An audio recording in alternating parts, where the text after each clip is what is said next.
The Project Gutenberg ebook of N-Page. This ebook is for the use of anyone anywhere in the United States and most other parts of the world at no cost and with almost no restrictions whatsoever. You may copy it, give it away or reuse it under the terms of the Project Gutenberg license included with this ebook or online at www.gutenberg.org. If you are not located in the United States, you will have to check the laws of the country where you are located before using this ebook. Title, N-Page. Author, Netta Syrett. Release date, February 22, 2024. Ebook number 73015. Language, English. Original publication, New York, John Lane, 1909. Credits, MWS, Terry Jeffress, and the online distributed proofreading team at https://www.pgdp.net. This file was produced from images generously made available by the Internet Archive/American Libraries.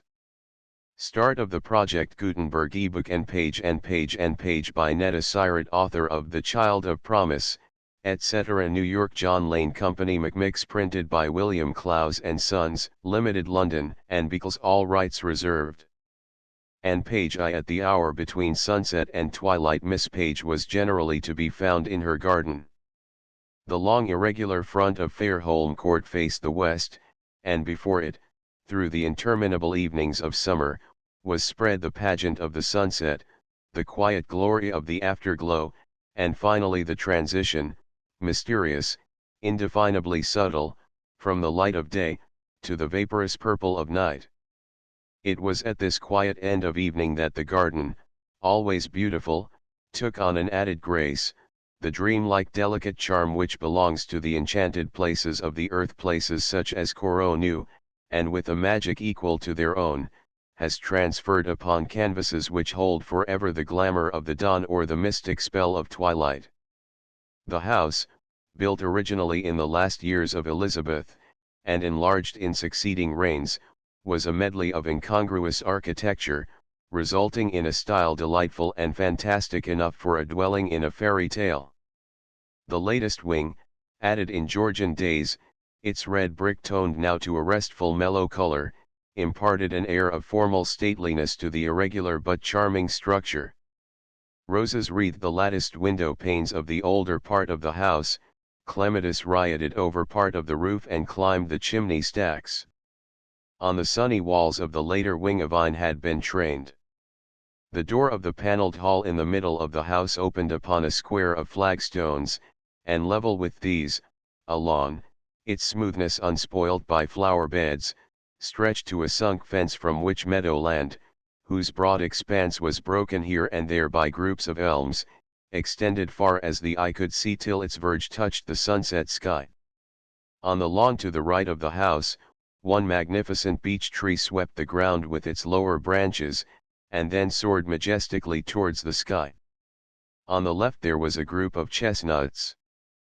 But, except for a small white fountain opposite the hall porch, the lawn in its velvet softness was left unadorned. The fountain Miss Page had brought back after one of her periodical journeys to Italy. It was a slight, graceful thing, of delicate workmanship, its thread of water falling from a fluted shell into a square marble basin. It was a fountain beloved by the fan-tailed pigeons, who from their dovecot behind the kitchen garden came to it often to drink.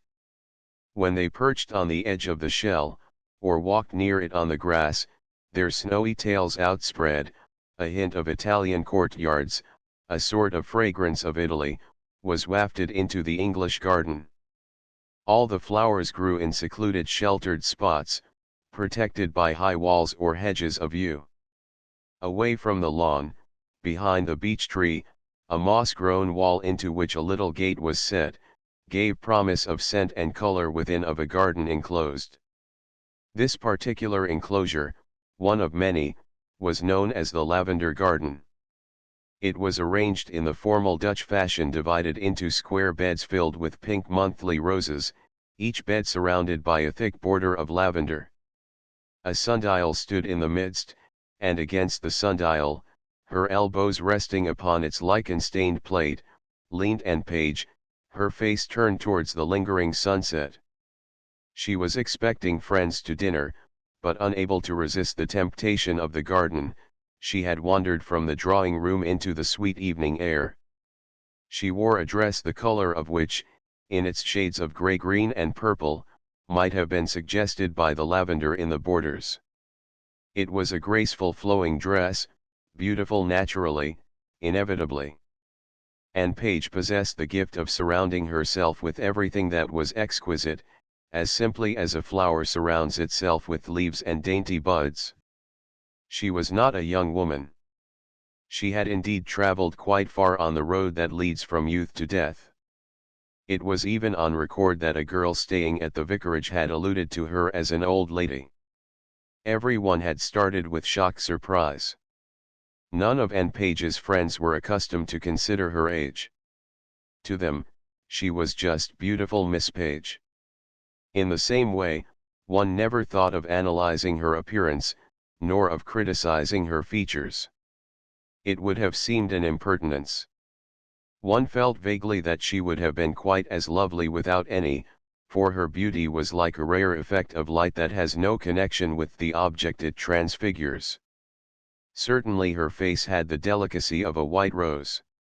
Certainly her eyes were blue, blue as cornflowers, blue as the sea. But they were Miss Page's eyes, and one instinctively compared them to lovely natural things. She turned her head as the gate creaked. Berks, in a frilled apron and a becoming cap with streamers, was hurrying up the path towards the sundial. "There's a carriage coming up the drive, ma'am," she said. "Thank you, Berks, I'll come." The maid hastened back, her skirts ruffling the lavender borders, and, gathering up the filmy folds of her own gown, her mistress followed her. At the gate, she turned for a last glance at the dying sunset sky. On her way across the lawn, she noticed, with a thrill of pleasure, the beauty of the trees, motionless, dreaming in the dusk. White and slim in the half-light, the little fountain suggested to her a strayed nymph, transfixed with surprise and fear to find herself so near the haunts of man. Smiling at the fancy, Anne entered the drawing-room by one of the long open windows, and waited for her guests. In a few moments, Berks admitted the vicar and his wife.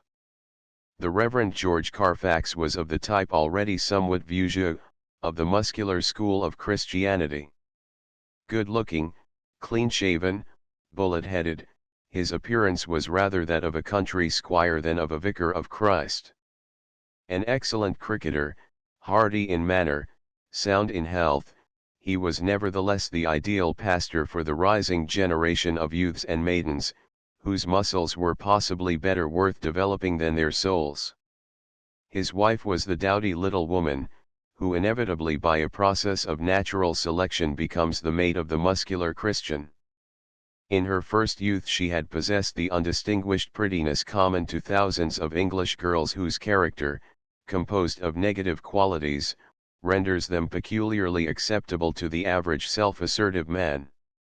Now, at 45, in spite of her family of children, her figure was as spare and meager as it had been at 20, and the gown she wore, a black silk, slightly cut out at the neck, and trimmed with cheap coffee lace, was as dowdy as any of the dresses of her girlhood. Miss Page walked with a charming dignity, her long gown moving over the floor with a soft frou-frou suggestive of silk, and cloudy concealed frills. Her appearance as she bent towards the dowdy little woman, made a contrast almost ludicrous, if it had not also been somewhat pathetic. Mrs. Carfax, innocent of contrasts and all they implied, took her hand in both of hers with an affectionate movement, and in the vicar's firm handshake, and in his hearty words of greeting, the same evident liking for their hostess was expressed. "Dr. and Mrs. Dakin," said Berks, at the door, and again Miss Page's smile welcomed the newcomers. She particularly liked the tall thin man who entered. Dr. Dakin was a scholar and a dreamer, a man too unpractical by nature adequately to cope with a profession eminently practical. The doctor was only a partial success at Dimfield, where a man of the vicar's stamp, genial, a trifle blustering, always cheerful, would have inspired more confidence than the dreamy medical man, who did not treat illness in the high-handed fashion unconsciously expected by his patients. Only his success with one or two really serious cases in the neighborhood preserved for him some measure of respect, and a general concurrence of opinion, that absent-minded as he appeared before the milder forms of ailment, when it came to graver maladies, Dr. Dakin was presumably to be trusted. To no one was his lack of force and push a greater trial than to his wife, whose ambition for her husband had been a London practice, and for herself a smart amusing circle of acquaintances. She was a pretty little woman of 6 or 27, with soft dark hair, and a slim figure. Endowed with all the nervous energy her husband lacked, she bore the traces of her discontent about her well-shaped mouth, and in the expression, exasperated and querulous, of her brown eyes. They softened into a wholly admiring glance however as they rested on Miss Page. "My dear lady," she whispered, "that's the most lovely dress I ever saw in my life. Where do you get your things? And however do you manage to look so delightful in them?" And laughed. "Let me return the compliment. You look charming, Madge." Mrs. Dakin blushed with pleasure, as she turned to shake hands with Mrs. Carfax.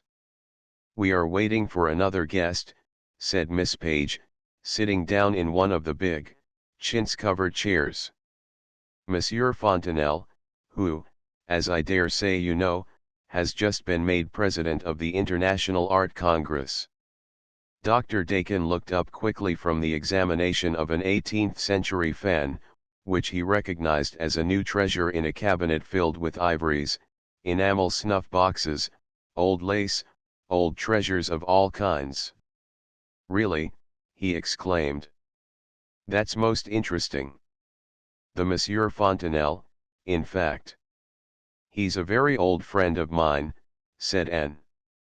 "In England for the opening of the show next week, of course." "Yes. He's been staying for a couple of days at the Chase, and as he goes to London tomorrow I asked him to join us this evening." To none of Anne's visitors but the doctor was the Frenchman's name significant. Dimfield was not interested in the world of art. Very few of its inhabitants had ever heard of the International Art Congress, and even if they had, it would have conveyed nothing to their minds. Nevertheless, a tremor of excitement and curiosity passed over the faces of Mrs. Carfax and Mrs. Dakin. Strangers at Dimfield were rare, and a visitor who was staying at the Chase, as the guest of Lord Farringchurch, was on that account alone, a distinguished if not an alarming personality. "A Frenchman!" exclaimed Mrs. Carfax. "I hope he speaks English," she added below her breath. "Oh, perfectly," Anne assured her, as the door opened. Monsieur Fontenelle. Berks, who had frequently accompanied her mistress in foreign travel, delivered the name with commendable swing and correctness of accent. The man who entered looked considerably younger than his 47 years. Slight, still elegant in figure, his face possessed the distinction of clear-cut features, combined with an expression which only the charm of his smile saved from a suspicion of arrogance. His hair, a little white on the temples, was thick and slightly wavy. His blue eyes, keen above a hawk-like nose, gleamed every now and then with a trace of irony, that irony which has become habitual, the recognized medium through which its possessor views the world. A shrewd observer would have guessed the character represented by such a face to be difficult and complex. Instinctively one knew that François Fontenelle would be no very easy man to thwart. One guessed also that he might be a man apt to form his own rules of conduct, to carve his own path in life, without too much consideration for the convenience or the paths of others. As Miss Page rose and stretched out her hand, he stooped and kissed it with the graceful ease of manner natural to a Frenchman. Mrs. Carfax felt quite embarrassed. So foreign, she thought, the phrase expressing unconscious disapprobation. "Glad we haven't those monkey tricks," was her husband's half-formed mental exclamation. Mrs. Dakin's heart gave a curious little flutter for which she could not account, except that she liked the manners of Frenchmen, and was for the moment acutely conscious of the dullness of life. To her husband, the action suddenly recalled the days of Madame de Pompadour. He glanced at the fan he still held, and his mind wandered to a book of that lady's period which he had long coveted, and had hitherto been unable to obtain.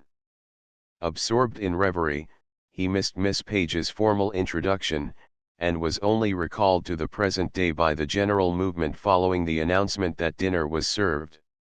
The dining room at Fairholme Court, in the older part of the house, was a long, low room with casement windows, and carved beams supporting the ceiling.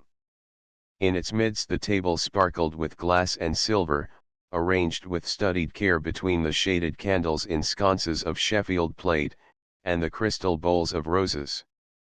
It had the look of something exquisite, something in fact which belonged to Miss Page, and was marked with her individuality. Mrs. Dakin made anxious notes. Her dinner table never looked a work of art, and in the intervals of her study of, and speculations concerning Monsieur Fontenelle, she wondered why. Several times her glance wandered to Miss Page, whose eyes were bright, and whose faint pink color was rather deeper than usual.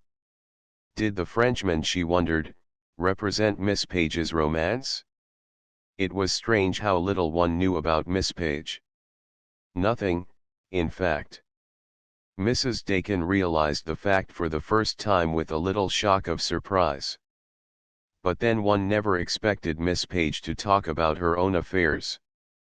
Quite naturally, inevitably as it seemed, one went to Miss Page for advice, for sympathy, for encouragement about oneself.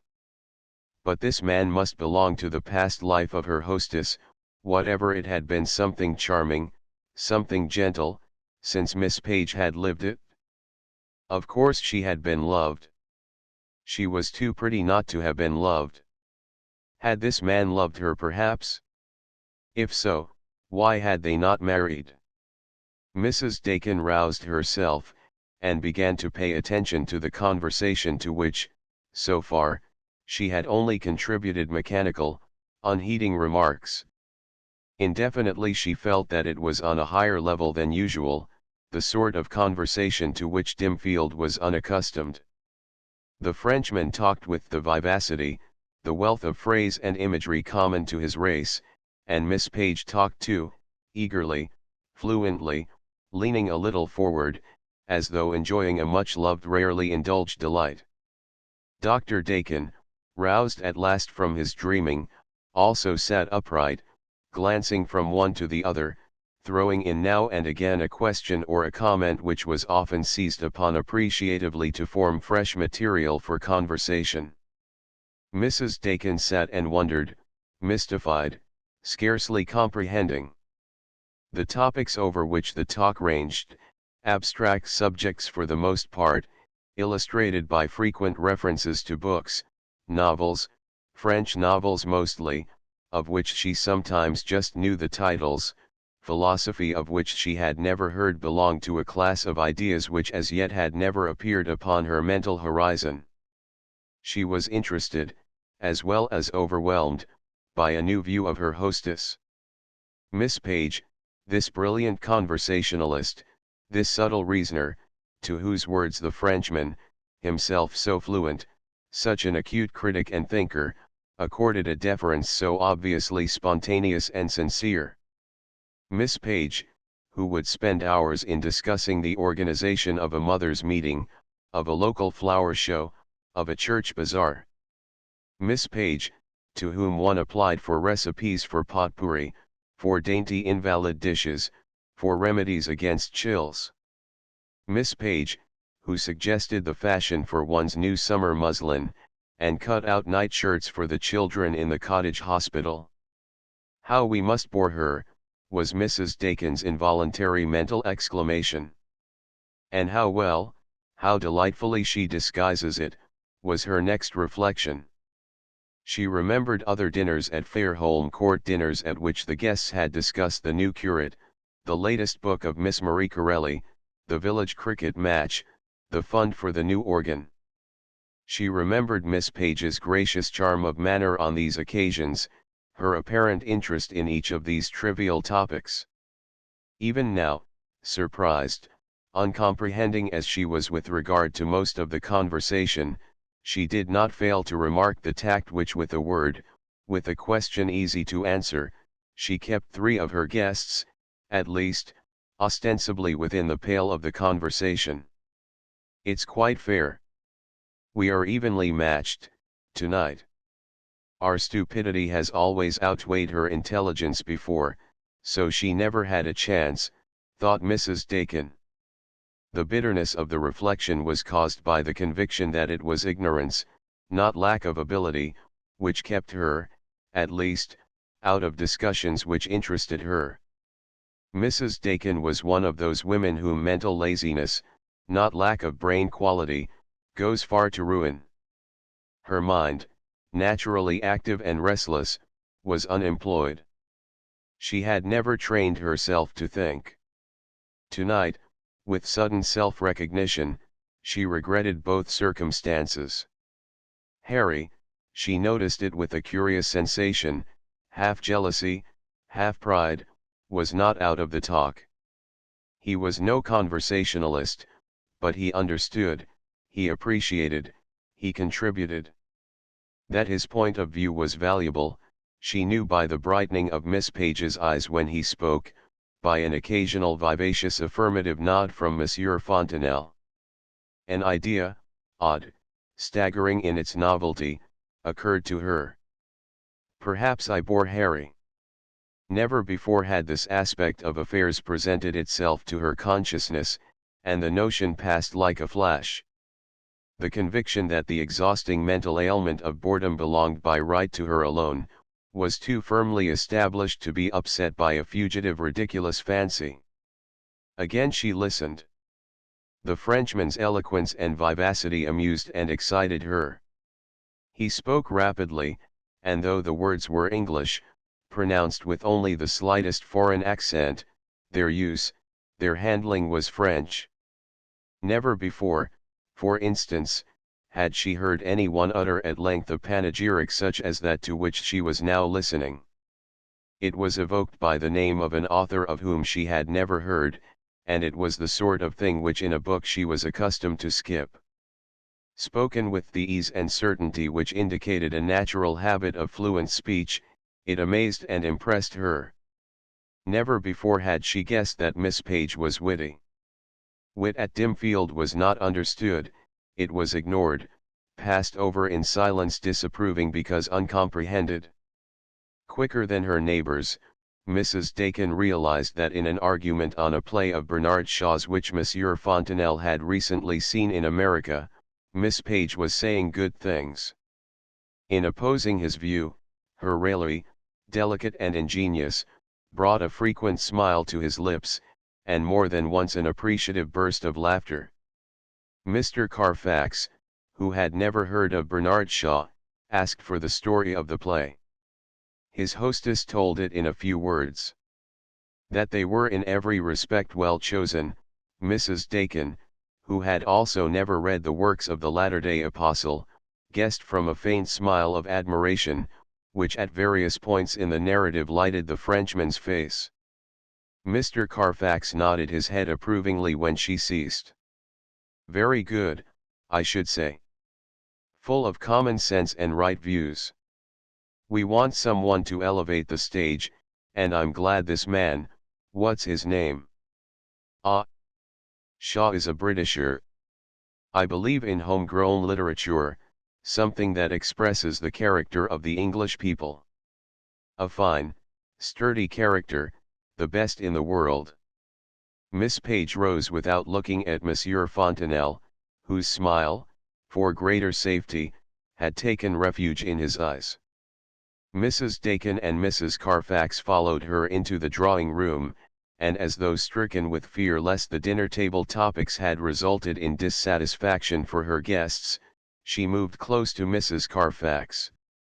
"I saw Sylvia, today, looking so pretty," she began in her gentle, caressing voice.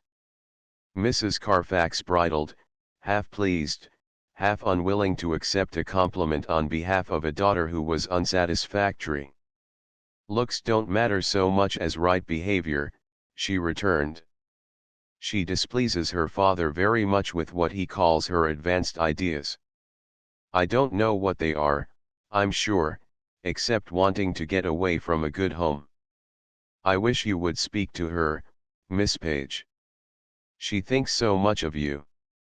You might bring her to her senses." "Poor little Sylvia," said Miss Page, softly. "She's very young, my dear, and she's a sweet child at heart. Do ask her to come to tea with me tomorrow." "I think your French friend is most interesting," remarked Mrs. Dakin, suddenly, putting down her coffee cup, and taking a seat beside Anne on the sofa. Her hostess turned to her with a pleased smile. "I'm so glad.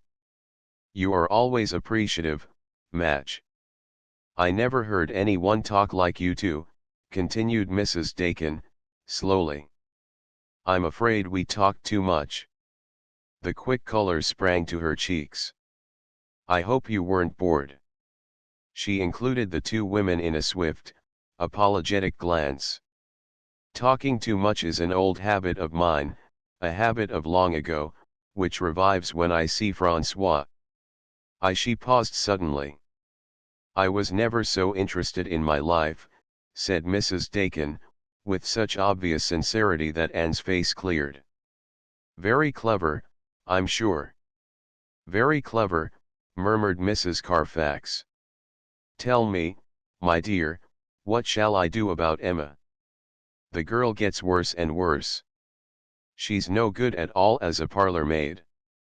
I've been thinking about her all dinner time, and wondering whether I should give her notice, or whether the entrance of the three men interrupted the heart-searchings of Mrs. Carfax. Monsieur Fontenelle stood a moment just within the door. His eyes fell upon Mrs. Dakin, who sat in the corner of the sofa, her slender little figure in its white dress showing to advantage against its colored background. A tremor of pleasure shook her as he drew up a chair of gilded cane, and leaning over the arm of the sofa, began to talk to her. Mr. Carfax and Dr. Dakin, who both made simultaneously for Miss Page's corner of the room, were met by her with a little amused laugh, to which each responded. "We can't both talk to her," declared Mr. Carfax, "because of course we each want her advice." "I yield to you," said the doctor, characteristically. "But you mustn't keep her too long." "Time passes all too quickly with Miss Page," returned Mr. Carfax, with his hearty laugh. "I can make no promises." "Do you really want to consult me?"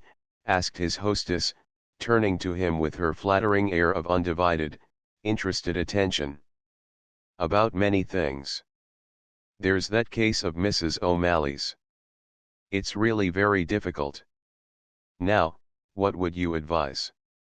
He recounted at length a conversation he had lately held with the drunken old woman, on the circumstances of whose life, though upon this point she was silent, Miss Page's knowledge was considerably fuller than his own. She listened thoughtfully, and suggested a different method of attack. "Thank you," said the vicar, his brow clearing. "I never thought of that." "Anything else?" asked Miss Page.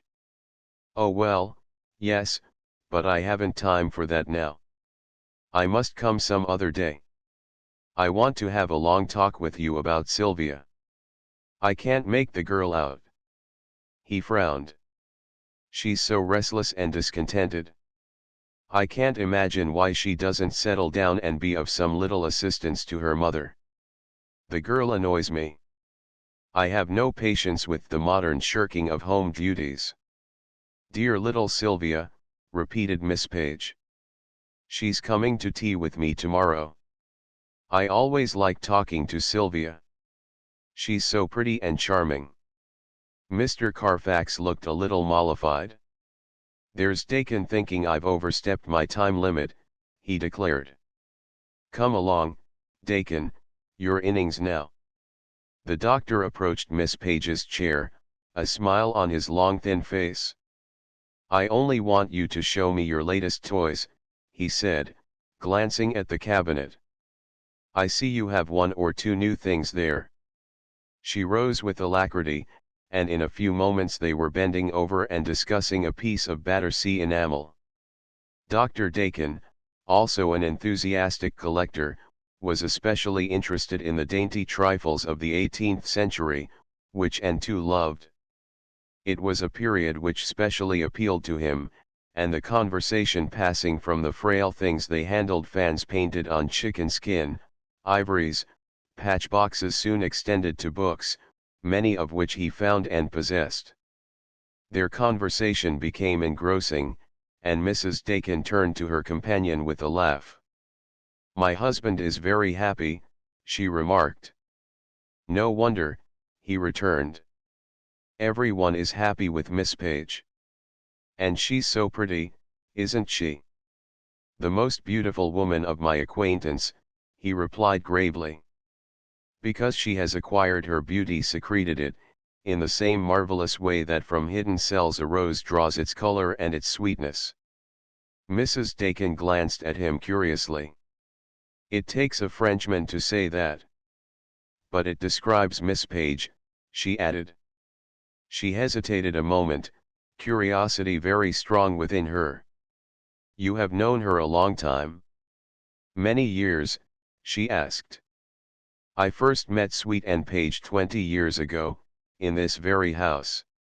He smiled, a quiet reminiscent smile. And she wasn't young even then, exclaimed Mrs. Dakin, involuntarily. Pardon me. And Page was always young, in the sense that the brooks and the hawthorn trees and the roses are always young. The smile was still on his lips, and Mrs. Dakin blushed. Oh yes, I know, she began hurriedly. One never thinks of age with regard to her. I didn't mean that exactly. He must have been in love with her. The idea ran into the undercurrent of her thoughts. Perhaps he is still. It would be awfully romantic. And not absurd at all, she added, as a sudden mental supplement. Sweet and Page is quite pretty. Aloud, still impelled by irresistible curiosity, she went on asking questions. But this house didn't belong to her then, did it? We haven't been at Dimfield long enough, of course, but the old people in the village remember when Mrs. Burbage lived here. Mrs. Burbage? Yes, I'd forgotten. That was the name. It was quite a romantic story, wasn't it? Went on Mrs. Dakin, vivaciously. You know it, of course. Miss Page was companion to old Mrs. Burbage for years before she died. She had a nephew, and naturally everyone imagined that he would come into the property. But he displeased her in some way, and she left everything to Miss Page. At least, so I'm told. Is it right? Monsieur Fontenelle bowed. I believe so. He laughed suddenly. When I first knew the house, it was horrible. This beautiful room, for instance, was full of antimacassars and woolwork mats. The old lady had, how do you call it? Mid-Victorian, yes, mid-Victorian tastes. Glass shades with wax fruits underneath, I suppose. Rep curtains and that sort of thing. Oh, c'est affreux, he agreed, with a comic gesture of horror. How Miss Page must have enjoyed refurnishing it. She has such exquisite taste, hasn't she? But the garden? The garden must always have been lovely. It was neglected. Mrs. Burbage was an invalid, fortunately. For the garden, I mean. But Anne had begun to work her magic even then. The first time I ever saw her she had been planting roses round a sundial. Oh, in the lavender garden. She took me there this morning. The rose hedge is very tall now, and the rose leaves were dropping down onto the sundial. He stretched up his arm from a height like this, above it. Yes. Fairholme Court is the most beautiful place in the neighborhood. Certainly the most beautiful place I've ever seen. There was a moment's pause, during which Mrs. Dakin glanced towards the sofa, to which Anne had returned. Her green and lavender gown fell in graceful folds round her feet. Against the cushions of dim purple at her back, her hair shone with a sort of moonlit radiance. The poise of her head, the smile that wavered constantly near her sweet mouth, the radiance of her blue eyes, above all a certain dignity, too gentle to be quite stately, yet suggesting stateliness, made her a lovely and a gracious figure. "Do you know," said Mrs. Dakin, suddenly, "what surprises me is that the people who knew her long ago, when she first came here, scarcely remember her. They say, oh, she was a quiet creature. Very shy. We scarcely noticed her.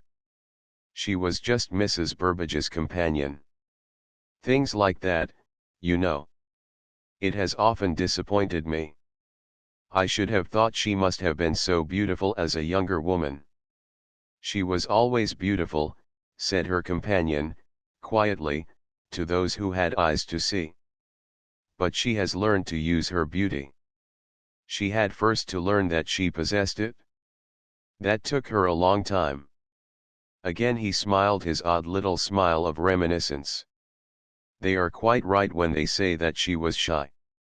There are many people in the world, madam, who could be beautiful if they knew how. Beauty, the truest beauty, is an art. A subtle blend of many powers, mental and moral, which result in a mastery of the physical qualities. A knowledge of them, a perfect handling, a molding of them to the ideal of the spirit. Do you remember what your critic Pater says of Mona Lisa? It is a well-known passage, but it expresses what I am trying to say so poorly, so inadequately." Mrs. Dakin shook her head. "I'm a very ignorant person," she said, with an embarrassed laugh. "He is speaking of the portrait which is lovely, according to the spirit rather than the flesh, and he says, it is a beauty wrought out from within upon the flesh, the deposit, little cell by cell, of strange thoughts and fantastic reveries, and exquisite passions." Mrs. Dakin wrinkled her forehead. The last words shocked her a little. Her plea of ignorance was a true one in every sense of the word. It was the plea of a woman who had passed most of her life with ordinary conventional people, as oblivious to the complexities of human life as to the world of ideas in art, in philosophy, in all the realms invaded by human thought and emotion. If her existence was troubled, it was with the discontent of a child who cries for the moon which it regards as a pretty material plaything, rather than the trouble of a woman to whom the moon is a symbol of the rare, the exquisite things of life, which she weeps to find beyond her reach. Yet her next remark pleased her companion.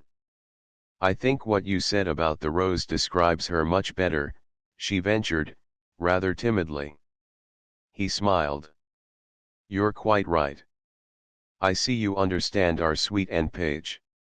She doesn't belong to the Mona Lisa type. She's made up of all the beautiful natural things, of the sunlight and the roses, and the dew. Tiens. Don't say I'm ignorant of your poets. One of them has come rather near it when he says, and beauty born of murmuring sound has passed into her face." Mrs. Dakin had never heard the lines before, and hurriedly wondered how she could find them. She felt flattered, shy, and troubled at the same moment. It was rather a fearful joy to be talked to by this Frenchman, who was evidently so used to what she called clever people, that he quite naturally assumed her comprehension of his language. She wondered who Mona Lisa was, and half thought of asking Harry. It occurred to her that Harry read a great deal, that his study was lined with books into which she had never thought of looking. He never talked to her about them. "I suppose that's because he thinks me too stupid," was her impatiently scornful reflection. She was half relieved, half sorry when Mrs. Carfax, with a conventional exclamation upon the lateness of the hour, rose to go. "Goodbye," she said, holding out her hand to her companion. She hesitated, and then, shyness making the words a little brusque, "If you are ever here again, I hope Miss Page will bring you to see us," she added. "Enchanté, madam," he returned with his easy bow and smile. "Delightful fellow that," exclaimed Dr. Dakin, as he stepped into the motor car after his wife. He spoke with an animation unusual to him.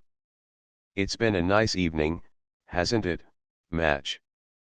"Very," she returned shortly, pulling the rug round her, and relapsing into silence. She was thinking of the Frenchman's smile, and of his voice. He had beautiful hands, she remembered. Her husband looked at her and sighed a little. He would like to have discussed the party, but Madge was in one of her moods, and he knew that the attempt would be useless. "There's an air of unreality about foreigners," remarked Mr. Carfax, pulling up the window with a jerk, as the hired brougham turned out of the drive.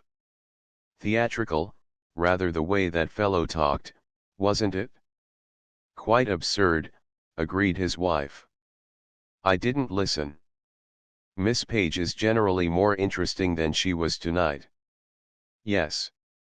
Women do better as a rule, to keep to the subjects that suit them," announced the vicar. "Not that Miss Page isn't a clever woman, I believe.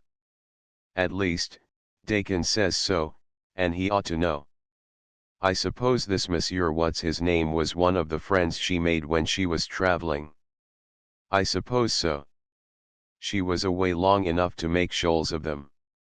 "You didn't know her, George, did you, when you were a young man?" The vicar shook his head. "I may have seen her once or twice when she was old Mrs. Burbage's companion. I had just left college then, and was at my first curacy in Nottingham just before we were married, you know. I came back to the vicarage once or twice in those days to see the old dad, and I suppose she must have been at Fairholme Court then. But I don't remember her.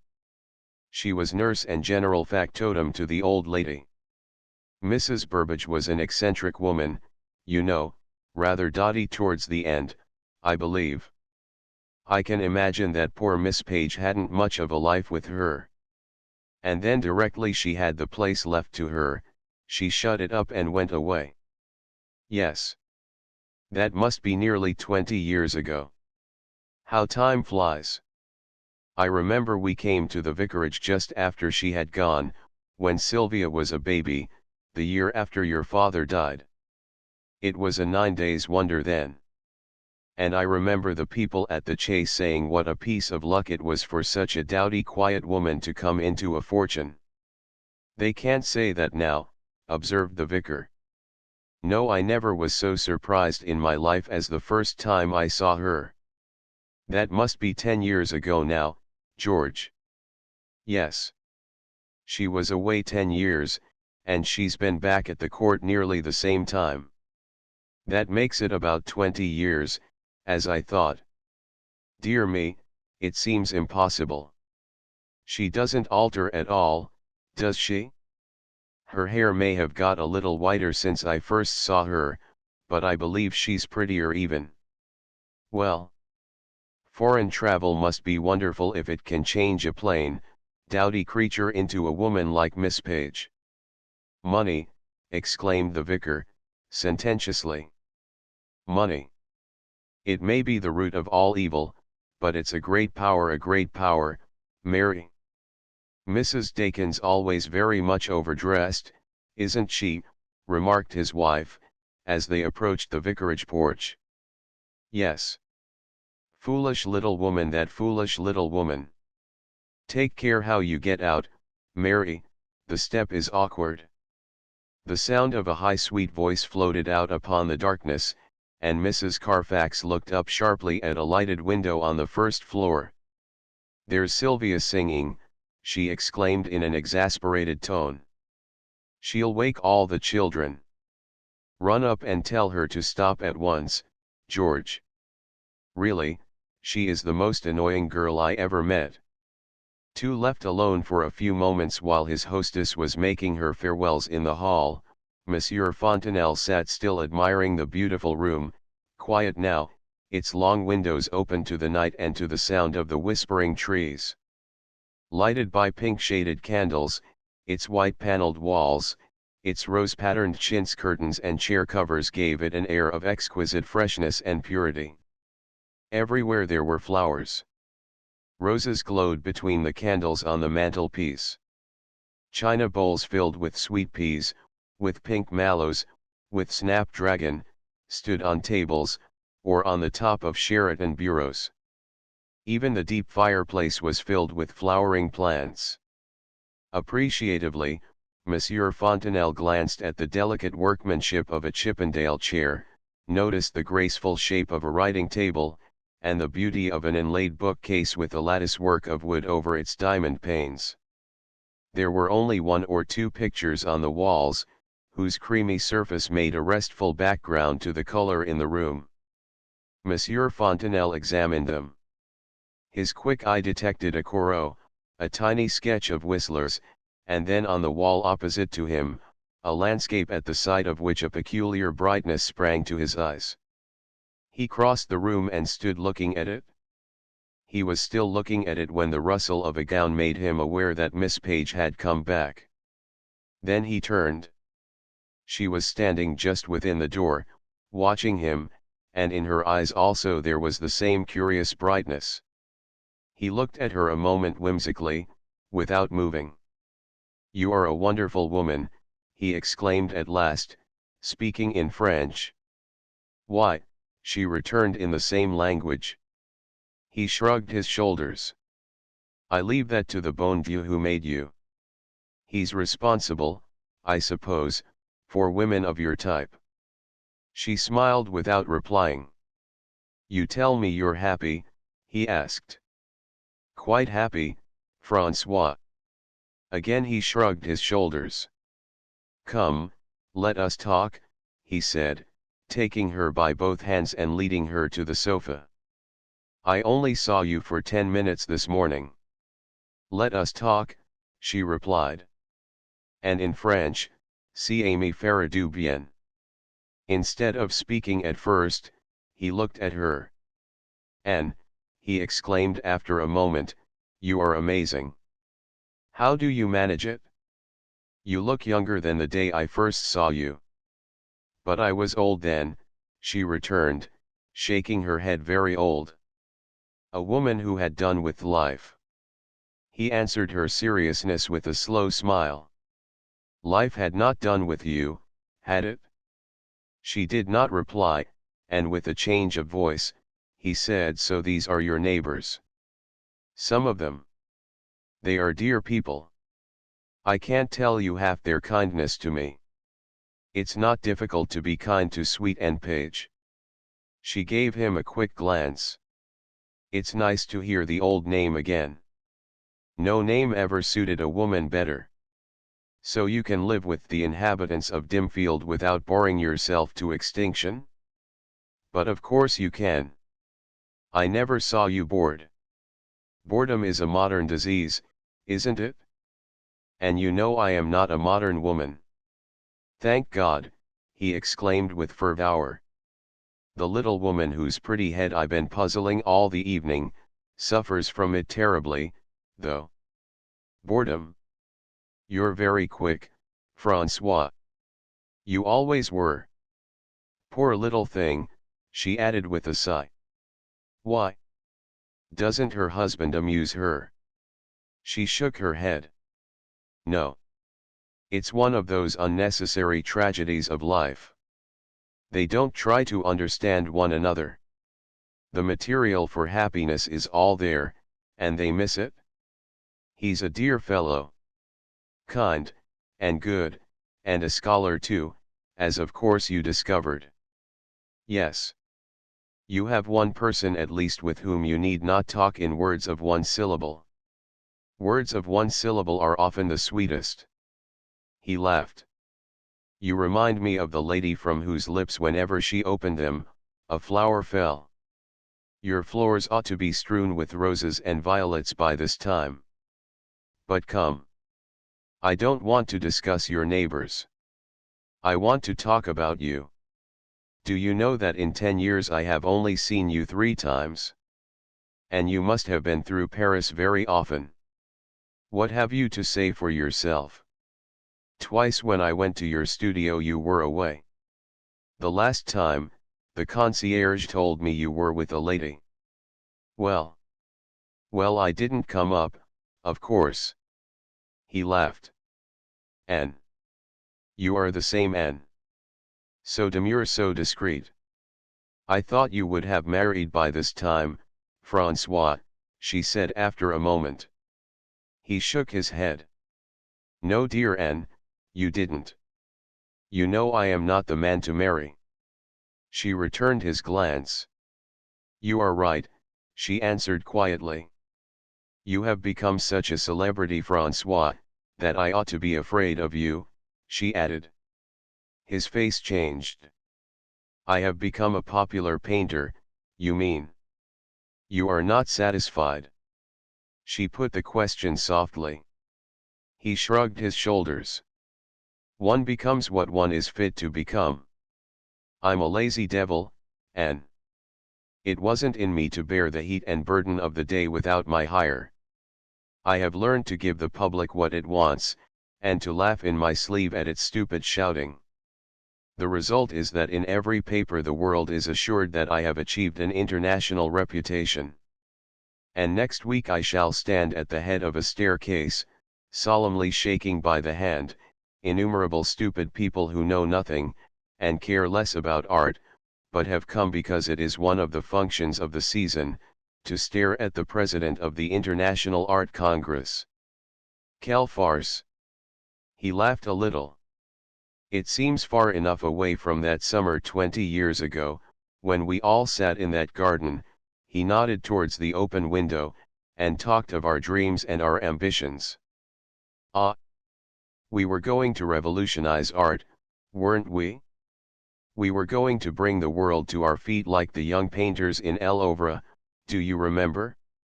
The young painters who used to walk about Paris, talking, forever talking, mad with hope and enthusiasm. And now, Henry is writing for La Presse. Sacre tonnerre de Dieu, as Lantier and Sandoz used to remark so frequently. What stuff! And how it pays! Henry has a flat, Rue Malesherbes Empire right through.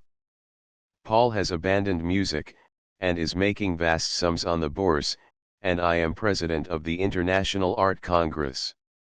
He paused. And René is dead, said Anne. There was a silence. The lamplit room with its color and fragrance was very still. To both of them, their minds filled with the scenes of other days, it assumed for a moment an air of brilliant unreality, like a room seen in a dream. Outside, the trees whispered very softly. Whom the gods love, began François. He rose abruptly, and moved to the picture he had been examining when Anne entered. That's the real stuff, he exclaimed. God, how good it is! How did you get this? He asked. I bought it. He wheeled abruptly round.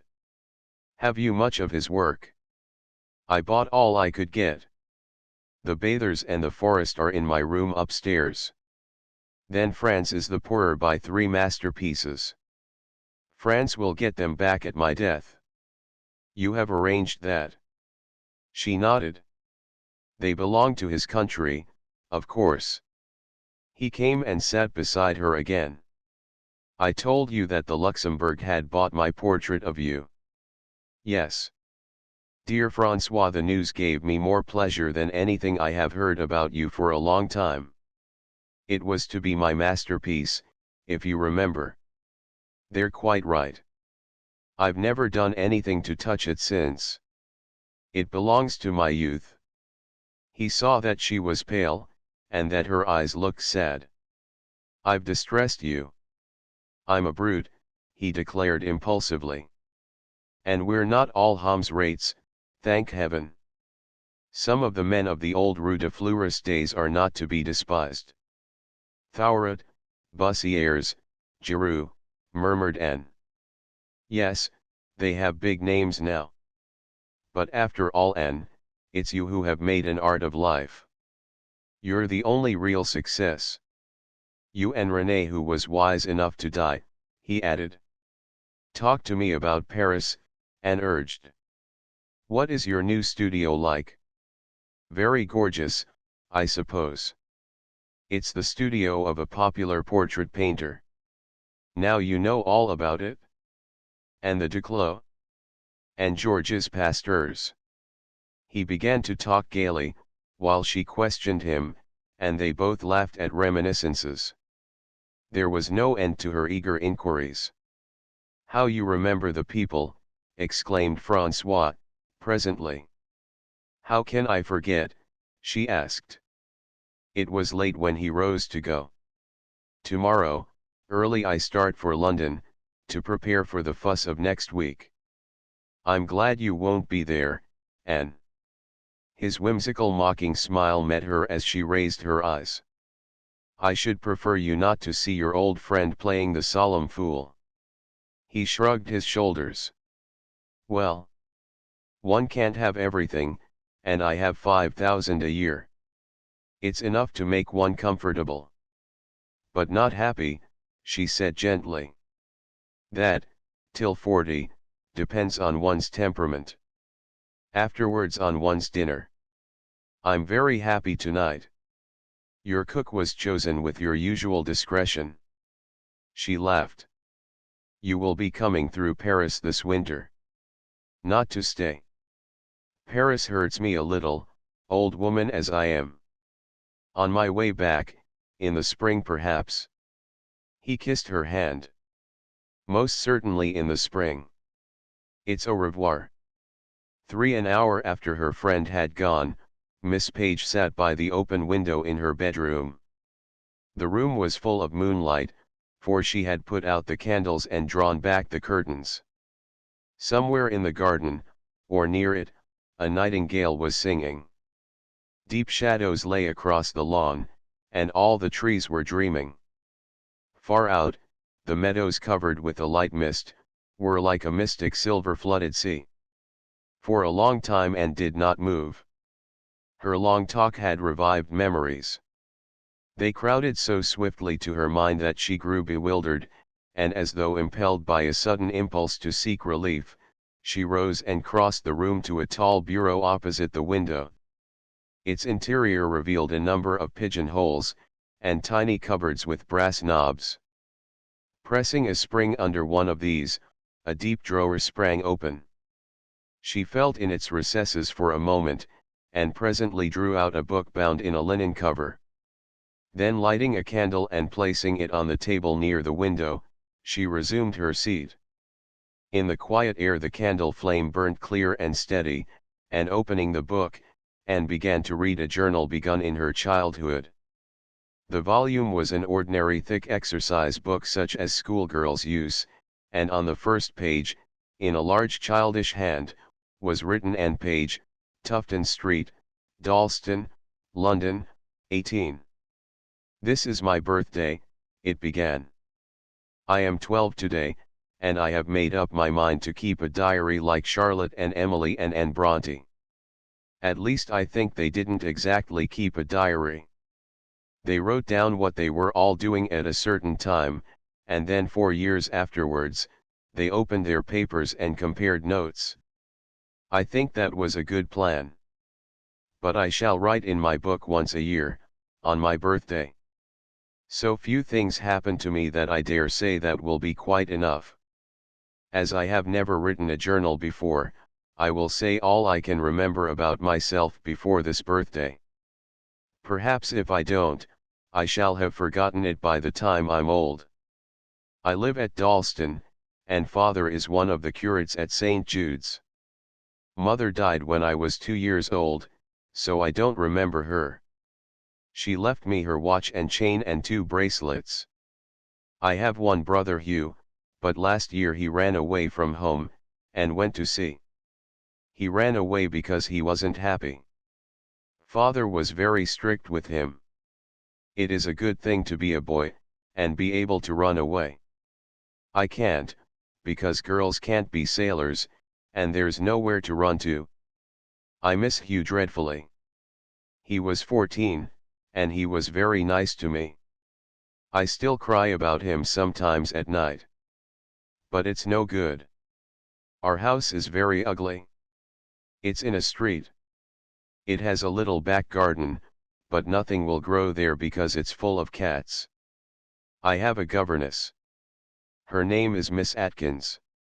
She comes every day at 9:30, and gives me lessons till 12. Then we go for a walk. But there are no nice walks here. In the afternoon I do needlework, and learn my lessons for the next day, and Miss Atkins goes at 6 o'clock. She has corkscrew curls, and her hair is sandy like Thomas, our cat. She is cross every arithmetic day, because I can't do arithmetic. But she says it's because I won't, but that is not true. I like history and poetry, and all about the poets and writers. And especially Shakespeare. Sometimes I read out of Lamb's Tales for my reading lesson. I should like to read out of Shakespeare, but Miss Atkins won't let me. She says it isn't fit. I don't know why she says this, because I have found a Shakespeare in Father's study, and some of it is beautiful. I like the Midsummer Night's Dream, and Romeo and Juliet. The Shakespeare is the only nice book in the house. Most of them are sermons, and about religion. I'm going to put a wicked thing in this book, so I must be careful always to lock it up. I don't like religion. Miss Atkins says she loves God, and I asked her whether Father did. She was shocked, and said of course he did, because he was a curate. I wish he loved me, but I don't think he does. He is nearly always cross, and I'm always being punished. Miss Page let the book fall onto her lap. Mechanically she turned her face towards the meadows with their islands of motionless trees emerging from the mists. But she did not see them. The childish words, already considerably more than 40 years old, already a little yellow and faded, had brought into sight instead, the dreary house in Tufton Street. With the clearness and precision of actual vision, she saw the narrow staircase covered with oilcloth, which led up to the bedroom in which she had spent so many hours of solitary confinement. She saw the pattern on the shabby wallpaper.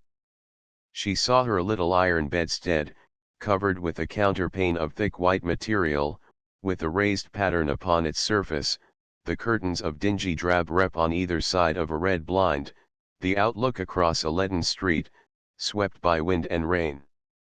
She thought of her father, a morose, irritable man whose persistent bad temper, condoned to himself under the guise of necessary chastisement, had driven her brother from the house. She remembered him in the clothes of his office, shabby and ill-cut, going doggedly about the duties which in later years she knew had been ungenial. Half reluctantly Anne took up the book again. I said that nothing ever happened to me. But one lovely thing happened last year. I went to stay at Dimfield with Mr. and Mrs. Burbage. Mr. Burbage was some relation to my mother, a cousin, I think. Anyhow they wrote to father, and asked him to let me come. Their house is called Fairholme Court, and it is a lovely house, only the furniture is ugly, except upstairs in some of the bedrooms, where Mrs. Burbage can't see it.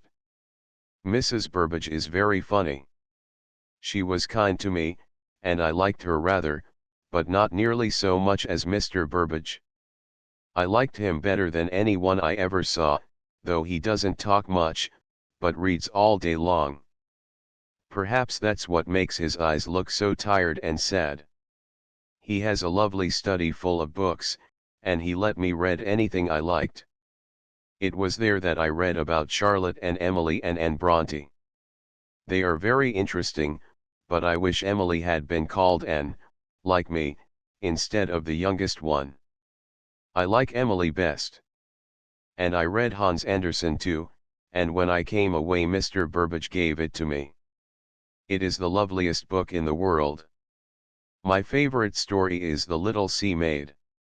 Some day when I am grown up, I will go to places where there are orange trees, and marble palaces, and the sea is quite blue. My bedroom was so pretty. It was like a room in a fairy tale. There was furniture with spindly legs in it, the kind of furniture Mrs. Burbage said was ugly and old-fashioned. But I thought it was very pretty.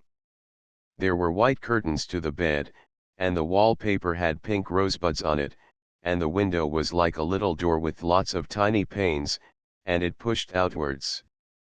There was clematis all round the window, and white roses which tried to grow into the room. In the morning I used to hear the birds chirping in their nests, and then I used to jump out of bed, and see the sun rising over the fields. And the garden was all shining with dew, and everything looked enchanted. I was there a month, while Miss Atkins was away for her holiday, and I was too happy. But now I shall never go there again, because father has had a quarrel with Mr. Burbage. It was something about me, I think. Her eyes still fixed on the round handwriting, Anne's memory was working. Years later she knew that her old friend had once loved her mother, his cousin and playfellow. At her father's death she had found, on going through his papers, the letter in which he had offered to provide for the child of the woman who would not be his wife. It was a letter full of tact and delicate feeling, but it indicated how much of the little girl's loneliness he knew and understood. He pointed out that companions of her own age were necessary for the happy development of her temperament. He wanted to educate her with some neighbors' children, so that she might live at Fairholme Court, in the country which she loved. She was not strong, he declared, and London air obviously did not suit her. There would of course be no attempt to separate her from her father. She could return to him during the holidays, whenever he wished to see her. It was a letter written from full knowledge of the circumstances. He knew the atmosphere of struggling poverty in which Anne, as the daughter of a curate with an income of little more than 100 a year, passed her existence. He knew also that the man had little tenderness for his daughter, and he hoped that his suggestion might come as a relief. Even at the age of 12, Anne could have undeceived him. Already, unable as yet to put her knowledge into definite form, she knew her father well.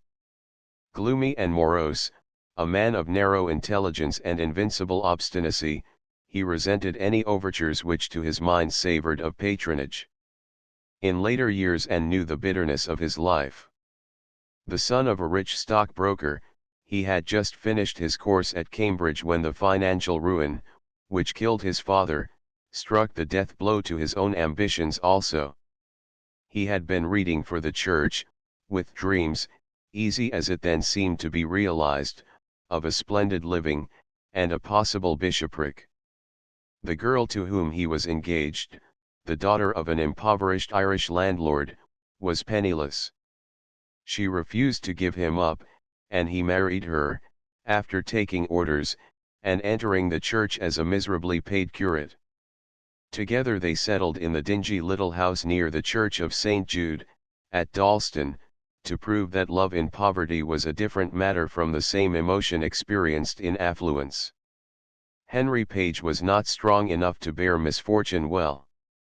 His temper, naturally irrational and impatient of hardship, a temper which it would have required much material prosperity to soften, became soured and exacting under the stress of daily anxious necessity. 5 years after their marriage, his young wife, crushed and saddened, gave up the struggle and died, leaving her 2 children in no very gentle hands.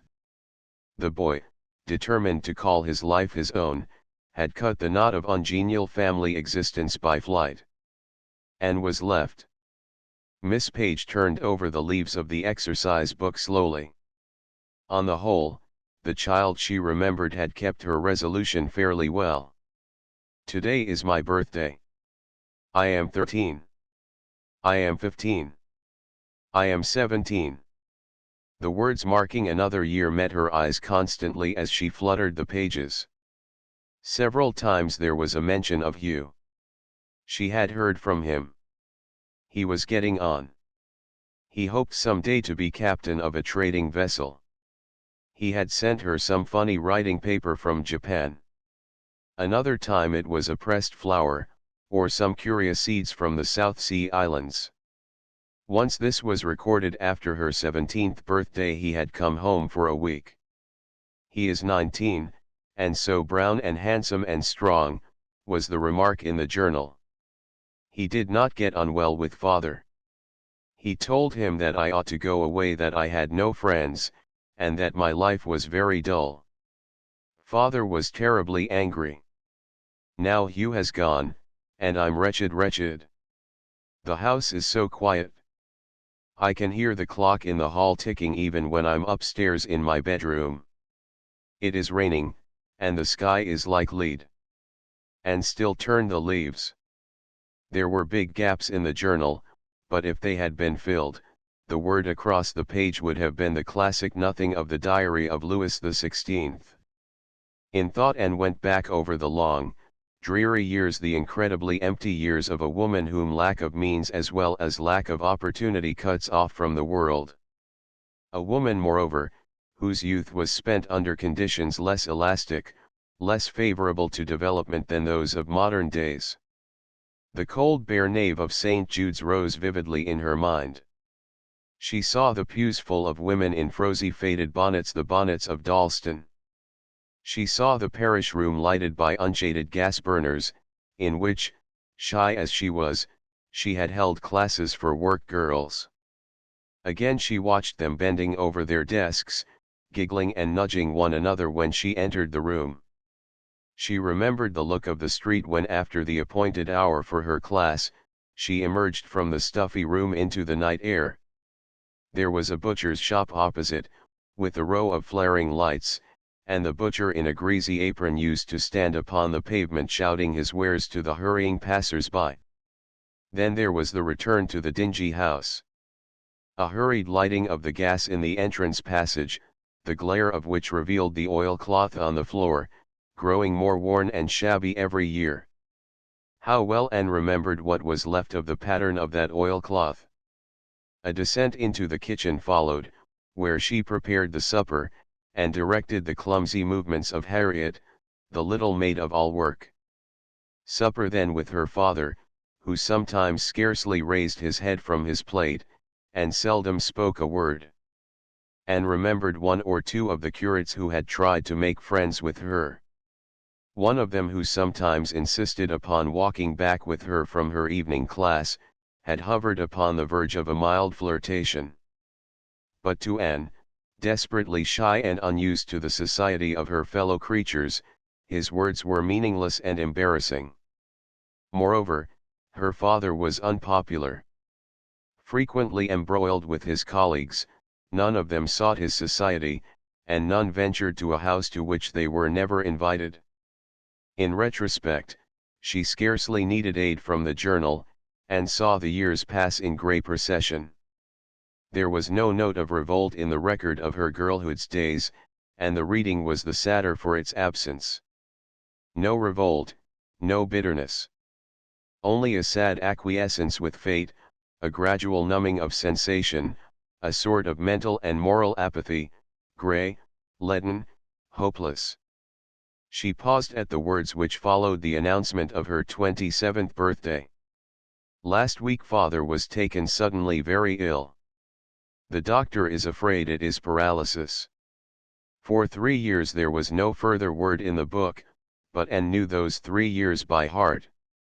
They were passed chiefly between the sick room and the kitchen, in which she prepared invalid food, and directed the little maid in the management of the housework. Helpless as a child, her father required constant unremitting attendance, and when on the eve of her 30th birthday he died, Anne found herself literally penniless. The long illness had swallowed up his scanty earnings, and, unprepared for any work in the world, his daughter was left to face starvation. Fastened inside the book was the letter which saved her. It was written in the thin, quavering handwriting of an old woman even then ill and feeble. She opened and read it. Fairholme Court, February, 18. My dear Anne, the news of your loss has just reached me. Before he died, my husband made me promise that if you were ever free, I would ask you to come to me. Will you come now? I am an old woman, and an invalid. In any case, before long I must have had a companion who would look after me, and nurse me when necessary. I cannot offer you a very cheerful home, but if you come you will be welcome. With sincere sympathy for the grief you have sustained, believe me, sincerely yours, Jane Burbage. On the next page, the last written page in the book, Anne read these words: tomorrow I go to Fairholme Court. It is 18 years since I saw it. I am now 30 years old, and what I said as a child is still true. Nothing has ever happened to me. Nothing will ever happen now. It is not surprising. I am very plain, and nothing happens to a plain woman who is also poor. I ought to be very grateful to Mrs. Burbage. She has probably saved me from starving. I am very grateful. But tonight I can't feel anything except that I don't care to go on living. If I were a religious woman I should think this sinful, but what I said as a child is still true. I don't like religion. I mean that it has never affected me. Never made me happy.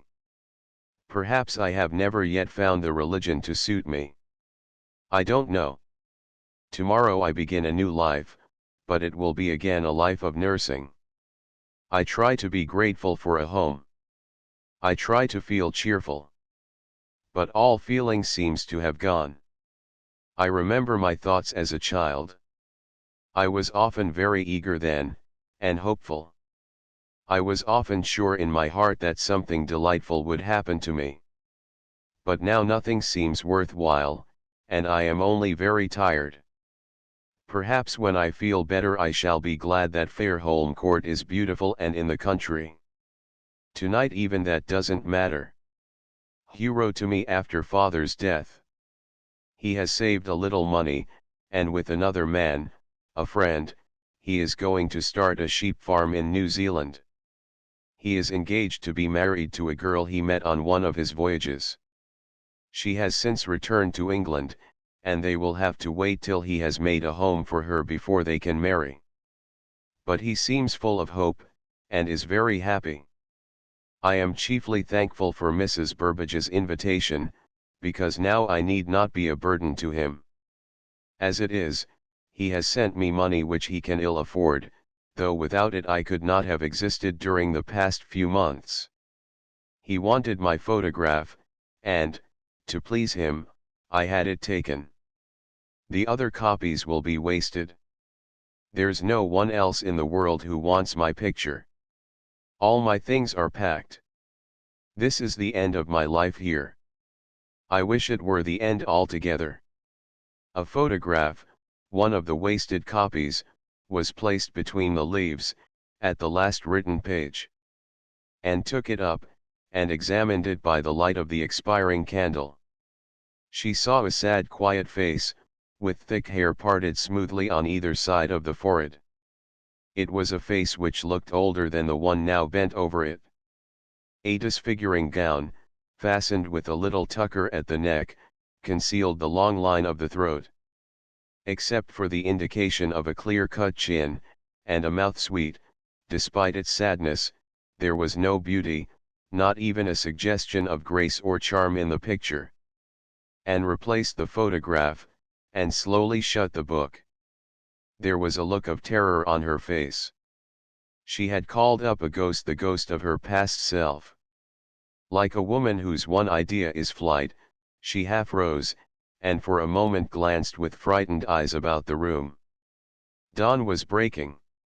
The eerie, gray light showed her the embroidered linen coverlet on her bed, the spindle-legged dressing table which had once stood in the little white bedroom upstairs, the flowered curtains at the window, the bowl of sweet peas on the table at which she had been sitting.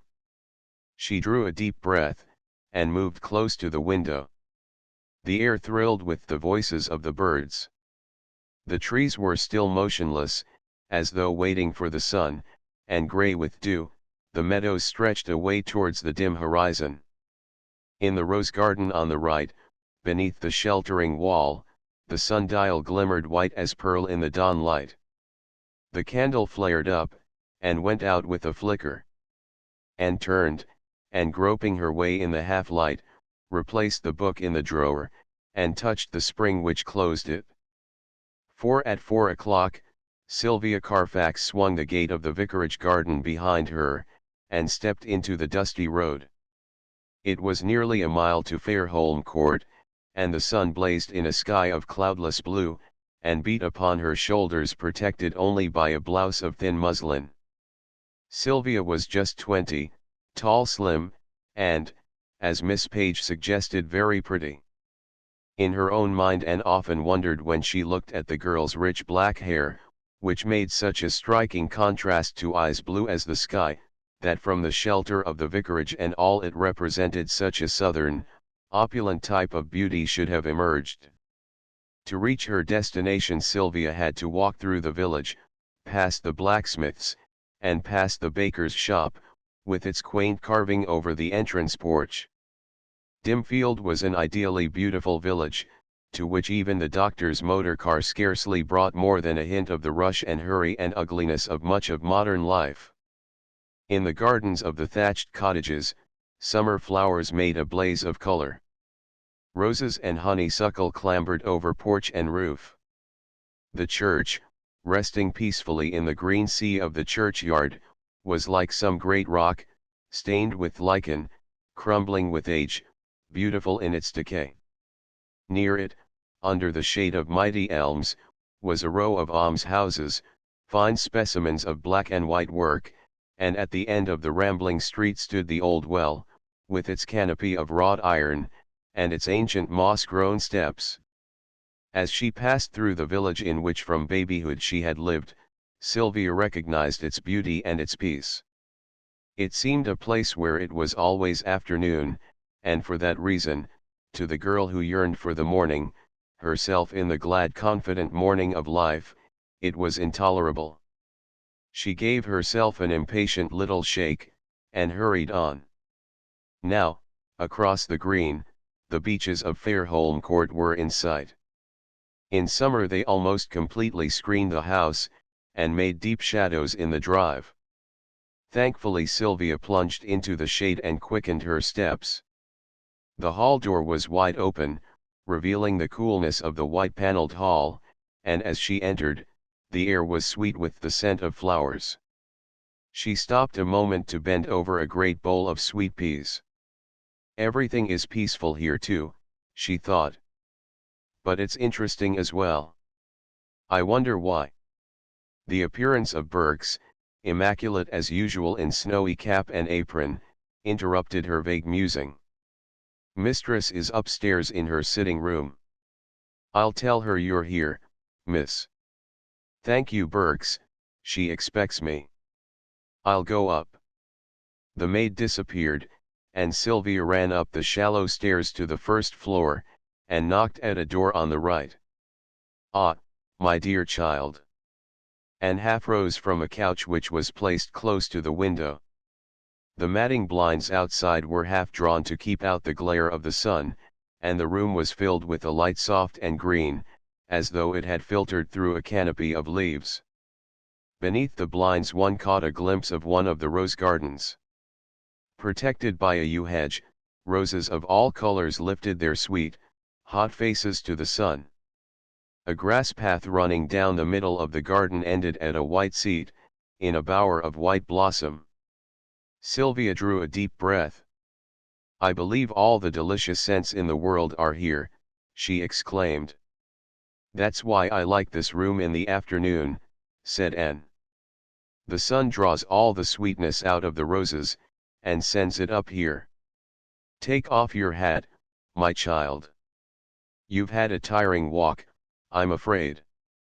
"I'd walk 20 miles in the sun to find you at the end of them," declared Sylvia, vehemently.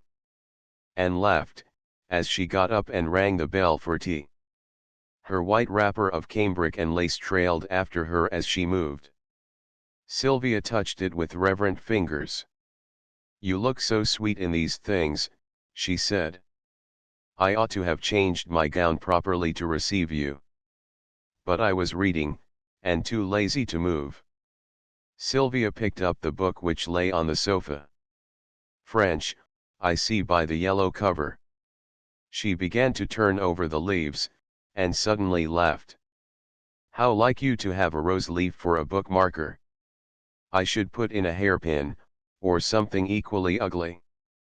I wish I could read French easily, then you would lend me all your books, wouldn't you, Miss Page?" "Not all of them," returned Anne, smiling. "Why not?" "I'm sure you haven't got stupid ideas about proper reading for young girls, and all that sort of thing," declared Sylvia, petulantly. "I've got ideas on the subject, stupid or otherwise. Tea, please, Berks. We'll have it up here. And bring the pink tea service.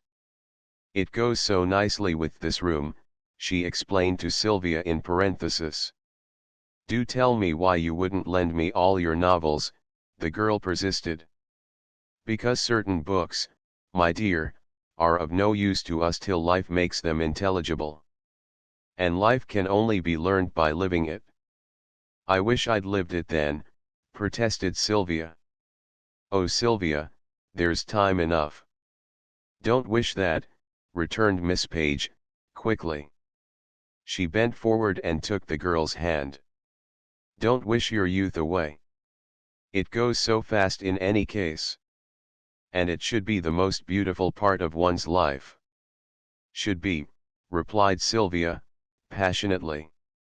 "But is it? What's the good of my youth to me, here in this dull little hole? I'd give the world to be like you, Miss Page. You're not quite young, perhaps, my dear. I'm almost an old woman." Her smile was wistful, though it was touched with amusement. "You'll never be that," returned Sylvia, vehemently. "And anyhow, you're lovely, and everyone adores you. And you lead your own life and make it beautiful. And I'm perfectly certain that you have had everything I want. Except that you're not married. I suppose I shall want to be married some time or other. But, then, as you didn't marry, it must have been because you didn't want to. Hundreds of men must have been dying to marry you." "I'm sure hundreds are dying now." "What an awful picture of carnage," interrupted Anne, laughing, as Berks appeared with the tea. "What a lovely tea service!" Sylvia exclaimed, taking up one of the Sèvres cups gently to examine it. "But then everything of yours is lovely.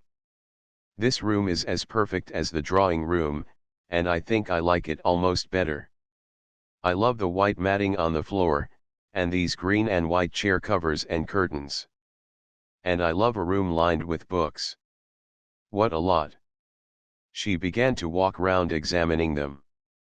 "But heaps of them are French ones, so you needn't be afraid," she added mischievously. "Oh, and Italian too. Do you read Italian, Miss Page?" "Really? I ought to be afraid of you. You're so awfully clever." I believe you keep everything you love best up here, don't you? The pictures now I don't understand pictures, but I like the color of these. This room seems more you than all the rest of the house. Though it's all like you in a way. I only receive my special visitors up here. And Smile flattered and touched the girl. She slipped down onto the sofa beside her friend, and moved close to her with a caressing movement, as she took the teacup from her hand. These cakes were baked expressly for you, so you must do them justice.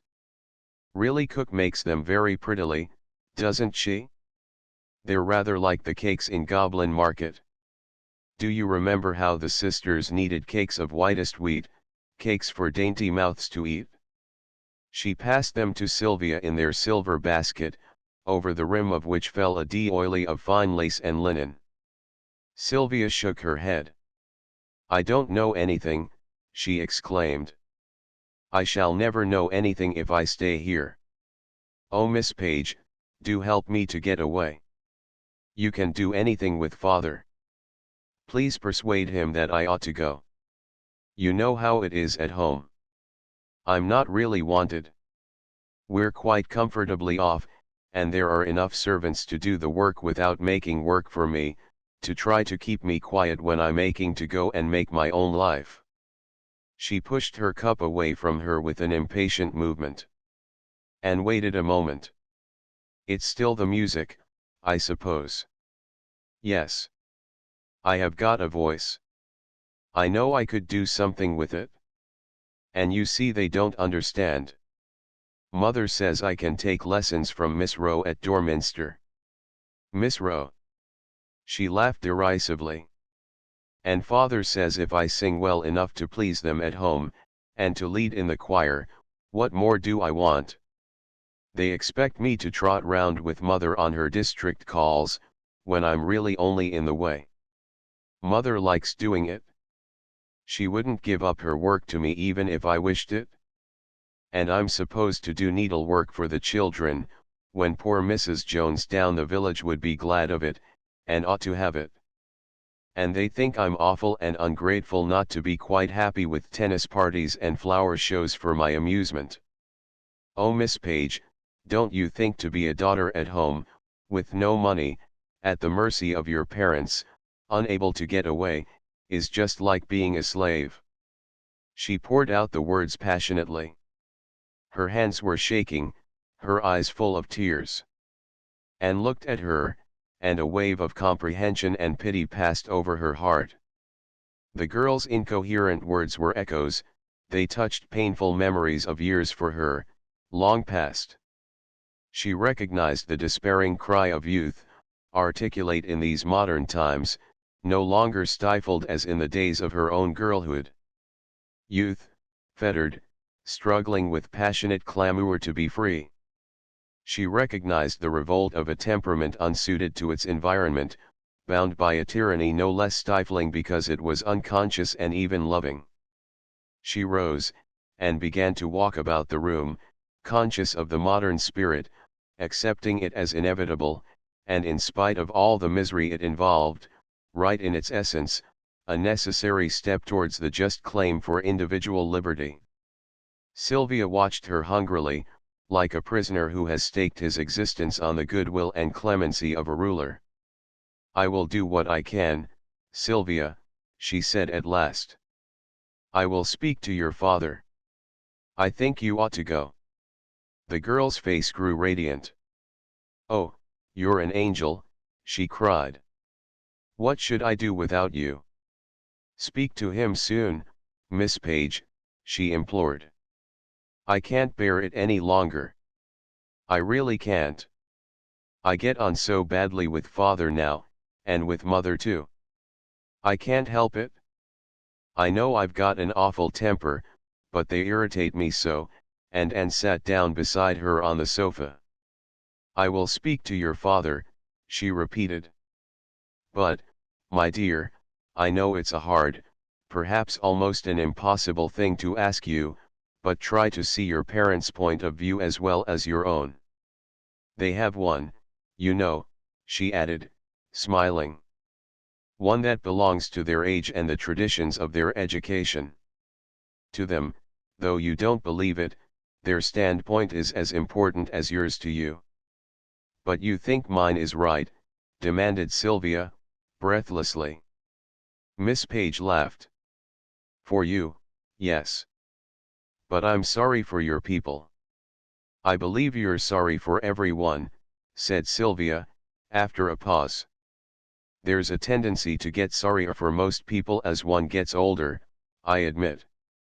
You must bear with me, Sylvia. The girl flushed. Now you're laughing at me, she said. No. Only remembering how I felt at your age, and being very sorry for you too. Ought I to see everyone's point of view as you do? You couldn't. It's not to be expected of you. And after all, it's right that you shouldn't. It's the young who make history, and history is made by seeing one thing at a time to the exclusion of every other consideration. It's only in the autumn of life that one has time to be sorry. But still, my dear, you can be kind even without comprehension. Remember the immortal remark that our parents are fellow creatures after all. She looked at the girl whimsically, and Sylvia laughed. How angry father would be to hear you say that, she cried. But you wouldn't say it to him, of course, she added. You know it's only nonsense, and there's such a thing as tact, my dear. I know, sighed Sylvia. I haven't got any. That's another of the things that comes with age. All the nice things come with age, I believe. Well, age should have some compensations, returned Anne, gaily. You have all of them, Sylvia declared. All the pretty things that generally belong to girls, and all the interesting things that ought to belong to women. It isn't fair. You know how to talk to everyone. I should love to hear what you say to father. It would be too amusing. Mrs. Dakin came in this morning, and said you were wonderful with the Frenchman who dined here last night. And the way you talk to Dr. Dakin is quite different from the way you talk to father. And of course, you're quite different with me again. You always remind me of that verse in the Bible about being all things to all men.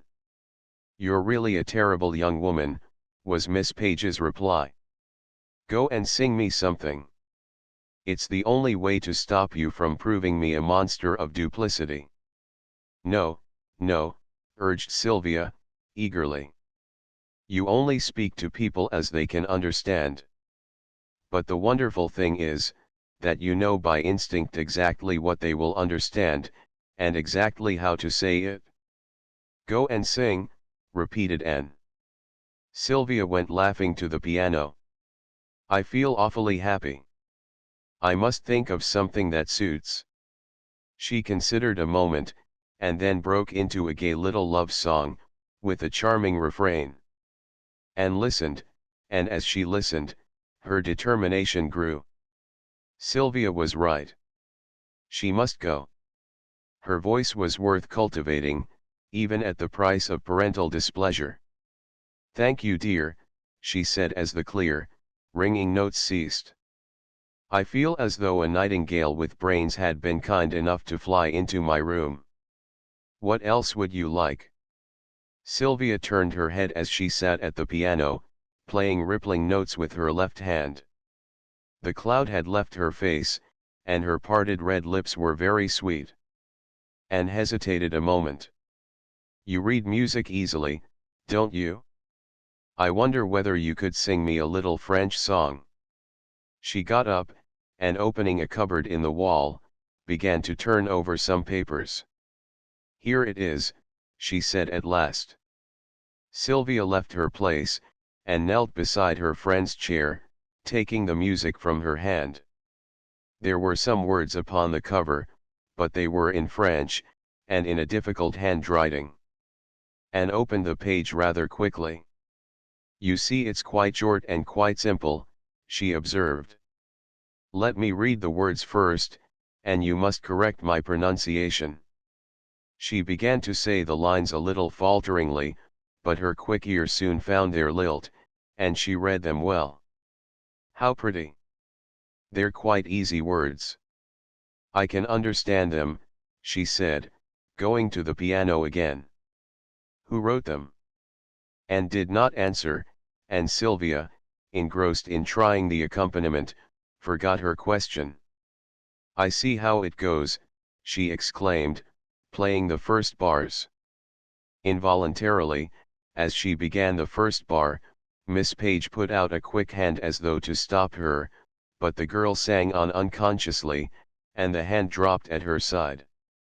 It's lovely, Sylvia cried, playing the last note softly over again. Thank you, dear, said Anne, gently.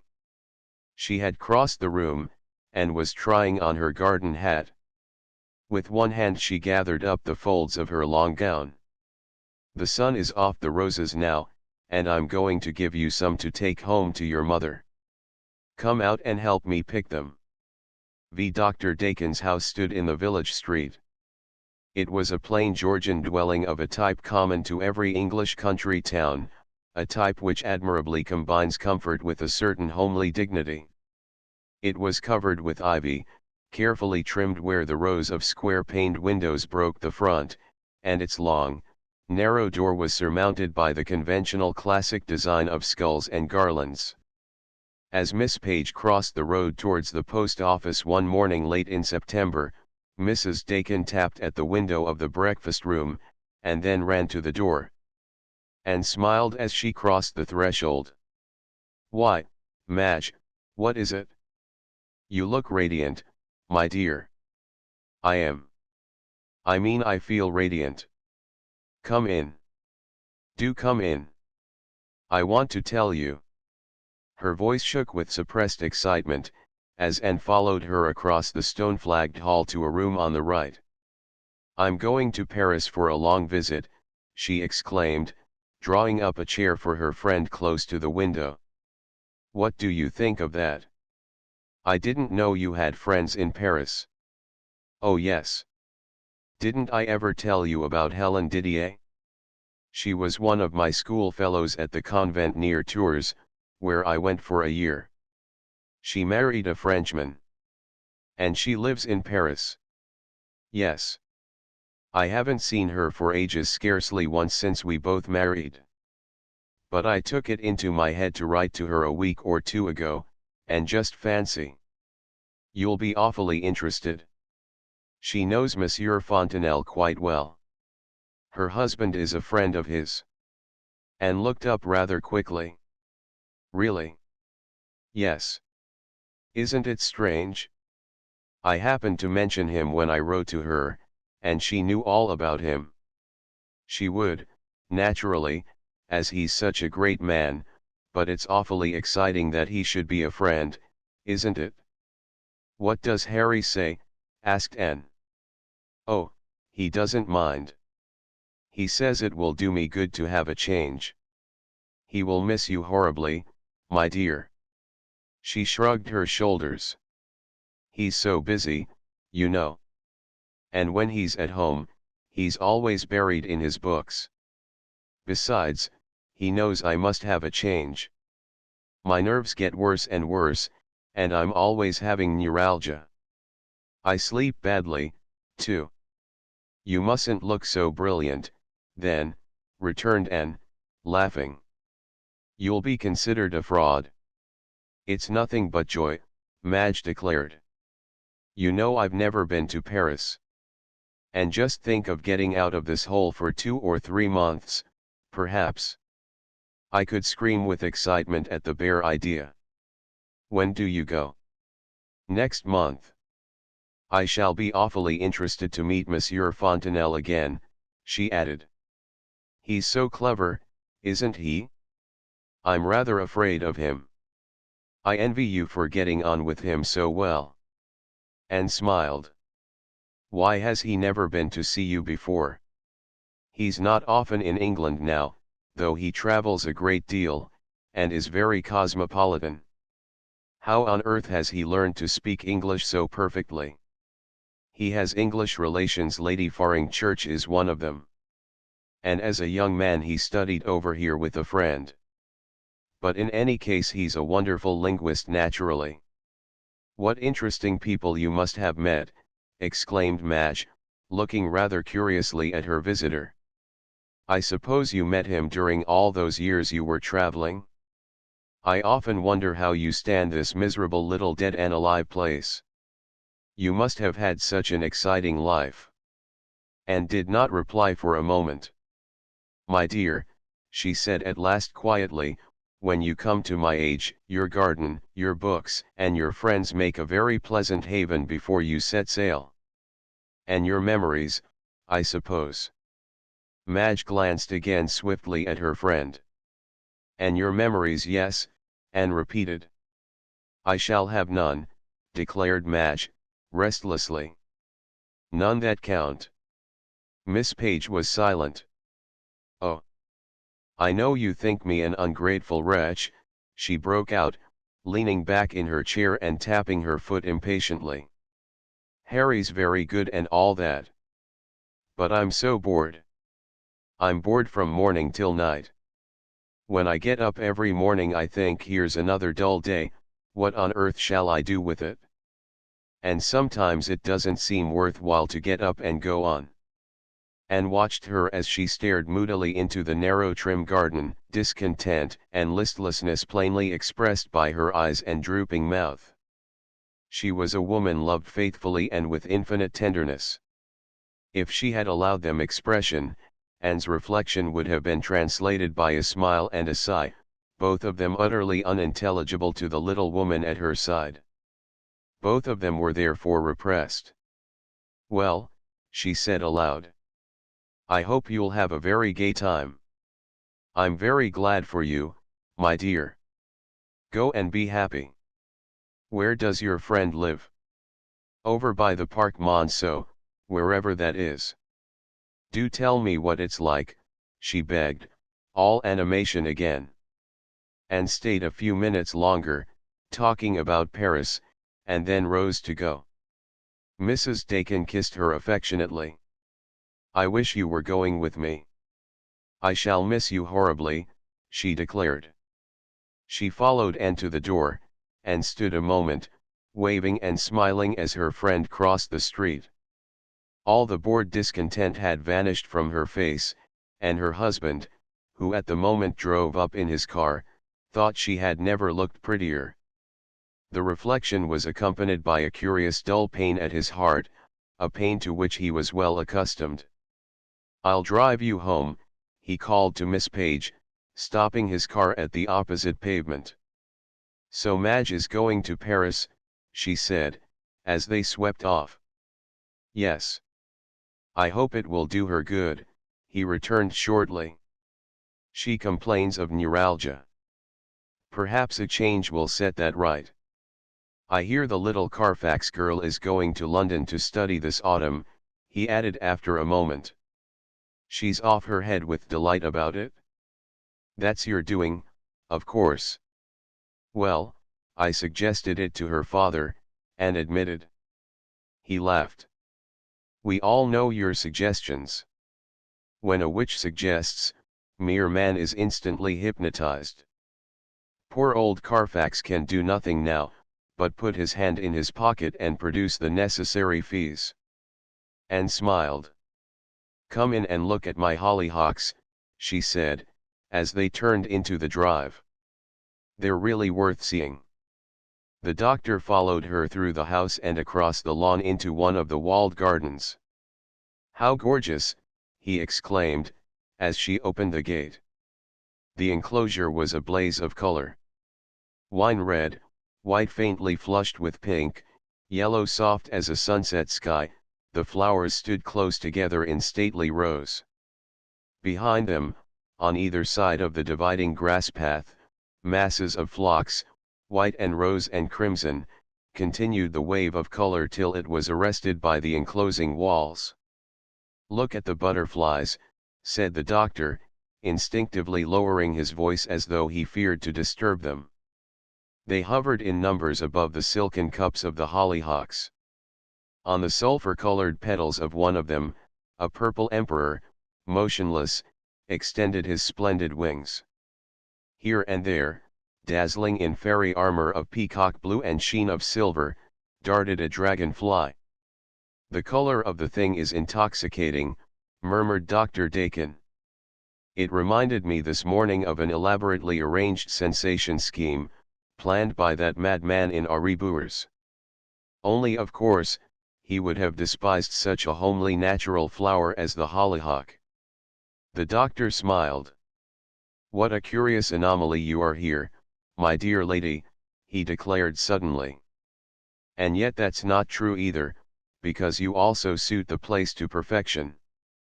Huysmans, and a country practice, and Carfax, and you. It's an amazing world. I hope some intelligent being doesn't miss the exquisite humor of many human juxtapositions," he added rather drily. "I'm glad Sylvia's going to study," was Miss Page's somewhat irrelevant reply. "She has a beautiful voice." "Quite remarkable," he agreed. "She'll be a difficult young woman though, if that face of hers means anything. I don't know that you haven't thrown her to the lions." "My dear doctor, isn't it better to meet the lions, and take one's chance, than to be preyed upon by restlessness and discontent till the whole of one's character is worm-eaten?" asked Anne, quietly. The doctor stooped to examine the purple emperor which still lay motionless, basking in the sunshine. When he raised his head and saw the trouble in his eyes, "Perhaps you're right," he said. Then abruptly, after a moment, "I wish I could give Madge the life that would suit her," he exclaimed, jerking out the words awkwardly. Miss Page waited a moment. "What do you think would suit her?" she asked gently. The doctor shrugged his shoulders. "She wants to live in London, you know. She wants a gayer life. But I should be no use in town. I shouldn't make a living even. I haven't the manner. It's as much as I can do to hold my own here. Everyone who knows you, ends by being thankful to find a splendid friend as well as an excellent doctor," returned Anne. The bitterness in his face softened. "If all the world were like you," he began with a little laugh, and paused. "I'm glad they're not, though. There must only be one Miss Page. But that's it," he went on, "I must know people well better than one could ever know them in the rush of a London practice, where the polished manner I don't possess is absolutely necessary." There was a silence, while they walked the length of the grass path together. "I ought never to have married Madge," he broke out at last, in a low voice. "She's too pretty, and too gay by nature, for a slow coach like me. This village life is too dull for her. She wants her dances, her theaters," he made a vague gesture, "all that sort of thing. I can't make her happy." There was a note of sad discouragement in his voice which went to his listener's heart. "I think you could," she said. He turned his head sharply. "How?" The involuntary hope died. He shook his head. "She's bored with me. Partly, I think, because she imagines you are bored with her." He started. "I? Bored with Madge?" He stopped, as though suddenly arrested, and stood staring down at the grass. I don't think you understand how much I care for Madge. She's the only woman I ever wanted to marry." His voice failed. Miss Page saw that his face was working. "I do know. Better than anyone, perhaps. But I don't think you understand her." He looked at her mutely, waiting for her next words. "You think of her as a butterfly, don't you? A woman with no brains, perhaps." "Oh. I know," she interrupted, as he made a gesture of protest. "I know that would make no difference." She smiled a little. "A man doesn't want the woman he loves to have brains. But they are useful sometimes." In her case they may be very useful. She would like a life of gaiety, of course. She's young and pretty, and it's only natural. But she can't have it. Very well then, if she were nothing but a butterfly, her lot, and yours, would be hard. But Madge has a mind. Oh, she's ignorant, of course. She says so herself. She never reads. She never thinks. But that's habit. No one has ever taken any trouble with her. Did you notice how interested she was the evening we were really talking, the evening Monsieur Fontenelle dined here? She was proud of you then. She wished she could take part in the conversation. Her mind is empty because she has never troubled to fill it. But it's a mind of good quality. She has the power to be interested in 1,000 things. You could open a new world to her, if you were careful and had a little tact. And we all know that you possess that admirable quality. The flattery of her smile was not lost upon the doctor. Surprise, involuntary hope, gratitude, admiration, all struggled in the look with which he regarded her. You always say the right thing, he declared simply. I didn't know the child. He paused, but there was a look of sudden tenderness in his eyes. Well, she's going away now, he began. And that's such a good thing, interrupted Miss Page, eagerly. She will hear and see so much to interest her. She will come back with new impressions. You will have something to work on. They strolled out of the garden together, and across the lawn without speaking. Goodbye, said the doctor, starting as though from a deep reverie, as he found himself opposite his car. He pressed her hand warmly. You have made me much happier, he added shyly.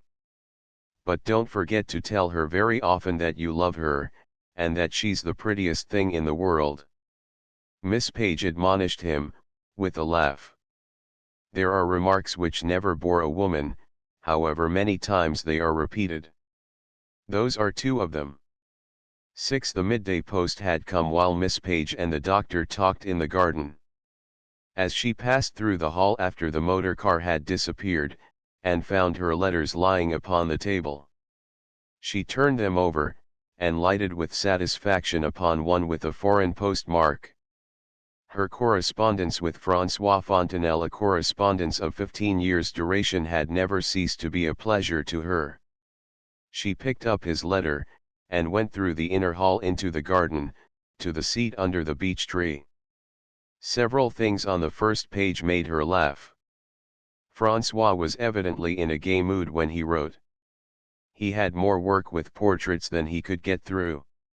He described his sitters with the light raillery he managed so well, presenting them to his reader with a felicity of phrase, a touch as skillful and clever as she well knew the portraits themselves must possess. It was better to be François Fontenelle's friend than his enemy, Miss Page reflected, and smiled to remember the rash women who now crowded to his studio, anxious to be painted by the popular if distinguished artist. She guessed how many of them winced in secret at the result, and marveled that fashion, as well as religion, should exact its willing martyrs. I hear, he said towards the end of the letter, that I'm likely to renew my acquaintance with your little friend, Mrs. Dakin. By a strange chance, the wife of a friend of mine, Louis Didier, knew her as a schoolgirl, went to school with her, I think, and she has been asked to visit them. Louis Didier is a good fellow, an architect. No. You never met him. I have known him myself only 2 or 3 years. He belongs to the younger generation. C'est un bon garçon, though his work is mediocre enough. I don't like his wife. I suspect her of being what you in England call a cat, though to me she is amiable enough. I may possibly have struck terror into her feline heart. When you are in Rome I want you to go again to the Farnesina Palace, and look at the Correggio. You know the one I mean. The letter ended with talk about pictures. Anne read it to the last word, and then sat with it still unfolded in her lap. Her eyes were fixed on the drooping branches of the beech under which she sat. Its leaves were already yellow, and it rose like a fountain of gold towards the quiet September sky. All round the eaves of the house the swallows were skimming and crying, in the unrest of an imminent parting, and the hazy sunshine wrapped the garden in a dream of peace. Anne too, sat dreaming. Ever since the visit of her friend, earlier in the summer, her thoughts had developed a tendency to wander back over the years before their meeting. Today it was of her first 5 years at Fairholme Court that she was thinking. She remembered driving up to the house that was now her home.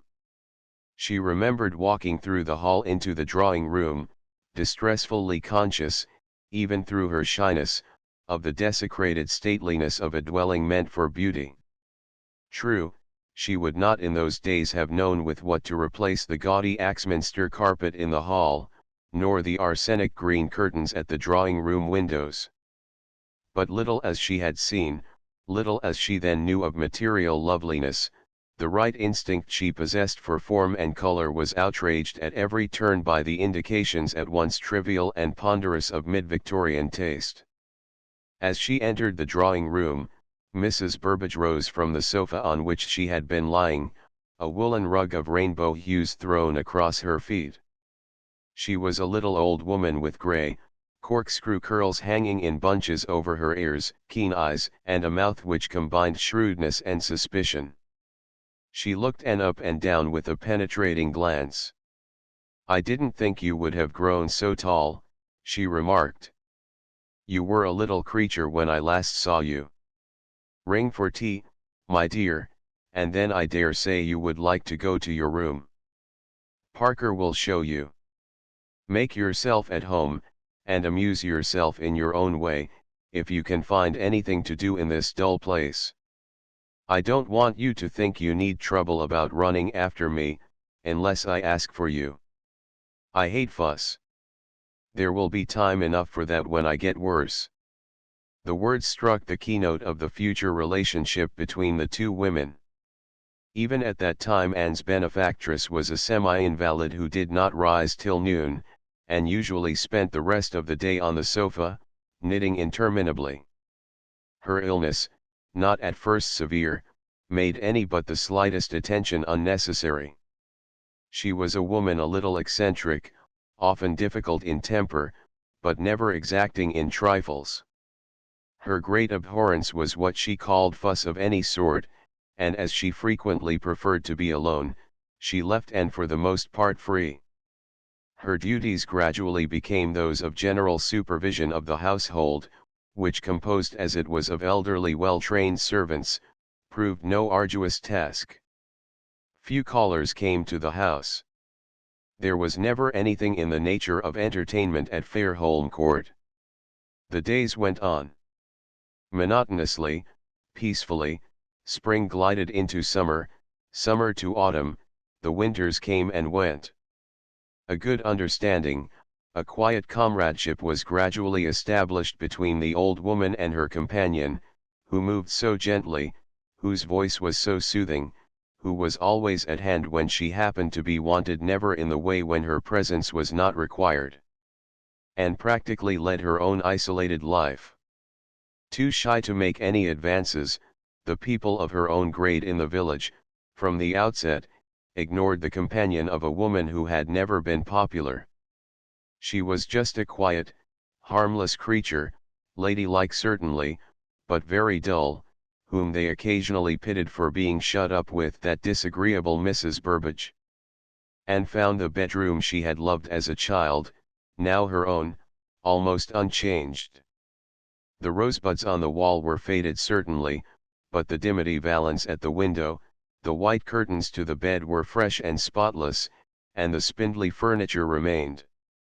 The white roses had grown much taller. They clambered round the window now, and far above her head, looked down at her as she opened it in the morning. The library was also unaltered, and in this room, and in the garden, Anne found all the joy of her life. She was permitted to do what she liked with the garden, and, under the direction of the old gardener, who rejoiced to find someone who loved the work, and, delighted in its results, and planned and planted and laid the foundation for the beauty that now surrounded her. The hours in the open air restored her health. Insensibly, she grew strong and straight. Her always graceful figure developed, and though it was marred by the ill-cut gowns of the village dressmaker, she carried it superbly. Through the long winter days, the library was her solace and delight. At first, imperfectly educated as she was, unused to reading, owing to lack of time and lack of opportunity, she was bewildered by the numberless books through which she was free to range. But gradually she found her way, made a path for herself, and followed it to find it leading her to distant prospects. Mr. Burbage, a gentle and scholarly recluse with a Catholic taste in literature, had left a fine and widely representative library behind him, containing not only the masterpieces of French as well as English prose and poetry, but many curious and rare volumes dealing with the less frequented roads of mental travel. And found history, biography, philosophy, in sufficient quantities to last her for a lifetime. She found curious memoirs of the 17th and 18th centuries, as well as books on magic, on alchemy, on all the strange and recondite studies which at various periods have exercised human thought. French literature was well represented, and impelled by interest and curiosity, and began to recall the little of the language she had learnt with her governess as a child. In this endeavor she unexpectedly found a ready teacher in Mrs. Burbage, who, educated in a French convent up to the time of her marriage, spoke the language fluently, and liked to speak it. Naturally gifted as a linguist, and learned quickly, and often from choice, as time went on, the two women spoke French together, rather than English. But it was to the English poets that Anne most often returned. Poetry suited her nature. It was the form of art which to her, most fully expressed the heights and depths, the beauty and the terror, the haunting melancholy, the fear, the inexpressible longings, the regrets, the sadness, the innocent delights of life, which, in all its complexity, she had begun to recognize through the world of books. In life, men went down to the sea in ships, and did business in great waters. In life, there had been beautiful cities, in which a many-colored crowd of citizens and soldiers, of artists and thinkers, had jostled and fought, and painted their thoughts in churches, and on palace walls, built them into soaring towers, and mighty cathedrals, woven them into immortal books, and lived them in schemes for the regeneration of the world. In life, as Anne had come to know it through her reading, there had been, and still were, fierce passions of love and hate, swaying men and women as the trees of a forest are swayed by a rushing wind.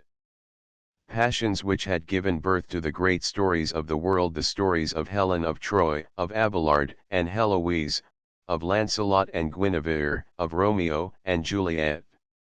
In life, running like a dark mysterious stream, among the simpler sensations, the more elemental passions of humanity, there had been strange terrors, haunting curiosities, insatiable longings for the unattainable, the unknowable, the unrealized, the desire of the moth for the star.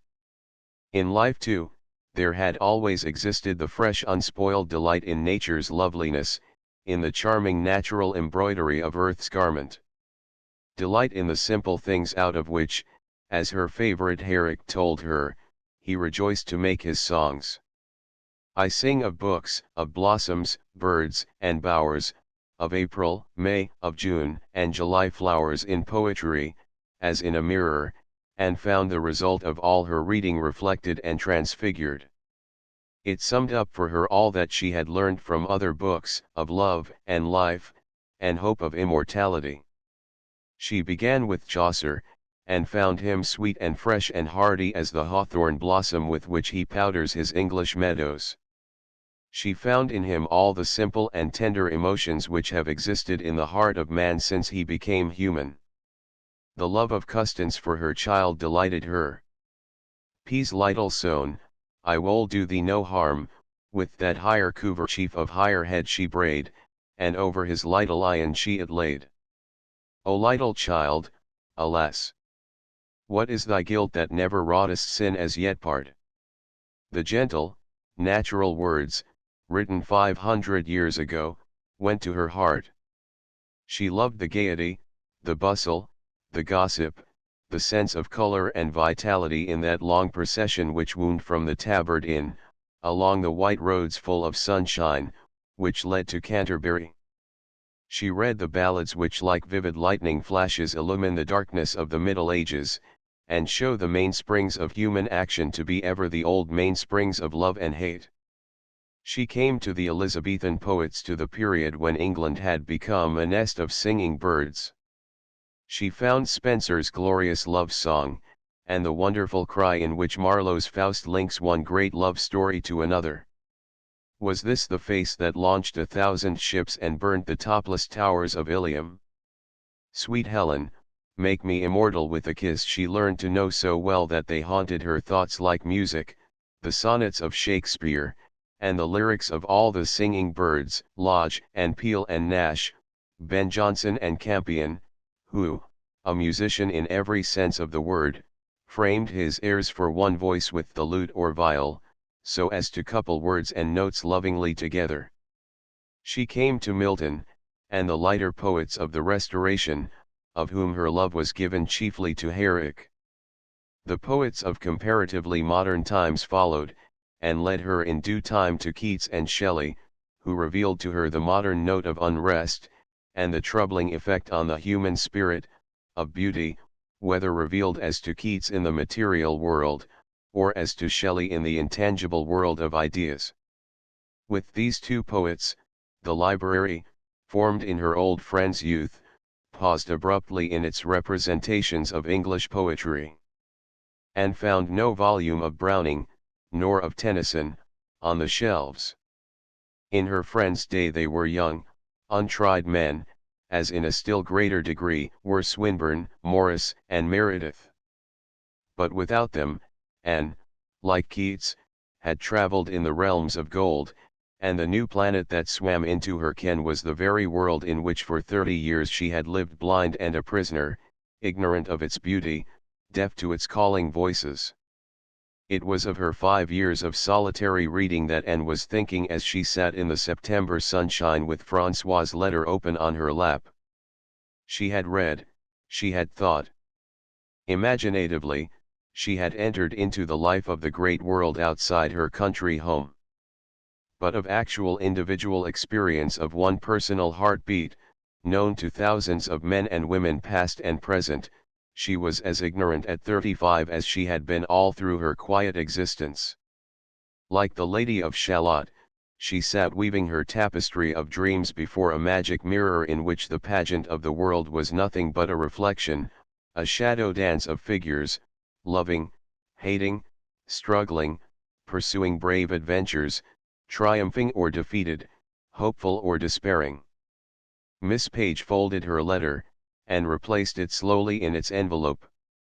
It was the day for her class of village children, whom she taught to sew, and to whom, while they wrestled with long seams, she read fairy tales. There was tea in the garden afterwards, and she had forgotten to tell Berks to put out the strawberry jam. She rose, and went into the house to repair the omission.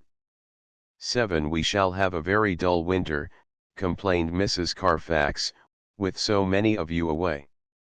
Sylvia and Mrs. Dakin have gone already, and now you are going to desert us. We shall feel quite lost. It was a damp afternoon in mid-October, and the wood fire in Miss Page's drawing room glowed cheerfully. The tea table was drawn up near its blaze, and Mrs. Carfax leaned back comfortably in the corner of the sofa, sipping her tea and eating hot cakes appreciatively. So you're going to Rome, she continued. We hoped as you didn't go away last year you had become reconciled to an English winter. I didn't mean to go, confessed Anne. I was very happy here last year. But somehow this autumn I have begun to long for more sunshine. I know we've had a lovely summer, and I ought to be content, but the rain of the last fortnight has decided me. She glanced with a little shiver towards the drenched garden. The rain had been too persistent to make much sweeping of leaves practicable, and the grass was strewn with them, yellow, battered and rotting. "Tell me about Sylvia," she inquired. "I heard from her the other day, but I dare say you have later news." "She seems very happy." "Oh, she writes in excellent spirits, as of course she would, now she's got her own way." Mrs. Carfax's expression was one of rather irritable displeasure, and Anne's inward reflections turned on that deplorable yet possibly comprehensible antagonism which so frequently exists between children and parents, the tie of blood so binding, yet so provocative of mutual adverse criticism, involuntary irritation, and impatience. "Do you like the boarding house?" she asked. "Oh yes. Very nice. Her father and I took her there last week, you know. I couldn't be easy till I'd seen what sort of place she was in. And men are no good at that sort of thing." She helped herself to another tea cake. "Oh yes," she repeated, "it's a very comfortable house, on the Embankment, I think you call it. At any rate, it's quite close to the school where she takes her lessons. Sylvia shares a sitting room with Susie Villers, one of her schoolfellows who is studying at the Slade, is it? I always forget the names of these places. It's a house built on purpose for students, I understand. Most comfortable. Hot and cold water on every floor, and bathrooms, and a beautiful dining room. To my mind it's all too luxurious. Everything is done nowadays, it seems to me, to tempt young people from their homes." Mrs. Carfax gave an exasperated sigh. "But Sylvia has a great gift, dear Mrs. Carfax," pleaded Anne. "It isn't as though she leaves home to do nothing. That's what her father says now. He never used to. He always upheld me in maintaining that the place of the eldest daughter is at home. I don't know what you could have said to change him so, Miss Page, but ever since he talked to you about Sylvia, his cry is that it's sinful not to use the gifts with which God has endowed us. Men are so inconsistent, and if they're clergymen they always seem able to quote some text to annoy you. I don't mean to be profane, but sometimes I have found the Bible most trying." Mrs. Carfax sighed again. "She has a lovely voice. You will be proud of her one day," declared Miss Page, with her disarming smile. "But what is she going to do with it? I would never consent to a child of mine singing in public, with her name in newspapers, and on placards and all that. It would break my heart. Still, you needn't think of the future yet, need you? She has years of training before her.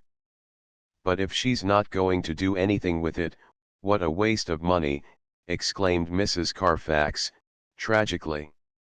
"I think it's much better for girls not to have gifts," she added. Miss Page was rather disposed to consider that her guest had uttered a great truth. Her reply, however, was non-committal. "Perhaps," she said. "But if they do possess them, don't you agree with Mr. Carfax that it's right to cultivate them? A gift of any sort is such a worrying thing," she added persuasively. "And if it's allowed to rust, it chiefly worries its possessor. Now that she's doing what she was born to do, Sylvia will be contented. I don't think it's just because she's getting her own way that she's happy. It's deeper than that. She's satisfied because she's fulfilling a need of her nature for which she's no more responsible than she is for the color of her very pretty eyes." Anne's voice was so gentle, her smile so irresistible, that Mrs. Carfax was visibly softened. "At any rate, I'm glad it's not art she's got a taste for," she conceded. To Mrs. Carfax, painting, to the exclusion of all the other activities of the muses, was art, as Miss Page understood. You wouldn't like her to paint. Oh, landscapes and flowers, and that sort of thing is all right. A very nice amusement. I've got lots of watercolor sketches I did as a girl, and hand-painted screens, and sofa cushions too. But nowadays art is such a shocking thing, isn't it? I hear that Susie Villers draws from the nude, as they call it. To me, it's a perfectly disgusting idea. And they draw men, as well as women. Imagine a young girl having the boldness to draw a man without his clothes. Do have some of this toast before it gets cold, urged Anne. Oh, while I think of it, I wish you would tell me how to make that delicious shortbread I tasted the last time I came to you. Mrs. Carfax, adroitly switched off the topic of art as she understood it, was on firm ground now that culinary operations held the conversational field. She gave minute directions to which her friend listened with flattering attention. I must write that down before I forget it, said Anne, opening a bureau to take from it her book of recipes. How beautifully orderly you are, exclaimed her guest, glancing with admiration at the packets of papers tied with ribbon, the piles of little books which filled the pigeonholes. What a pity you never married. You would have made such a good wife. The wives of today are shocking housekeepers. Look at that flighty little Mrs. Dakin. The doctor, poor man, must suffer a good deal. I doubt whether he ever gets a decent meal. Don't you think it's very extraordinary of him to let her go away for such a long visit as she proposes to make? I think that kind of thing is a mistake, you know. Launched upon the stream of gossip for which she possessed a considerable weakness, Mrs. Carfax shook her head portentously. He thinks it will be good for her health. She's not very strong, is she? And this place doesn't suit her in the winter. Oh, I don't think there's much the matter with her health, answered Mrs. Carfax with a touch of scorn. She hasn't anything else to think of. She hasn't enough to do, that's what's the matter with her. 1 or 2 children would soon make her forget her ailments. Poor Dr. Dakin. I don't think she's very nice to him, do you? I often pity him. But I'm quite sure they're devoted to one another, began Miss Page, hailing with relief the entrance of the vicar, who had called to fetch his wife, and to bid their hostess farewell. Well, dear lady, he exclaimed in his hearty voice. So you're off to the land of perpetual sunshine tomorrow. Lucky woman. And Rome too, a city which I have always had a great desire to visit. Most interesting. Most interesting. But you leave us desolate. How kind of you to come and say goodbye. My farewells this week have made me quite sad, declared Anne. I hate last days. We shall all miss you terribly. You leave a heartbroken community behind you, said the vicar. Poor Dakin is already bemoaning his fate, bereft of his wife and of you. It's a good thing Sylvia isn't here, or we should have had nothing but lamentations till the spring. You all spoil me, Anne said in a moved voice. We have been talking about Sylvia, she went on rather hurriedly. I'm so glad she's happy. Best thing for her. Quite the right thing, declared the vicar emphatically. I'm always telling my wife that gifts are ours as a sacred trust. Moreover, when the girl comes back for the holidays and so on, she will appreciate her home, and we shall all get on much better in consequence. Girls as well as boys must find their own paths, and make their own lives. To thwart them only leads to unnecessary friction, and is after all unjust. Every girl should have her chance. If Miss Page smiled in secret to find the ideas she had implanted in the vicar's mind so well assimilated that they reappeared in the form of original conviction, No trace of her amusement was visible.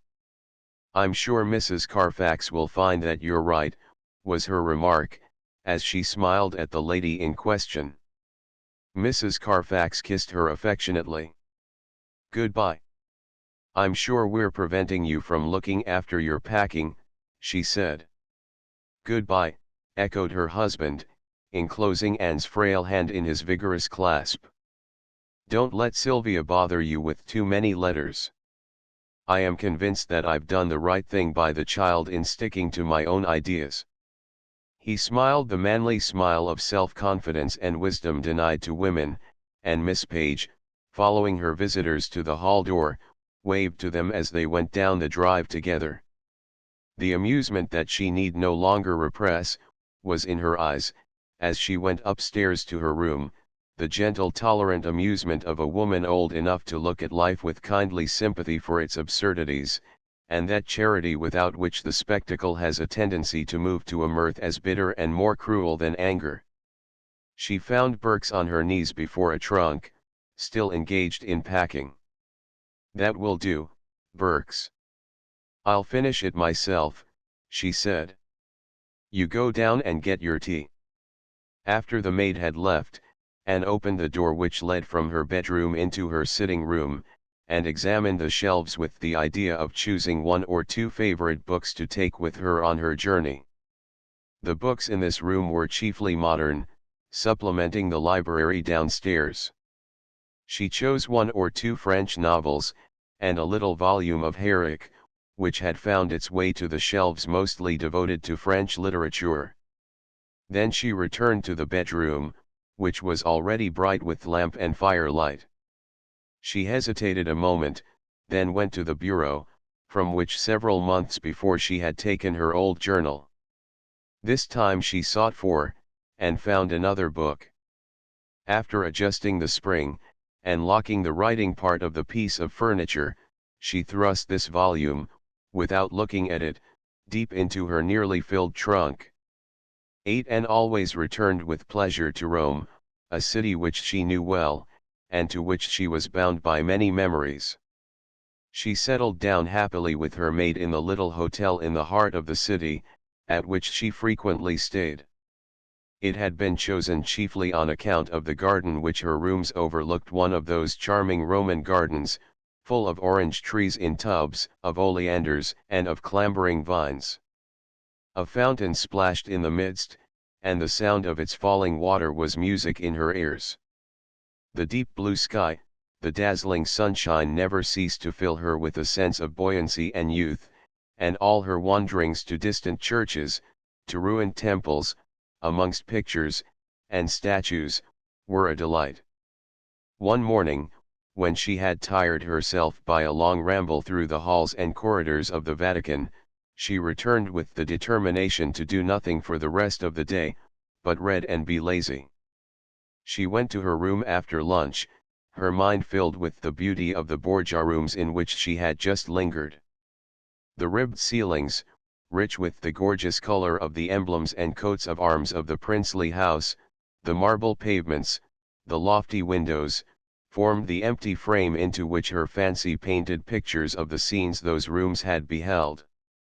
She heard the rustle of dresses stiff with gold and gems, she caught the backward glance of many a face, the face of Isabella d'Este, of Beatrice, of Lucrezia, framed in the golden hair she washed so frequently, and tended with such care. What's become of all the gold used to hang and brush their bosoms? Browning's words had come to Anne's mind as she stood for a moment alone in one of the ante-chambers, and glanced about her as though expecting it to be full of ghosts. She wondered how many of these golden-haired women had loved the painted walls upon which her eyes now rested. Those wonderful frescoes of Pinturicchio with their background of valley and mountain, and their flower-starred meadows, their animals and birds, their fantastic towers, their dainty figures, fanciful and charming as a fairy tale. She hoped they had loved them, and praised the painter with their sweetest smiles. Outside in the garden, the fountain splashed in the sunshine, and suddenly its melody was the melody of her own fountain in her own English garden at home. She thought of it lovingly, and planned a new hedge of briar roses in the sunny corner where the dovecot stood. Gradually the memory of the garden filled her mind, and blotted out the stately visions of palaces and princes. It grew peopled with well-known figures, with men who 20 years ago had walked with her across its green lawn, had sat with her under its trees, laughing, talking, reading, sometimes, but rarely silent. Presently she rose, and took from a locked drawer the book she had brought from home, and till this moment, forgotten. Sitting in the sunshine, with the splash of the fountain sounding in her ears, Anne opened it. March 3. Hugh came home last November to marry Alice, were the first words that met her eyes. They have taken a little furnished cottage by the sea, at St. Margaret's Bay near Dover, and they want me to stay with them before they sail for New Zealand. Mrs. Burbage says of course I must go, and I start tomorrow to be with them for a fortnight. I long to see Hugh again, but I'm shy at the thought of meeting his wife. I have never seen her. Except for the mention of her return to Fairholme Court, there was nothing written in the book from that date, till May of the same year, and the painful color crept into Anne's face as she noticed this. There was no need for written record. Clearly, as though she had recently lived through the experience, she remembered that fortnight's visit. She remembered getting out of the train at the wayside station, the nearest station touched by the railroad, for St. Margaret's Bay. Her heart was beating rather fast. It was 18 years since she had seen Hugh. Should she recognize him? He would not know her. When he last came home she was a girl of 17.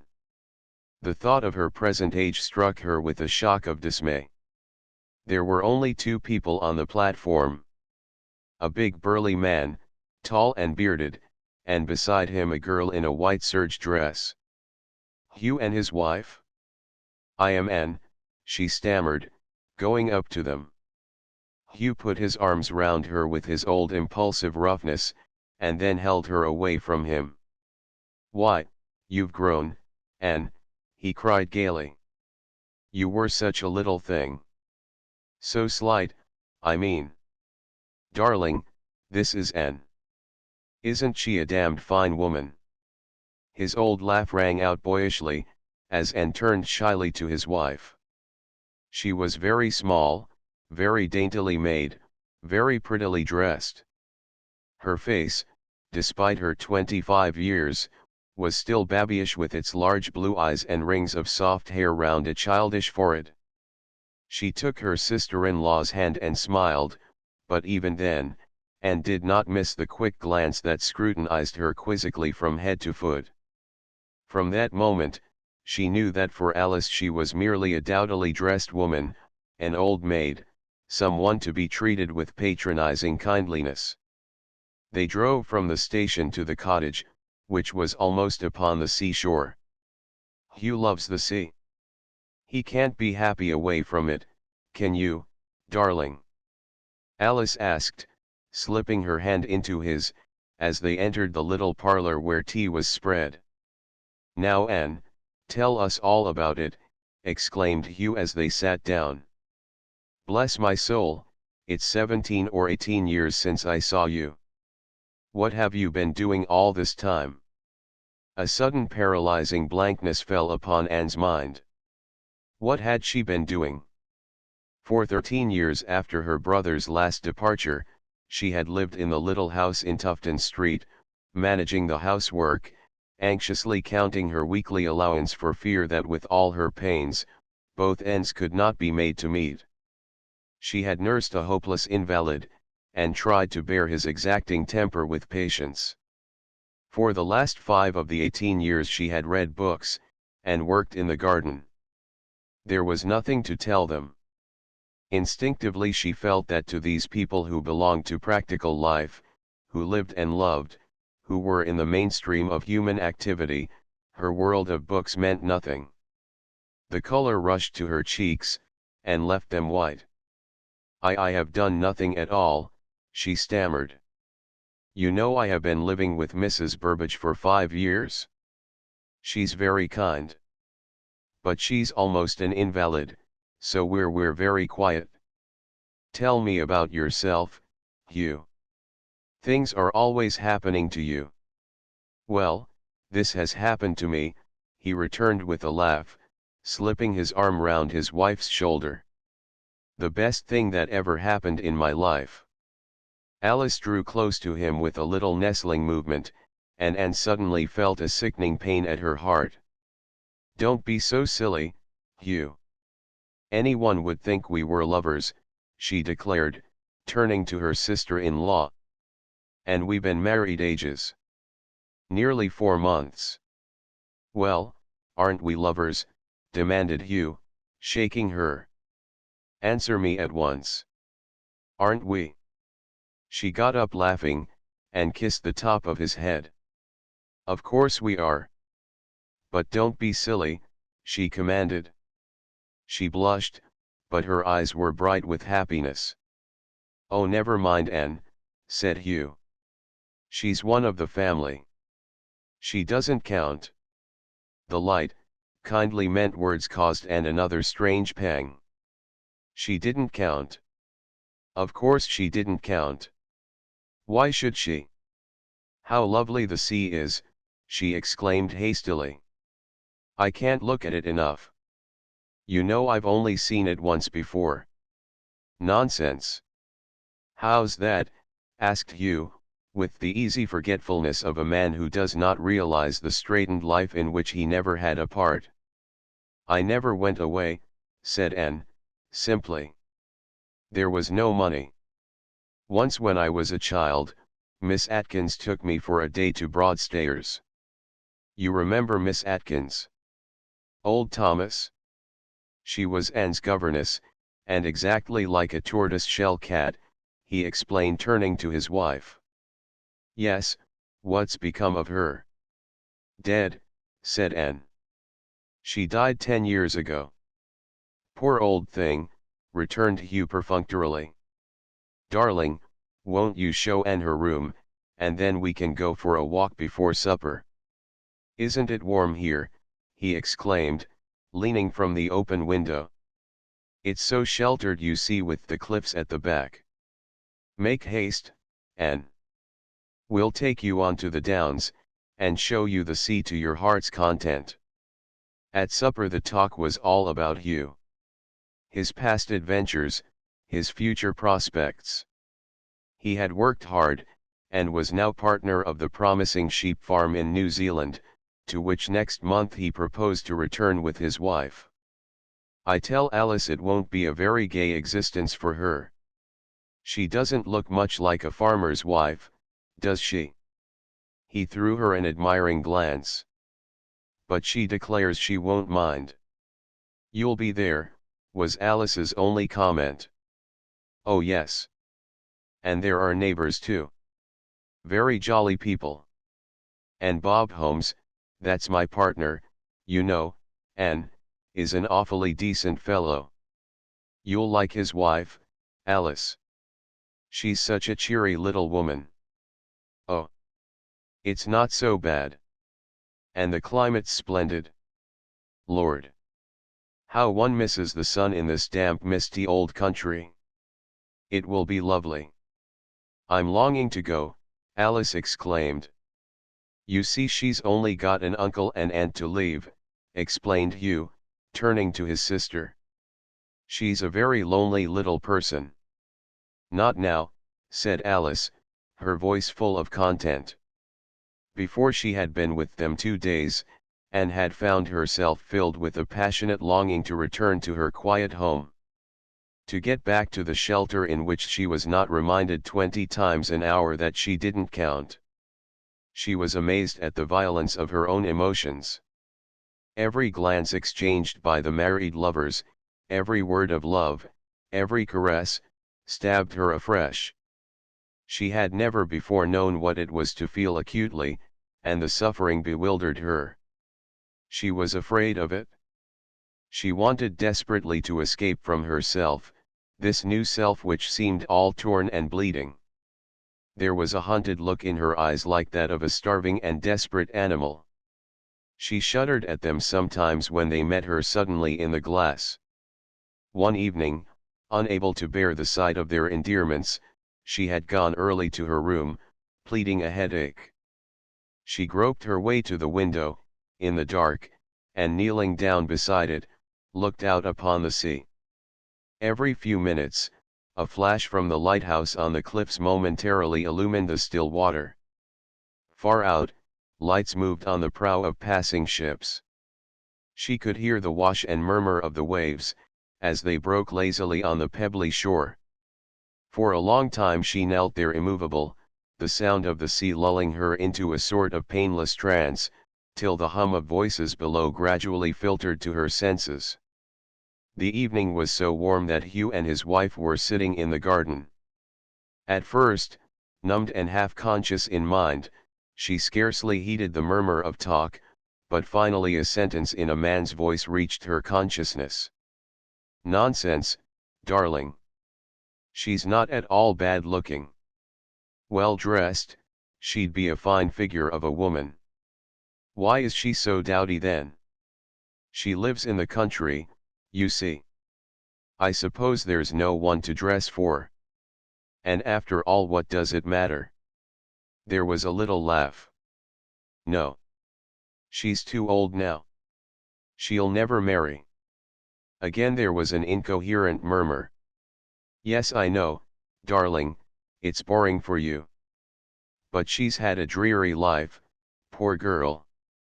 I want you to be nice to her." "I am nice," the answer came in a hurt voice, and was followed immediately by a rustle. "I know you are. You're a darling. You're the sweetest thing on this earth." There was a sound of a kiss, and Anne drew back from the window with a quick movement. "Hush!" The exclamation came swiftly from Hugh. "Oh, it's all right. Her light's out. She's asleep." Anne closed the window noiselessly to shut out the voices to which she had listened without her will, scarcely conscious of how they had reached her. She threw herself on her bed in the dark. After all, as Hugh said, it didn't matter. But she cried all night as though it did. In the journal which Miss Page held open on her knee, she saw the date of her return recorded. "Came back to Fairholme Court, March 17th." She remembered her old friend's greeting, as she went to find her in the morning room, where she was lying on the sofa. "Why, Anne? Sea air doesn't suit you. You've got thin, my dear. You look quite ill. You mustn't go away again." "No," she said quietly. "I will never go away again." She remembered going into the library before she took off her walking things, looking round at the walls lined with books, and wondering why they had ever meant anything to her at all. "Books are no good," she said to herself, as she went upstairs. "This also is vanity," was what the words implied. Miss Page looked out with a sort of surprise upon the garden steeped in sunshine. The fountain was still splashing gaily into its marble basin.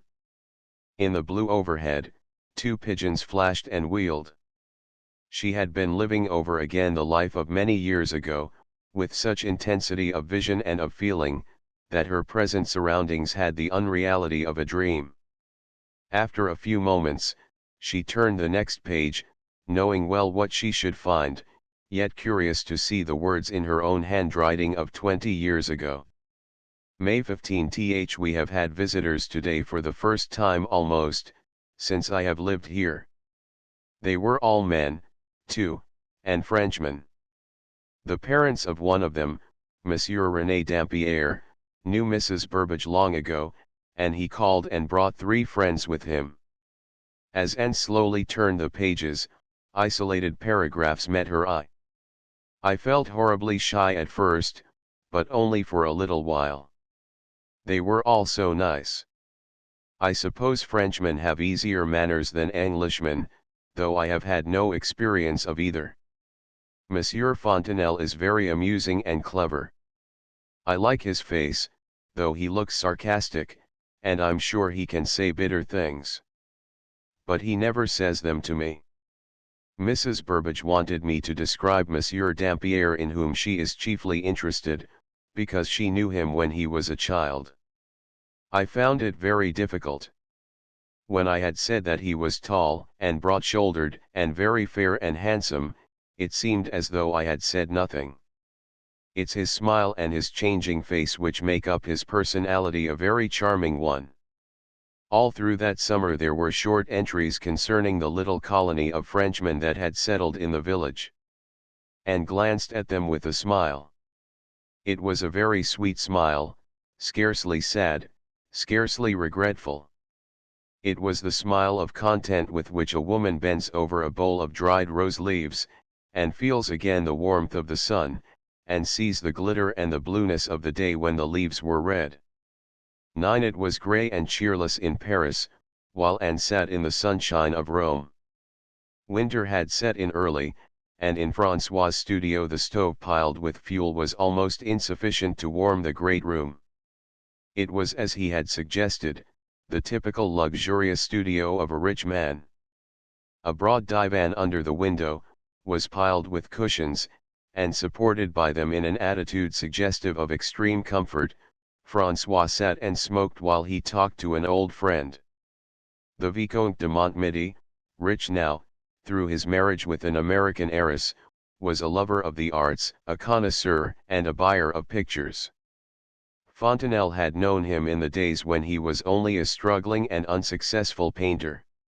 His title and his noble birth had stood him in better stead than his talent. That this was of an inferior quality to his fine taste in art, François had early recognized, and his felicitations on the subject of his prudent marriage had therefore gained an added warmth and fervour of approval.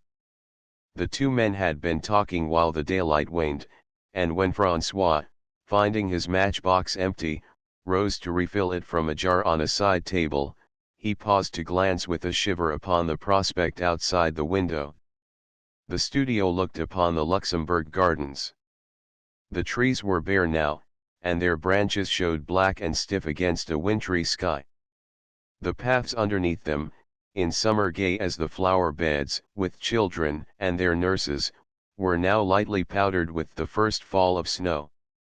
I ought to have gone abroad, he declared, lighting a cigarette.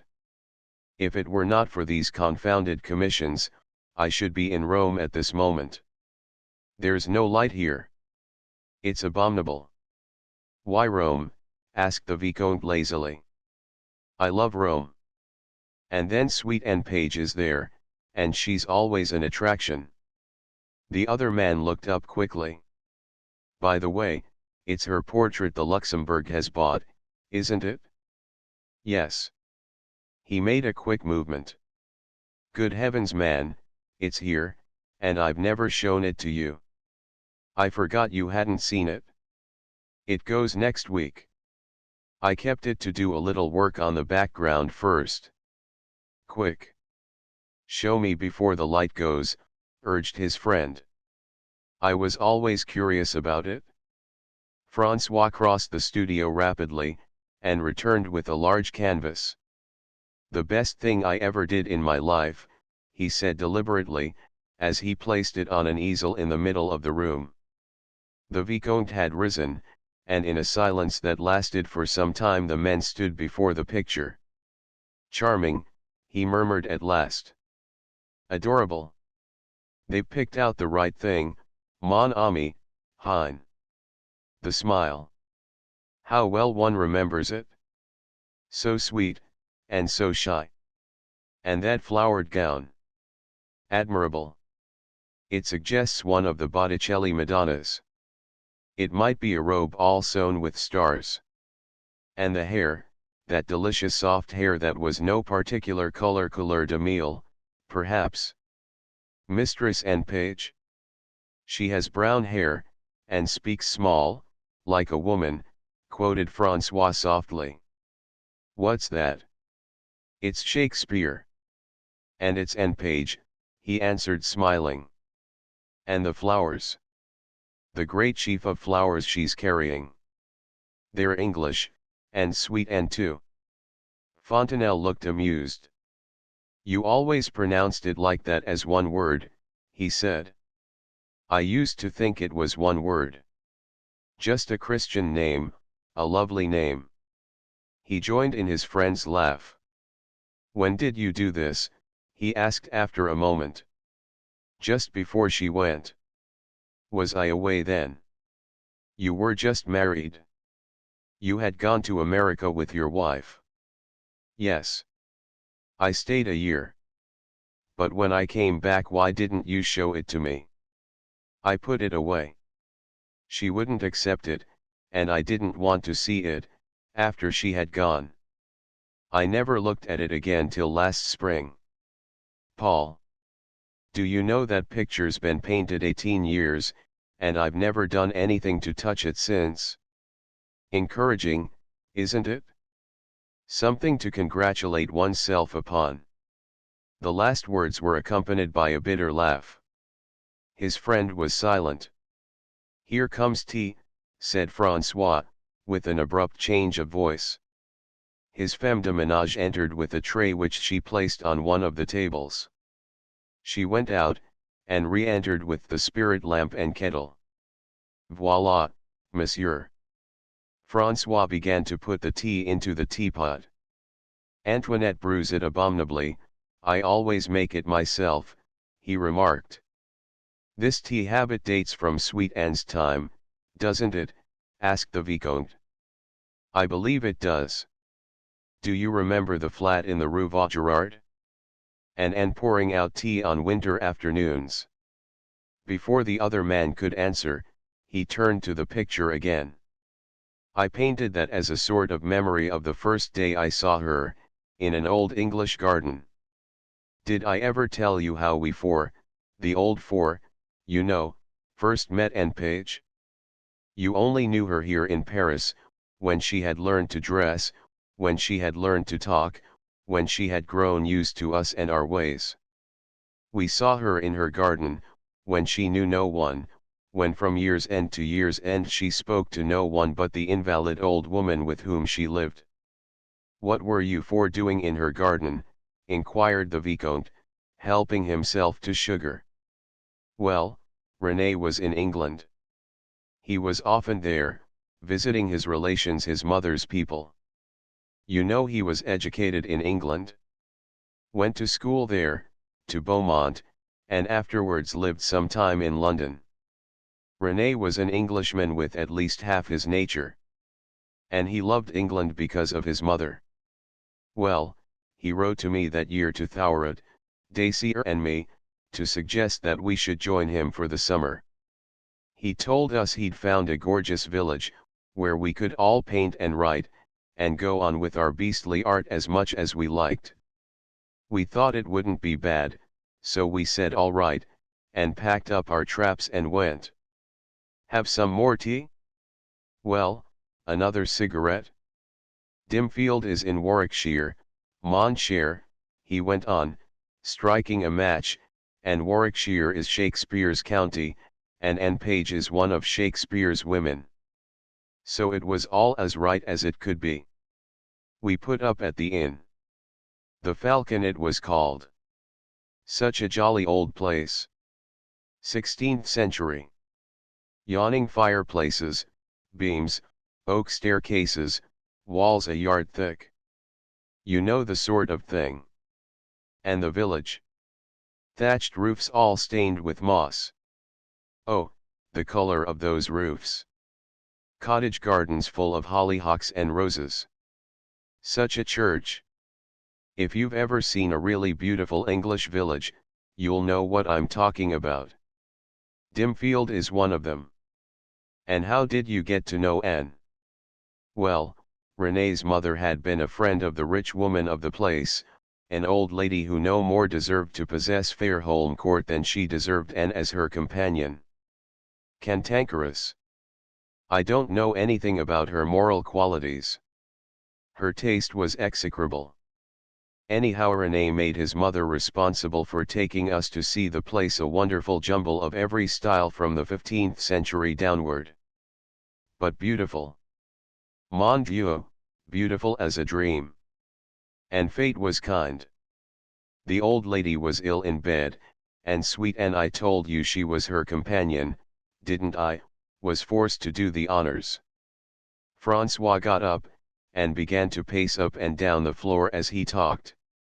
We were all packed into the drawing room to wait, the first time we called, and while Rene was making absurd remarks about the sofa cushions, and the bead mats, and the whole chamber of horrors, I caught sight of Anne coming across the lawn. She wore that gown. He nodded towards the portrait. An absurd thing really, but it suited her because it showed her figure. Her figure was superb, murmured the Vicomte. Yes.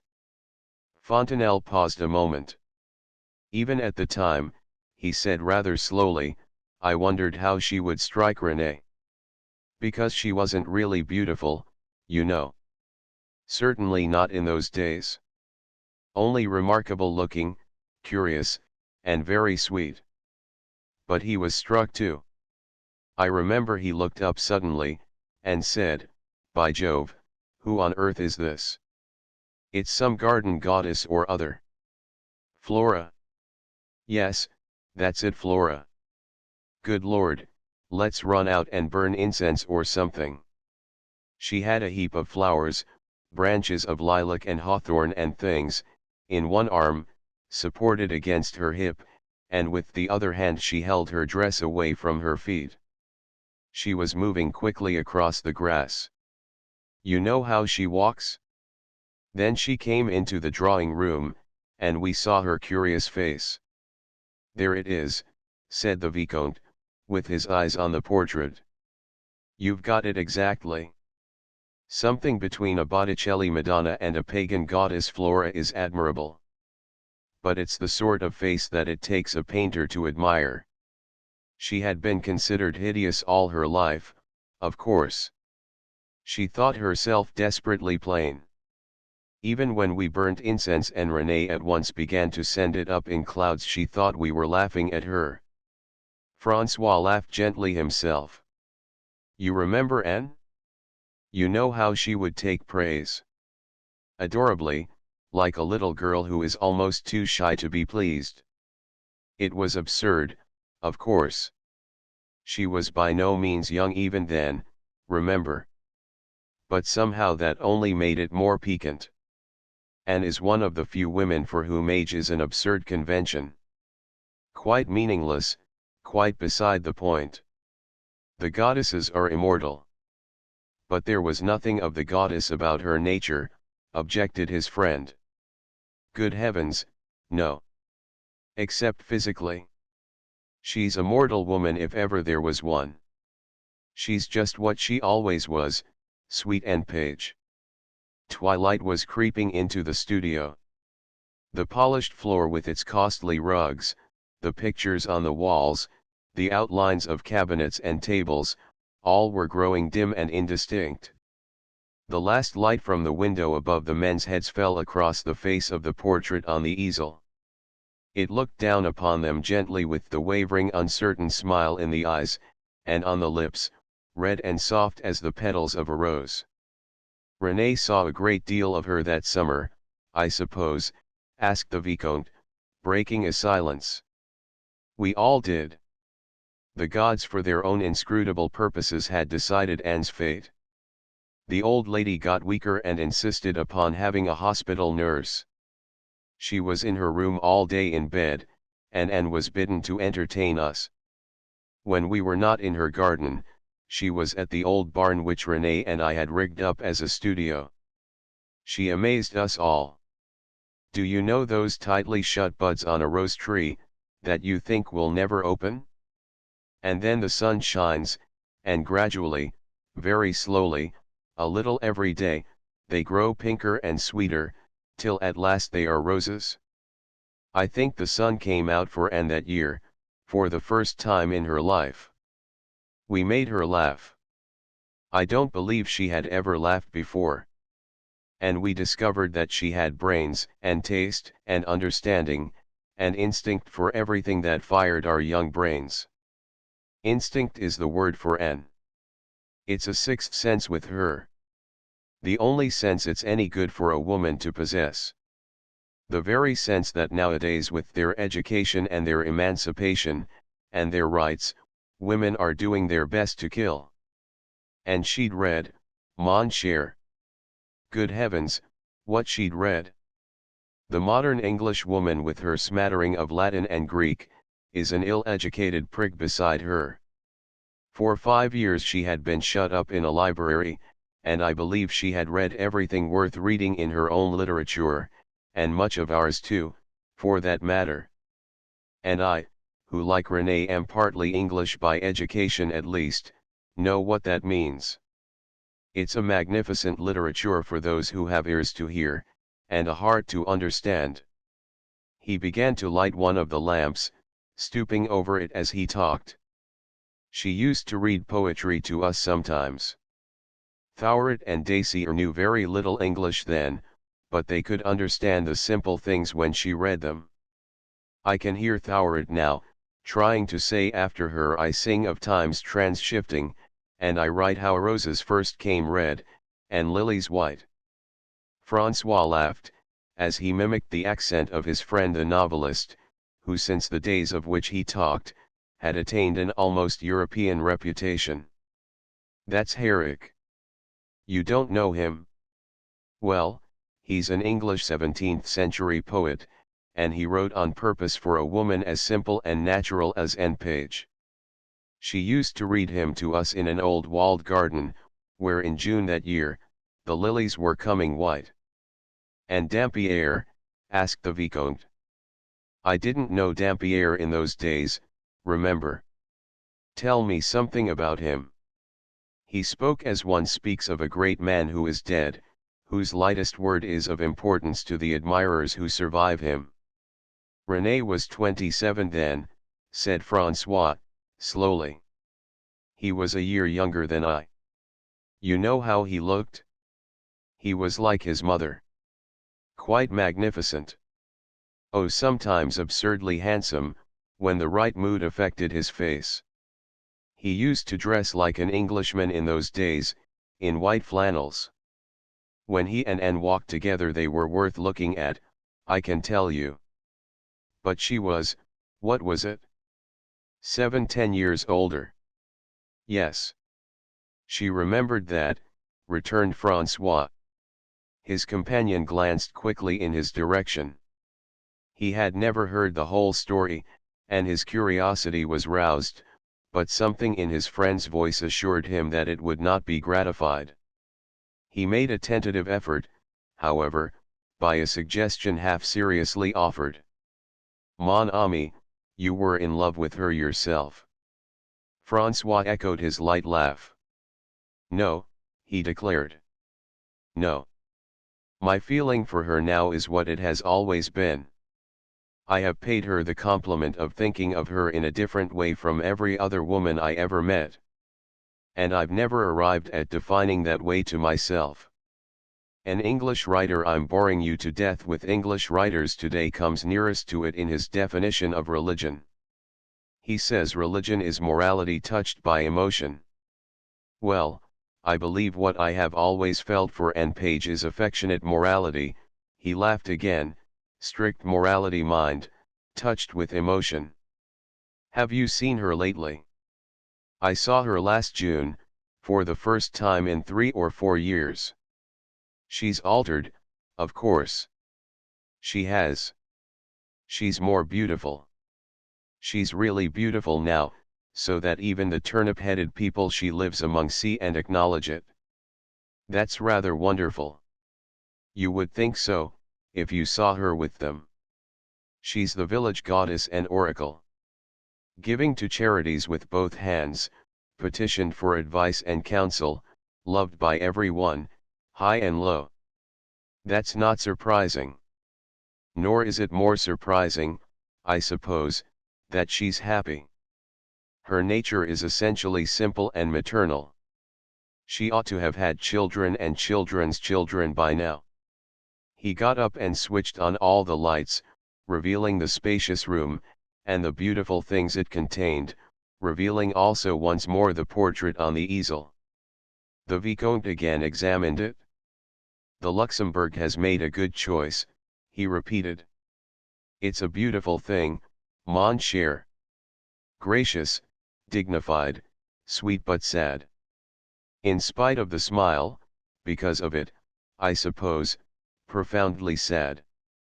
But why? She is not a sad woman." François was moving about the room, rearranging the canvases against the wall. "She was sad then." The Vicomte waited, but François said no more, and the conversation turned upon other matters. As he rose to go, he stooped to examine a little sketch propped up on the top of a cabinet, against the wall. "That's rather nice," he remarked critically. "It's the little woman I met here the other day, isn't it? Dark. Pretty. English. Who is she?" "A Mrs. Dakin. By the way, she's one of N. Page's friends. One of the people in her village. She's staying here with Madame Didier." "Louis Didier's wife? Did they know her then?" asked his friend quickly. "Who? N. No.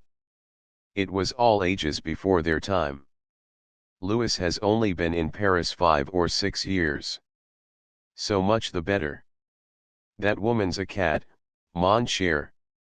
Sleek fur, claws and all. Madame Didier?" "I agree," returned François with a laugh. "The typical English devotee of Mrs. Grundy. Louis goes in mortal fear of her." "Tant pis," exclaimed the Vicomte, with an accent of commiseration. Towards the middle of December, Mrs. Carfax became possessed with the idea of going to London.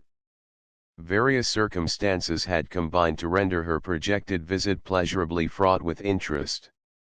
There was shopping to be done, of course. There was also Sylvia to embrace, Sylvia whose holidays were so short that she herself had suggested the advisability of staying in town for Christmas, in order not to interrupt her work. Naturally Mrs. Carfax was anxious to see her child. Naturally also she looked forward to staying with the Lovells, who were old friends, and had a comfortable house in Bayswater.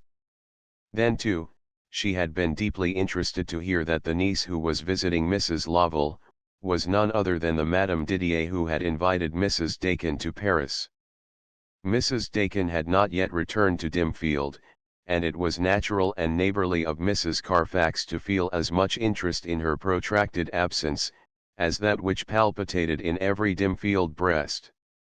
In a few days she would be in the position of knowing all that Madame Didier knew about her late guest. And then there was Sylvia of course, and the shopping, and the delight of meeting her dear friends the Lovells. Mrs. Carfax was quite determined to go. "I shall take the 3 o'clock train this afternoon," she announced to the vicar at breakfast time, "and send a telegram to Laura. She is quite ready for me, and urges me to come at once." "Very well, my dear," agreed the vicar. "Please yourself of course, though I scarcely think it necessary. You were in town only 3 months ago. You don't think it necessary to see Sylvia, who is not coming home for Christmas?" demanded his wife. "Well, I do. I have the feelings of a mother after all, and I think it's cruel to leave the poor child up there, with never the sight of a home face. Please yourself, my dear, as I have already said.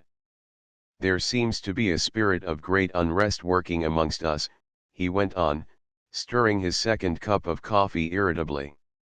"There's Miss Page abroad, and Sylvia away, and Mrs. Dakin not yet returned. And now you children, go upstairs if you've finished your breakfast," interrupted their mother. "Johnny, say grace. Now all of you go and get your lessons ready for Miss Hope. She'll be here in a minute." There was a stampede to the door, and when it closed on the last child, Mrs. Carfax turned to her husband. "It's most extraordinary about Mrs. Dakin, isn't it?" she exclaimed. "And such a strange thing that this Madame Didier should be Major Lovell's niece. I heard something once about a niece of his having married a Frenchman, but I never knew her name. I shall probably hear all about Mrs. Dakin from her. Then, my dear Mary, if you do, I hope you will be discreet." "Discreet, George? What do you mean? Am I not always discreet?" The vicar prudently disregarded the question. "What I wish to point out, is this," he returned. "The duty of taking broad and charitable views. There is a reasonable explanation of Mrs. Dakin's absence. I met Dakin yesterday, and he told me it was a question of his wife's health. She's seeing some doctor in Paris, and going through a course of treatment." Mrs. Carfax sniffed. "With her own husband a doctor? My dear, you know as well as I do that doctors seldom attend their wives. You annoy me, George. You speak as though I should be glad to hear that there was any other reason. I'm sure I hope with all my heart it's the true one. But everybody is talking about it, and I must say I think the poor man looks very unhappy." "Broad views," returned the vicar, clearing his throat, "are those which in Christian charity we should always endeavor to assume with regard to our fellows. Let us remember also, that we have neither part nor lot in this matter." "Why don't you tell me straight out to mind my own business?" asked Mrs. Carfax angrily. "It's what you mean. And we're not in church, so you needn't beat about the bush. You only take broad views as you call them, when you want to be annoying and put me in the wrong. You know as well as I do that it's not right for a wife to stay months away from her husband. Dr. Dakin must be a fool to allow it. At the same time, you know how delighted I should be if it is all right. And yet you pretend to think that in a spirit of vulgar curiosity I'm going up to town on purpose to gossip and try to find out things which don't concern me.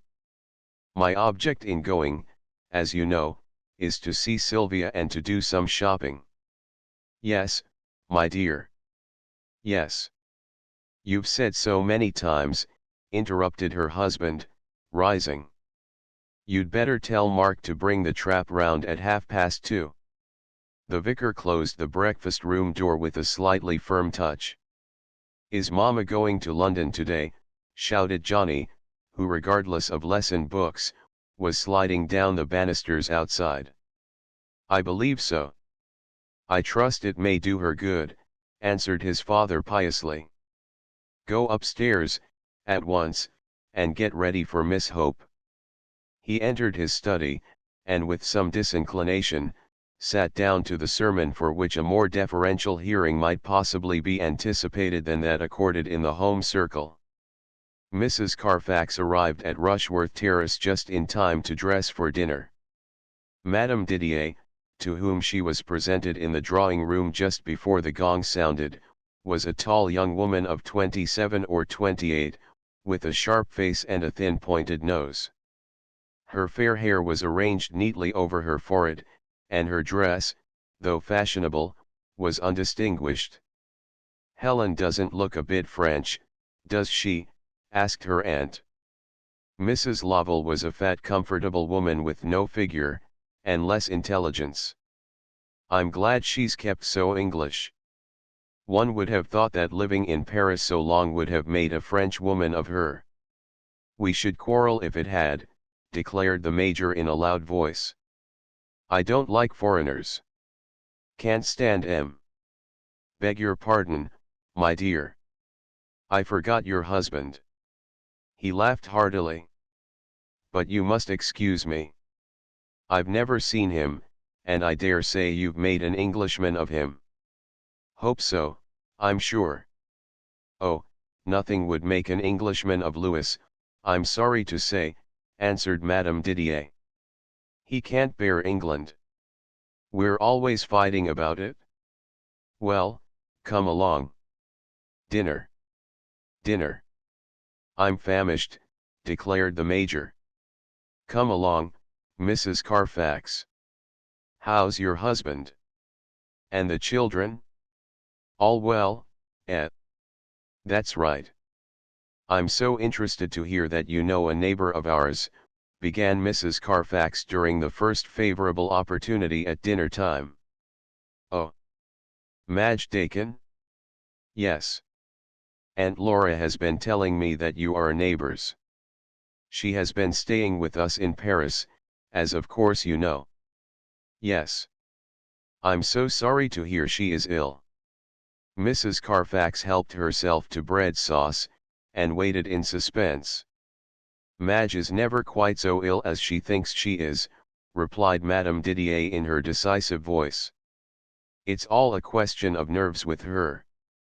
However, I suggested she should go to a doctor who did me a great deal of good some time ago. I'm a real sufferer from nerves. And as I couldn't keep her any longer, I had visits to pay, and so on. She is boarding with some people in Paris to go on with the treatment. The explanation, delivered in Madame Didier's high thin voice, seemed sufficiently reasonable. Yet Mrs. Carfax was conscious of an undercurrent.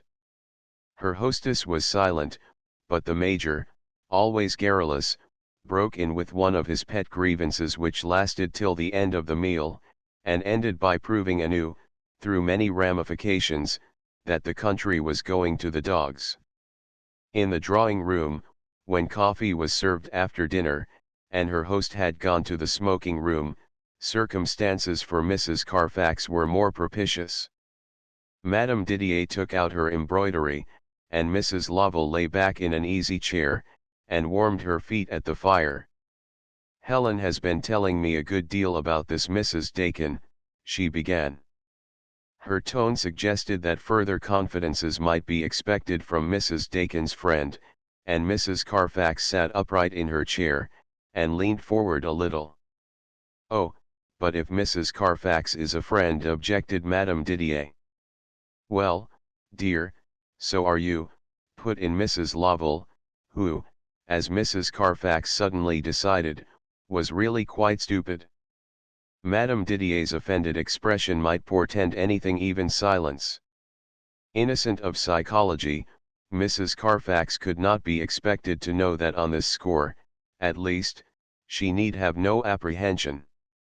Of course I am Madge's friend, said Madame Didier, stitching very fast, and that's why I am so distressed at her foolish behavior. What has she? Mrs. Carfax paused. It was perhaps safer not to interrupt.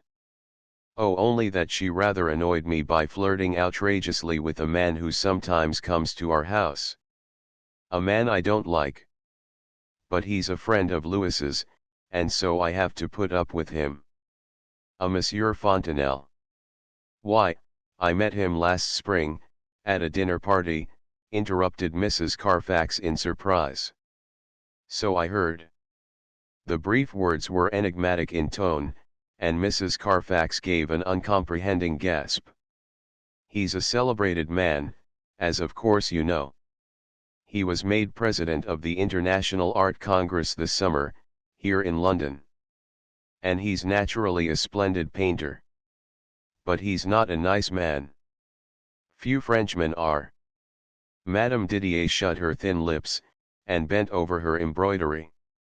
You mean, began Mrs. Carfax timidly. If he were an Englishman, he would have a very bad reputation. But in Paris, well. Madame Didier shrugged her shoulders. There's no such thing as morality. I need not tell you that I have never grown accustomed to it. I still keep my English ideas as to right and wrong. I'm thankful you do, dear Helen, murmured her aunt. I warned Madge, pursued her friend. I told her all I had heard about him. Louis was angry with me, but I thought it my duty. But she hasn't. I mean, there isn't any danger of a divorce, or anything of that kind. Mrs. Carfax involuntarily lowered her voice to a horrified whisper. Oh no, No. Let us hope it won't come to that. Mind, I'm not accusing Madge of anything but foolish flirting. She made a dead set at him, I must say that. I don't believe that otherwise he would have taken any notice of her. But Madge is so vain. And then she has an idea she isn't happy with her husband. Well, a wife must make the best of the man she marries. I make a point of getting on with Louis. I'm sure you do, dear, interrupted her aunt. You're so wise. But you think she's really staying on too? I fear that the excuse of her illness is only half true. She's staying on, I believe, to go on with the flirtation, let us say. Madame Didier laughed a little, and took a fresh thread of silk. Madge is a nice little thing, of course, but she's very flighty. I can't help thinking that she must have fallen under some bad influence lately. She comes from such a good home. I used to stay with her at her father's house just outside York, when we were schoolgirls. The Etheridges are county people, you know. Not very rich, but well connected, and in the nicest set. No fastness or anything horrid of that sort. The right sort of quiet county people. You know what I mean. We rather thought she might have done better than a country doctor. Dr. Dakin is extremely well connected, put in Mrs. Carfax a little stiffly. He was a neighbor after all, and she felt that the slighting reflection might easily extend from the faculty, to the church, of which her husband was so distinguished an ornament. Oh yes, I'm sure of it, Madame Didier hastened to reply. And a clever man, I hear. Extremely clever. And devoted to his wife. This will be a terrible blow. Mrs. Carfax leaned back in her chair, and wondered whether she should write to George, or wait till her return. She decided to wait. A verbal recitation would be more effective. Oh, let us hope she will recover her senses and return to her home. I feel terribly distressed about it, as it was in my house she met Monsieur Fontenelle. No. She met him first at Miss Page's, corrected Mrs. Carfax. I thought he seemed very attentive that evening. He was talking to her a long time after dinner. Madame Didier looked up sharply from her work. Who is this Miss Page? She asked. How does she come to know Monsieur Fontenelle? She's a most charming woman. We are very proud of her at Dimfield. I suppose she met Monsieur Fontenelle abroad. She has travelled a great deal. Ah! Madame Didier took another thread of silk, and matched it carefully. I only wondered, she went on, because Madge was so reticent about her. Naturally, when I saw her becoming so very intimate with Monsieur Fontenelle, I inquired about the woman who was responsible for the first introduction. But I could gather nothing from Madge except that Miss Page was a beautiful woman, and apparently a paragon of all the virtues. Madame Didier sniffed slightly, and began to fold up her work. She's certainly a striking-looking woman, and most generous and charitable, returned Mrs. Carfax. My husband would not know what to do without her financial and other help, in the parish. Certainly we know very little about her life before she settled at Dimfield 10 years ago, she added rather uncertainly. Good works are the modern equivalent for the convent, aren't they? Suggested Madame Didier. She's a charming woman, repeated Mrs. Carfax in a slightly dazed voice. No doubt. Yet I know one woman who doesn't describe her in those terms. Did you ever meet a Mrs. Crosby? No. Well, she is firmly convinced that Miss Page robbed her of her inheritance. If the doctor is at all wise, he will go and look after his wife, suggested Aunt Laura, her remark making a timely but unconscious diversion. I'll see what I can do, observed Mrs. Carfax with significance. Madame Didier looked a little alarmed. Please don't mention my name, she begged. Remember I have said nothing, and that, only in Madge's interest. Discretion is my strong point, returned Mrs. Carfax with dignity. I am no gossip, and the last thing in the world I should wish to do, is to make mischief. You are always so wise, dear Mary, murmured Mrs. Lovell. The ladies talked till a late hour, and Mrs. Carfax went to bed full of an excitement which she was shocked to recognize as distinctly pleasurable. 11 tiring a little of hotel life, and had taken an apartment on the heights close to the church of the Trinita dei Monti. In her sunny room overlooking the city, in the intervals between her rambles, or the interchange of visits, she spent quiet happy hours. In Rome, as in no other Italian city, time slipped back, and the life of 20 years ago seemed often more real, more tangible, than her existence of today.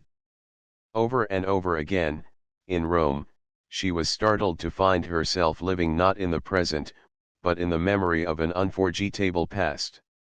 One morning, in walking through the Farnesina Palace, she stopped before a window to look down upon a narrow walled garden. The paths were mossy and weed-grown, the whole place pervaded by that air of neglect and decay, common to Italian gardens. But at the end of the enclosed oblong space, there was a beautiful old gate of marble. Orange trees in rows ran the length of the right-hand wall, and between the glossy leaves, the fruit shone golden. In the center grass plot, amidst the long unkempt grass, there were rose bushes with pale pink monthly roses upon them, and overhead a roof of sky blue as the heart of a gentian. Miss Page turned her head quickly, a half-smile upon her lips, as though to speak to someone at her side. It was 20 years since she had looked down upon that quiet garden, but the illusion of a bygone day was so strong, that she expected to meet a responsive smile. The summer of which François Fontenelle had spoken to his friend, as he sat beneath Anne's portrait, was the summer which followed her visit to her brother and his wife. Anne had returned with her inner life wrecked and shattered. Her peace of mind was gone. She spent no more quiet days in the library with her books. A feverish restlessness drove her out of doors, where while daylight lasted, she worked among her plants, digging, weeding, planting with such energy that from sheer physical fatigue, she forced herself to sleep dreamlessly till morning renewed her toil. She was uninterrupted. No one disturbed her. She had nothing else to do. In spite of her protestations, Mrs. Burbage, who had been growing steadily feebler through the winter, sent for a hospital nurse, and finally kept her bed. I will be looked after by the right people, she declared with characteristic determination. Trained nurses are the right people to tend the sick. I can afford to pay for them, and I will have them. You have had enough waiting upon invalids, my dear. Freed from nearly all her customary duties, therefore, Anne had the long spring days before her, and with the instinct of her healthy nature, she strove by hard physical work, to fill them, and at the same time to crush out the mental malady which tore at her heart. It's a disease, but work will kill it, she told herself. And she set her teeth, and worked. She worked, but she was burdened with a great fear and a great regret. Immersed in books, as for the last 5 years she had become, she had not hitherto noticed the isolation, the narrowness of her life. Not only had she failed to miss the intercourse of her fellow creatures, she had actually dreaded their approach. Filled with a nervous mistrust of her own power to please, she had shunned humanity as represented by any living soul outside the gates of Fairholme Court. I know nothing about anyone, was the dreary burden of her thoughts. I don't understand anything about real men and women.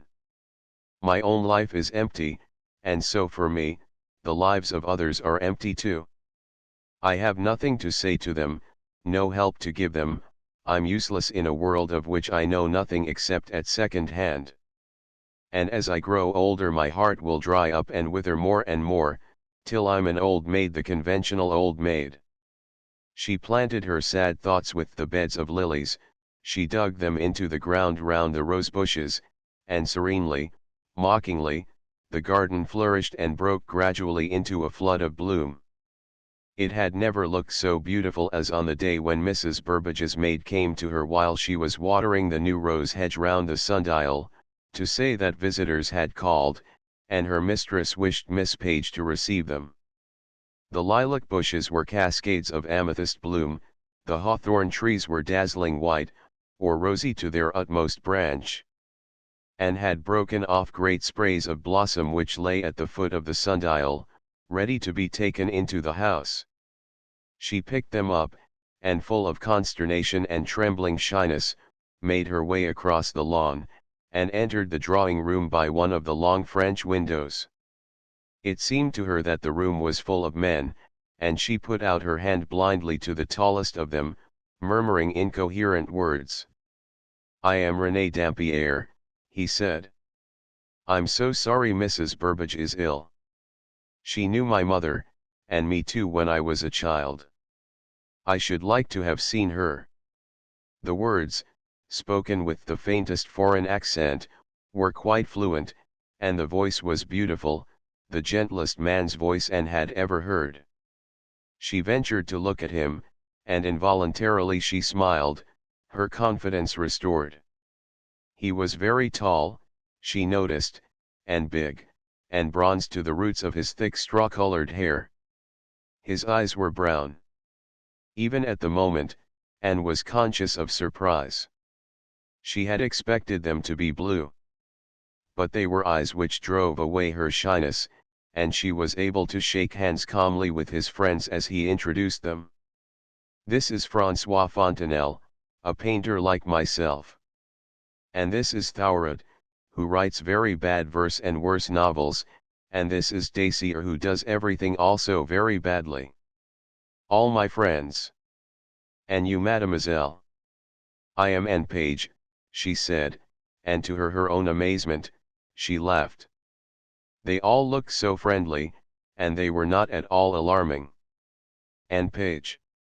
That is a Shakespeare name," exclaimed the young man whom Dampierre had first introduced. "Shakespeare," repeated Dacier. "Ah. Je pouvais seulement parler anglais, mademoiselle." "I can speak a little French," said Anne timidly. "But you mustn't laugh at my accent." They surrounded her then, talking a babble of mixed French and English, and Anne found herself laughing with them, as she tried to reply to their questions. "May we see the garden?" asked René Dampierre presently. "Oh no, don't put down the flowers. I would offer to take them, but if they are not in your way, do carry them. They are just right." "Oh yes, the goddess of the garden must keep her flowers," insisted Dacier. Anne kept them uncomprehendingly, since her compliance seemed to please her guests. She was mystified. But they were all friendly and kind, and easy to entertain. She had spoken to few men in her life, and she did not know there were any like these. It was a new sensation to be addressed with deference, and regarded with attention. Never before had Anne felt flattered, and the sensation was agreeable. She took them to her rose garden, and showed them the quaint old sundial, which, at her instigation, the gardener had brought from an outhouse in which she had discovered it, and set up in a space enclosed by clipped yews. She showed them her borders of snowy pinks, with the lavender bushes behind them, and the garden she was making, a fancy of her own, new then, in which only Shakespeare's flowers should grow. "There are a great many, you see," she told them. "And such nice old-fashioned plants. Rue and marjoram and lavender and marigolds. I love marigolds, don't you? They won't come yet, though. No. They are flowers of middle summer, quoted Monsieur Fontenelle. "You see, I know your Shakespeare," as Anne turned to him with a smile of pleased surprise. "And the daffodils that come before the swallow dares are nearly over," said Dampierre. "But you still have some pale primroses and the violets. Now don't try to show off, François, because I want to. Violets dim, but sweeter than the lids of Juno's eyes or Cytherea's breath."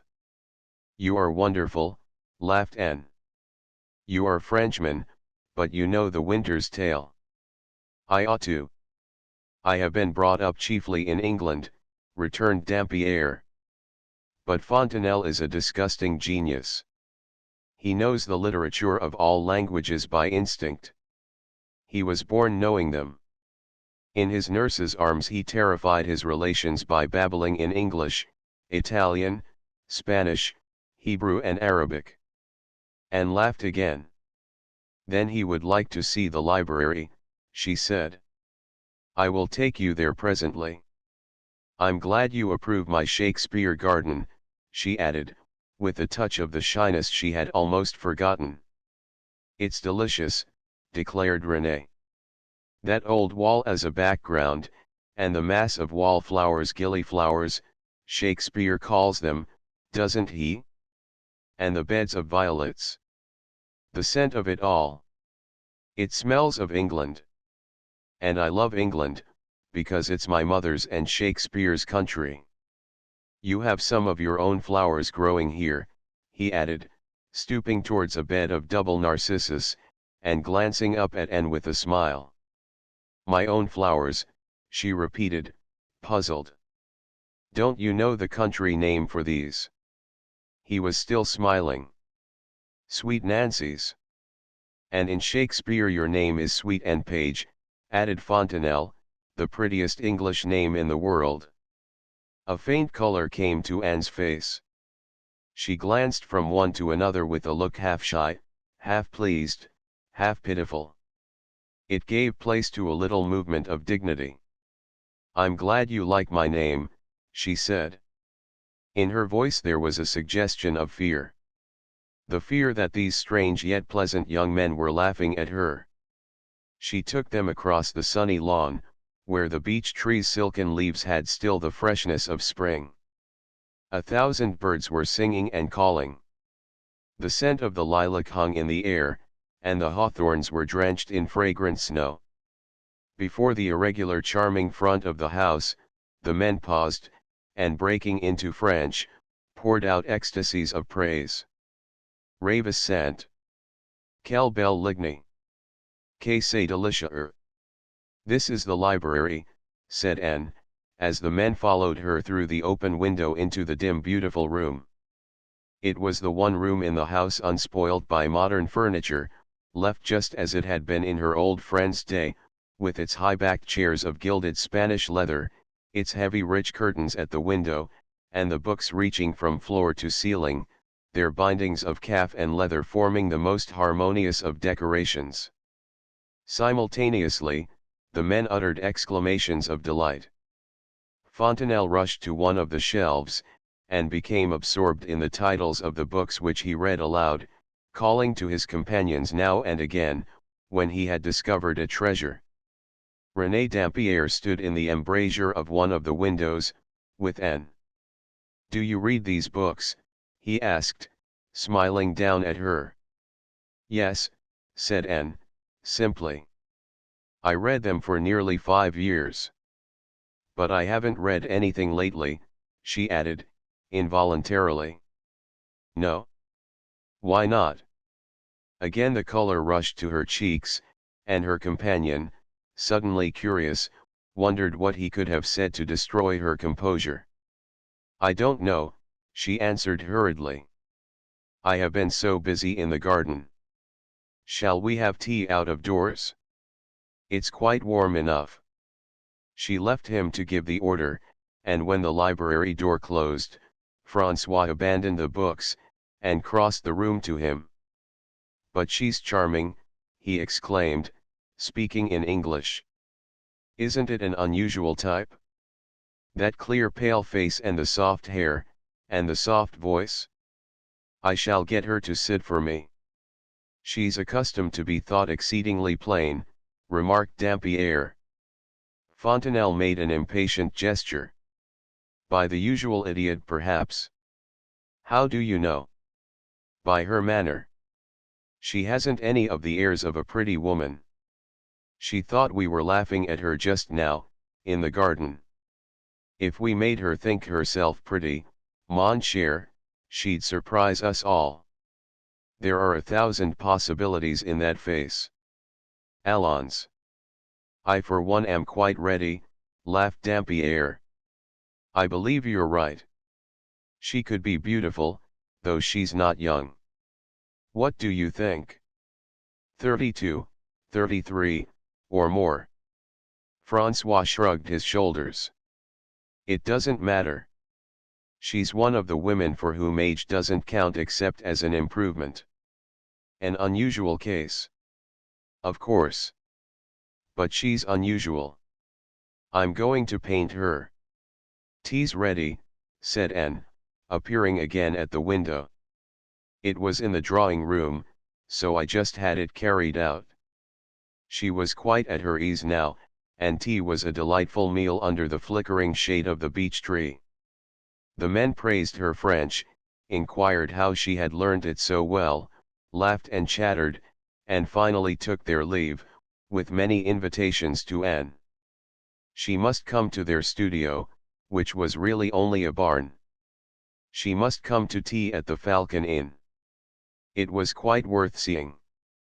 Above all, they must come back to the most charming garden in the world.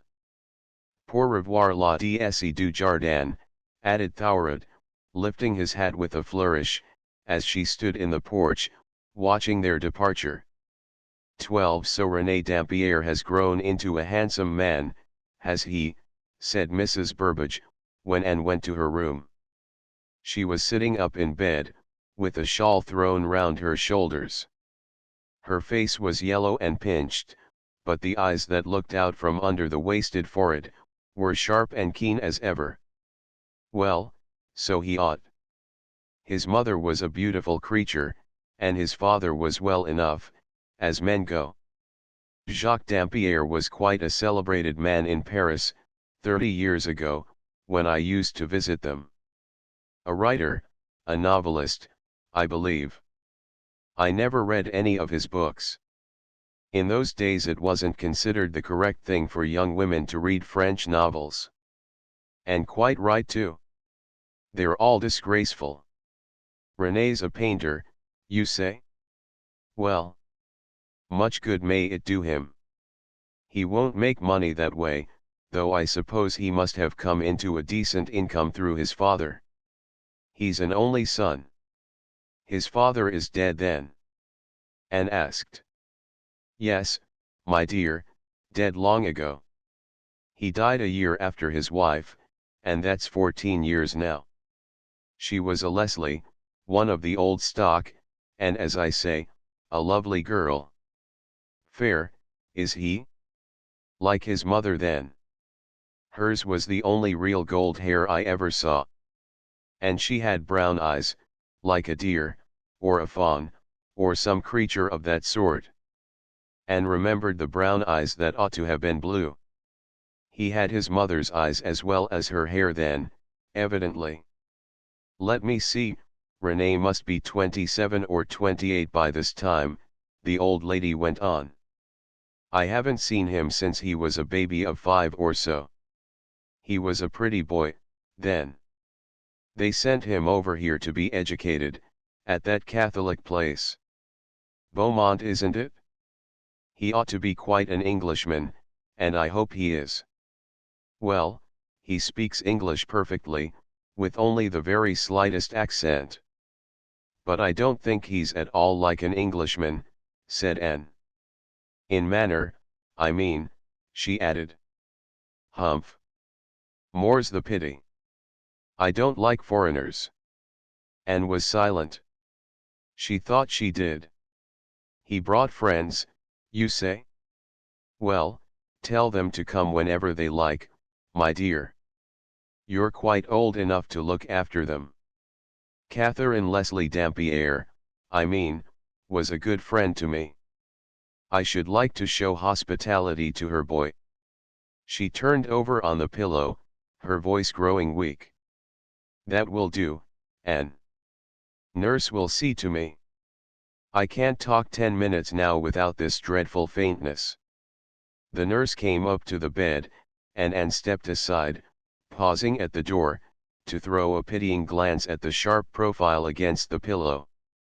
The old lady was growing visibly weaker, and Anne sorrowed. She was so lonely, so desolate at the end of life. Childless, almost friendless, for brusque and downright in manner, she had never possessed the happy art of engaging the affection of others. She was going down to the grave almost unregarded. Few of her own generation were alive, and with the younger race she concerned herself but little. Anne knew that she had a nephew, her sister's child. She had occasionally spoken of him as her heir, generally with the dry comment that she grudged him the money. He's a great gaby, she often declared, and his vulgar wife will make ducks and drakes of my fortune. But there, my dear, what does it matter? In the place where I go there's neither knowledge nor understanding. It will be all the same to me. Anne left the sick room, and from force of habit, wandered out into the garden. How lonely! How desolate, she found herself thinking. And I shall be just as lonely, just as desolate when it comes to my turn. She turned her face towards the quiet evening sky, in which, despite one or two trembling stars, the flush of sunset still lingered, and again despair fell like a cold hand upon her heart. All the afternoon she had felt so gay. She had been amused, interested, almost flattered. Now the words she had just heard, recurred to her. Tell them to come. You are quite old enough to look after them. A sudden miserable sensation of shame assailed her, to remember how young she had felt. In welcoming her visitors, she had not thought of her age at all. She had accepted them as equals and contemporaries. The blinding tears which made her stumble on the path already dim with twilight, caused her to bow her head with the instinct of hiding them even from herself. I'm quite old, she repeated with something that was partly a sob, partly a shiver. They didn't make me feel it, because they are kind, and they have charming manners. But they are young, and life is all before them. It's all over for me and I've never had it. The bats schemed noiselessly past her, in the dusk. All the birds had ceased singing. It was nearly dark, but with a horror of returning to the house, of being shut within four walls, and sat at the foot of the sundial, and in the darkness her tears fell. Yet next morning, in the sunshine, when René Dampier came to ask her to the studio, it seemed not only easy, but natural, to smile, and be well pleased. When she found herself with her new friends, depressing thoughts fled like magic. They were so obviously glad to see her. They interested her so much with their discussions, their enthusiasm, their talk, fresh and new to her, of methods, and values and style, in painting, in writing, in music, in the whole world of art to which hitherto she had travelled alone, speechless, like a ghost amongst ghosts. From the outset, Anne saw that René Dampier was regarded with a certain admiring respect by his companions. Already he was considered a great man, already they looked up to him as a leader, an authority. Little by little, emerging from her provincial ignorance, she realized that a world of art existed in Paris, in which these young men had already made a place for themselves, and were recognized. From the first, it was chiefly through François Fontenelle that her imagination began to work, began to construct the life, the surroundings, the whole framework of existence, with its modern thought, its ideals, its ambitions, out of which her friends had for a moment stepped into the stagnant peacefulness of this English village. It was with Francois that she talked most easily. His fluent speech, his gift of picturesque narration and description, led her to realize a new world, gave sight to her eyes, gave her understanding. Thouret and Dacier were delightful boys, younger by 3 or 4 years than the other two friends. Anne liked them heartily, and was amused by their boyish high spirits, and nonsense talk, but her real interest was with François Fontenelle, and René Dampierre. With René, her shyness lasted longer than with the others, and often as she searched her mind for the reason, she could never determine it, except that as she incoherently put it to herself, he was so absurdly good-looking. His manner to her was charming, more charming perhaps than the manner of any of the others, though they all treated her with that flattering air of mingled deference and admiration to which she was growing accustomed. But despite herself, the little tremor of confusion when René addressed her, never ceased to trouble and embarrass her. In the company of François she was at her ease, interested, pleased, serene, ready to talk or to listen. René alone, though she loved him to talk to her, longed for it in fact with an intensity for which she often despised herself, never succeeded in effacing a secret inexplicable dismay. The days passed on. May slipped into a radiant June. It was a brilliant summer, warm and sunny, the first happy summer Anne had ever known. Early in their acquaintance Fontenelle had asked her to sit to him, and out of doors, in the garden of Fairholme Court, he made sketch after sketch. He was always dissatisfied. "It isn't right," he exclaimed time after time. "You are the most elusive creature in the world. I don't think I know you well enough yet to get down what I want. But some day I will paint you. You are going to make my fortune. Then you must come again many times," Anne said. Even while she spoke, her smile died. Next summer, who could tell where she might be? She could not blind herself to the seriousness of her friend's illness. And when she was gone, Anne refused to look forward. Once long ago, Mrs. Burbage had told her she need not be anxious about the future. "I shall see that you don't starve, my dear," she had said. But Anne realized that her life would be very different.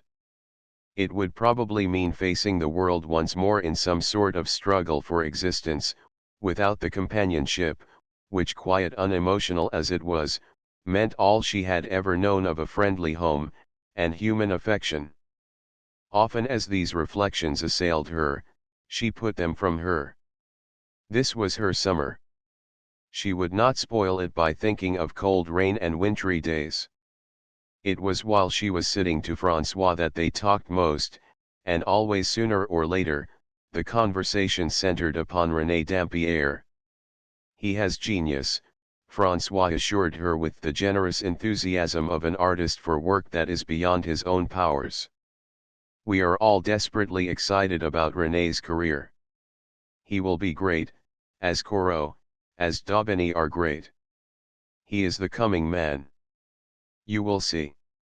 In 10 years' time, he will be a leader, the founder of a new school of painting, a great power in France. Oh!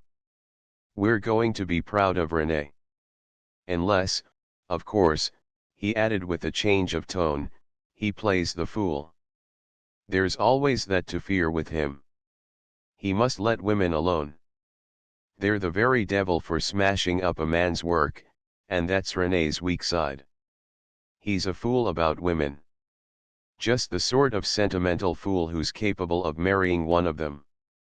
And if he does, Fontenelle's shrug of the shoulders and the gesture of his disengaged hand completed the sentence. Why? Anne was accustomed to frank conversation from François Fontenelle. He discussed his own love affairs with perfect freedom. He told her of the adventures of his acquaintances in Paris, and with a Frenchman's love of analysis, entered into long discussions on the psychology of love and passion, and listened calmly. Ignorant as she was, except through her reading, of the phase of existence he described, she had by this time grown to form a very fair idea of the emotional life of the men in her friend's set in Paris. Much of what François said, she heard with incomprehension, not of the facts, but of the feelings to which they corresponded. She was neither shocked nor surprised. François' conversation never offended her. He talked to her frankly as to a grown woman of intelligence, and she accepted his confidences as simply as they were offered. As yet, Anne knew little about herself. It had never occurred to her to analyze her own temperament. Throughout her life it never occurred to her, and in this circumstance lay the secret of a certain simplicity which to her dying day she preserved. It never struck her that her character, formed in a seclusion unaffected by the clash of argument and conflicting ethical opinion, was wide and generous, and original. Free-thinking in the true sense of the word, inasmuch as her thoughts were her own, uncollared by the prejudices and predilections of any sect or party. Her life had been forced into a narrow channel, but quite spontaneously, quite naturally, her nature accepted a wide outlook, and extended sympathy and tolerance to lives and standpoints of necessity different from her own. To many men apparently, love as she had dreamed of it, was an utterly different conception from that she had formed for herself. She accepted the fact, merely trying to understand. Why, she repeated. He might find the right wife. François smiled as he looked up from his drawing, and met her blue eyes, candid as a child's, but a woman's eyes nevertheless. Sweet and Page, he exclaimed. Why shouldn't he find the right wife? The chances are 1,000,000 to 1 against it. Even if she exists, she would have to be a miracle of self-sacrifice and comprehension and tact and wisdom, if she were not to stand in his way. René is an artist to his fingertips, and if only out of consideration for women, no great artist should marry. No. René must always love and ride away. And the women he loves must be those who are accustomed to see the cavalier depart, without grieving. The women who merely look out for the next. Anne was silent. It was a way of love she did not understand. Yet she could imagine its existence. Men must be very different, she said after a long pause. That sort of thing would hurt a woman so much. One sort of woman, I mean. I think it would kill the best in her, so that if she were doing any work like painting, for instance, far from helping her, it would prevent her from doing as well as she might. Men are different. Most men. And if women would only recognize the fact, there would be fewer tears. Love is your whole existence, as one of your poets says, I believe. Brian, is it? For us it's often an episode, more often a series of episodes. Sometimes, rarely, the other thing. But that for an artist is not a consummation to be desired. Think. His whole existence. What becomes of his work if it's merged in the life of one woman? Why, it goes to pot, of course, he went on with one of his rapid descents into English slang, which combined with his foreign accent always made Anne smile. No, that's the price an artist pays if it's a heavy price, which I doubt, he added with the cynicism of youth. No absorbing loves for him. Love is necessary for his imagination, of course. It fires him with enthusiasm. It gives him delight and gaiety, and bestows on him the joyous mind to work. But if he's a wise man, no absorbing passions. Above all, no ties. Anne sighed. I see what you mean. But it seems that art is very cruel. It is. Then I think if what you say is true, an artist ought to keep out of the way of any woman who cares. but he wouldn't if she pleased him, she added softly. Francois laughed. In your wisdom you have divined the natural selfishness of man, he said. As the months passed slowly on, a change, or rather a development gradual but steady, was taking place in Anne's nature, a development that presently made itself manifest in her appearance, in her attitude, in her demeanor, physical as well as mental. Slowly but surely, she was waking to the consciousness of her womanhood, and of her power. The men whom she had grown to know intimately, regarded her with obvious admiration. In their eyes at least, the eyes of artists, it was evident that she was not as she had hitherto imagined, destitute either of beauty or of attractive charm. Ah! Voilà sweet and page. She had grown used to the frequent exclamation when she appeared in the garden in which at Mrs. Burbage's desire they were always free to come and go as they pleased. It no longer made her feel embarrassed and uncertain as to its sincerity. Her friends' admiration for her had become a sort of cult.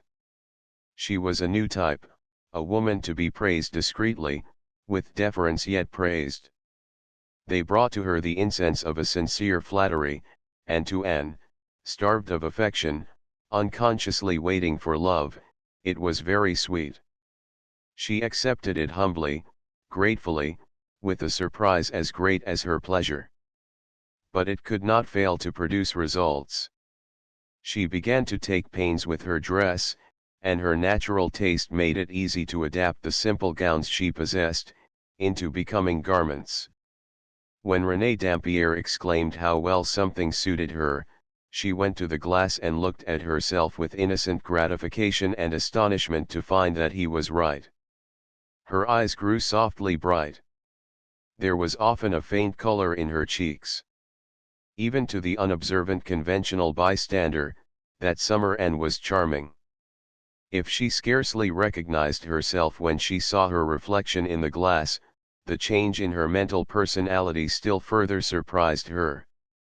By degrees, so slowly, so insensibly that it seemed a natural process, she had found herself, and in making that discovery, she had made others. These men who had seemed so strange and wonderful at first, beings from another planet, whose thoughts she did not understand, whom she watched with interested amazed eyes, became in one sense very simple people. People easily swayed and managed by a woman older than themselves, a woman naturally intuitive, but hitherto deprived of the opportunity of exercising gifts of which she had only recently become aware. Her conversations with François Fontenelle, as well as her previous wide reading, had removed her ignorance of facts. The rest, now that she was freed from the shackles of self-mistrust, lay well within her natural powers. To François Fontenelle, a quick observer, even then a man of the world, possessed of the keen and subtle intelligence which in later years was to stand him in good stead for the promotion of his material prosperity, the change was early discernible. He viewed it with secret amusement, and inasmuch as he felt himself to a large extent responsible, some pride, and finally a touch of uneasiness. It was as though some gentle creature too inexperienced to know its strength, had unexpectedly without in any way losing its gentleness, become dangerous. Dangerous to itself, dangerous perhaps to others. He often found himself glancing uncertainly at Renée, and then reassuring himself by recalling his friend's natural instinctive manner to women. Renée was always a great success with women. His voice altered when he spoke to them, his attentions were very charming.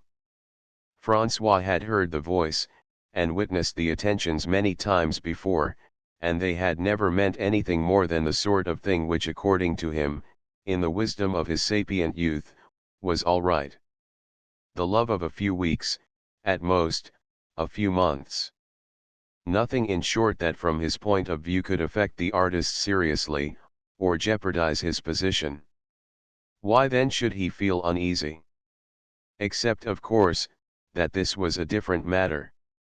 Anne's was not the usual case, he could imagine no one further from the type of woman who with sang-froid watches the departing cavalier.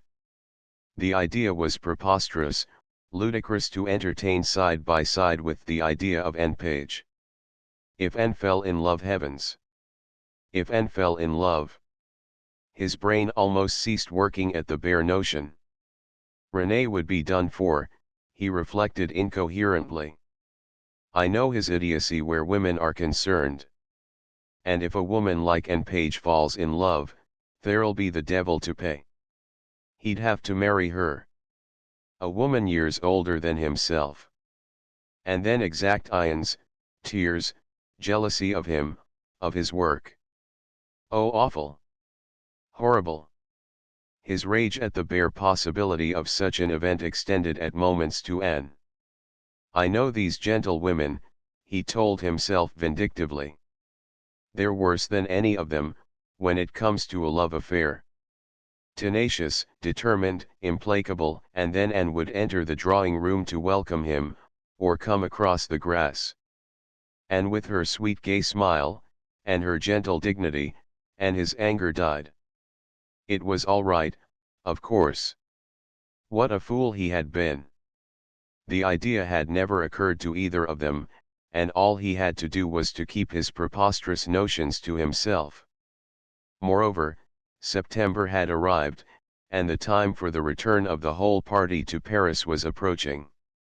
Renee certainly seemed in no hurry to depart. But that was comprehensible. He was working hard, and as Francois allowed, never had he worked better. There was a tenderness and grace in his landscapes which was new to them, inspired he said by the gracious beauty of Shakespeare's county. But he had finished the picture upon which lately all his efforts had been concentrated, and Francois was already urging that it was time to go. They were all in the garden one afternoon, when the subject was first mentioned. "This is delicious, charming, adorable," exclaimed Francois, suddenly looking from the lawn across the level meadows, over which the sun was setting. "It has been a summer snatched out of paradise. But we must be getting home to our daily toil." Tea was over, but the table, laden with silver and dainty china, had not yet been removed. Anne sat near it, in a basket chair, an open book on her knee, from which at the men's request she had been reading. Her white muslin dress with its froth of frills trailed on the grass. The muslin fichu crossed in front and knotted at the waist, revealed a glimpse of her long white throat. Despite himself, Francois glanced at her curiously. Her face was unmoved, but he fancied he detected the faintest tremor of the frills at her breast. Renee was lying in a hammock slung beneath the beech tree, and the two younger men lay on the grass, smoking. Francois' remark was greeted with a torrent of invective from them. Paris be consigned to everlasting perdition. It was still summer. Why talk of going? Renee was silent. He raised himself in the hammock, and with half-closed eyes, looked at the evening fields. "What a beautiful effect," he said at last. "Look there, where the mist is rising. I must get that. There's a picture." "You've finished your picture, mon vieux," returned Francois, speaking in French. "I know the history of another one. You'll mess about, and paint out, till the snow is on the ground. There isn't time. No. The hour has arrived to pack up. We can't leave Sweet and Page," declared Dacier half seriously. He turned on his elbow, and glanced up at her, smiling. Without speaking, Anne returned his smile. "She looks like an early Italian Madonna disguised as a Reynolds portrait," thought Francois suddenly. "Why on earth has she grown so ridiculously attractive?" was his next irritable reflection. "She must come to Paris," declared Thouret. "But of course she must come to Paris. When will you come, Mademoiselle Anne?" "At once, won't you? It's a magnificent idea." We'd take her to the Élysée Montmartre and to the Nouvelle Athens. Yes. And to Versailles? Versailles in the autumn. Magnificent. And the little streets in Montmartre, and the Place Pigalle. Seriously, wouldn't it be splendid to show our Paris to Anne Page? They talked all together, exclaiming and laughing, François joining them. Dampierre alone said nothing. He was still gazing over the fields, now smouldering with faint gold, from which here and there like incense, a ghostly mist was rising. "There's a picture there," he repeated. "Hang the picture," exclaimed Dacier and Thouret together. "Mademoiselle Anne Page is coming to Paris." "Aren't you, mademoiselle?" Anne shook her head. "I never go anywhere." She was still smiling, but François felt a sudden pang of pity and compunction. To his sensitive ear, the words were an epitome of Anne's life. When it was growing dusk, they rose, and this evening Anne did not ask them to stay. Often when it was dull, or too cold to sit in the garden, she took them into the library, showed them her favorite books, sometimes read to them. Because, as Dacier said, it was good for their English accent, and she had such a beautiful voice. Today she walked with them to the porch, and said goodbye, in a tone that was as friendly as ever. "Tell me when you decide to go," she said. "We must have a picnic or something for farewell." François turned at the gate, and saw her standing in the porch, her dress startlingly white in the dusk. He shrugged his shoulders, but involuntarily the troubling sense of having wounded some defenseless creature, returned to him. He told himself that he was a sentimental fool, but the illusion did not vanish. 13 For the next week, Anne saw little of her friends. The day after the suggestion for their departure had been made, the old doctor who attended Mrs. Burbage, asked to see her. "I'm not satisfied with our patient's progress," he said, closing the library door with much precaution. "I think, Miss Page, I should prefer to have another opinion, and I propose writing tonight to Dr. Mears of Harley Street." Anne listened with fear at her heart, and the next day, the specialist arrived from London. After a lengthy visit, and a subsequent conversation between the doctors, she was told that the case was serious, and an operation would probably be necessary. "Write to her relatives at once," advised Dr. Mears, taking up his hat. "I can't disguise from you that there's cause for anxiety." Anne obeyed, and her letter was answered by a telegram, announcing the arrival of Mrs. Burbage's nephew and his wife. The intimation of their proposed visit was received by the patient with a grim smile. "Let them come if they please," she remarked. "I don't propose to endure much of their society. I shall claim the privileges of a sick woman." They arrived the same evening. Mr. Crosby, a weak-looking undecided man of 40, whose thin fair hair was plastered over a retreating forehead, and his wife, a stout somewhat vulgar woman, arrogant and overbearing. The visit was not a success. Mrs. Burbage, who once decided upon a course of action, remained characteristically obstinate, granted them one interview of 10 minutes, after which her door was resolutely closed.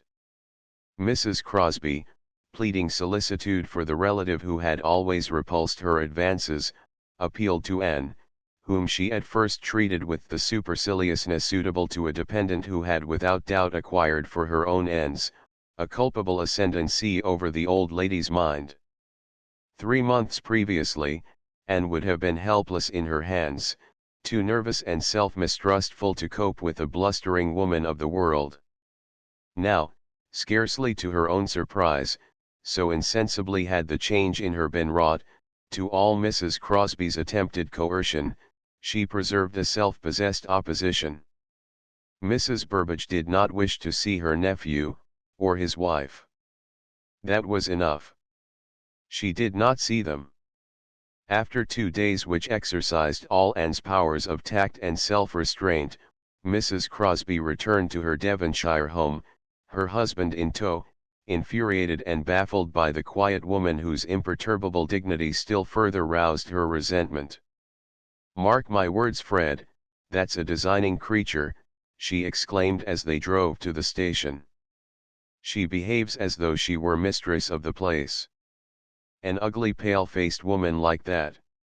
"My dear, I don't think her ugly exactly, and her figure is certainly very good," murmured Fred, whose folly was proverbial. "Ridiculous," panted his wife. "You're a perfect fool, Fred.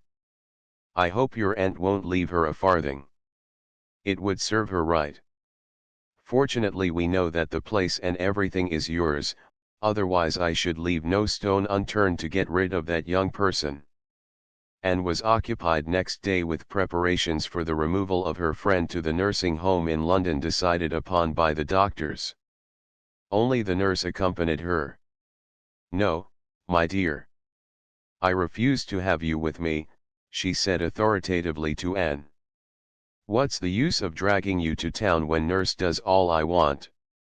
If they don't kill me between them, you shall come up and see me afterwards. I shall want a little change from doctors and nurses then. Just now, you'd only be in the way." And drove with her to the station, and helped to arrange her comfortably in the invalid carriage. "Goodbye, my dear," she said rather faintly, as Anne bent over her. She kissed her, and with one of her rare caresses, gently patted her hand. "You're a good girl," she added. "If I get well, it will only be for the pleasure of seeing you again. You've got quite pretty, Anne.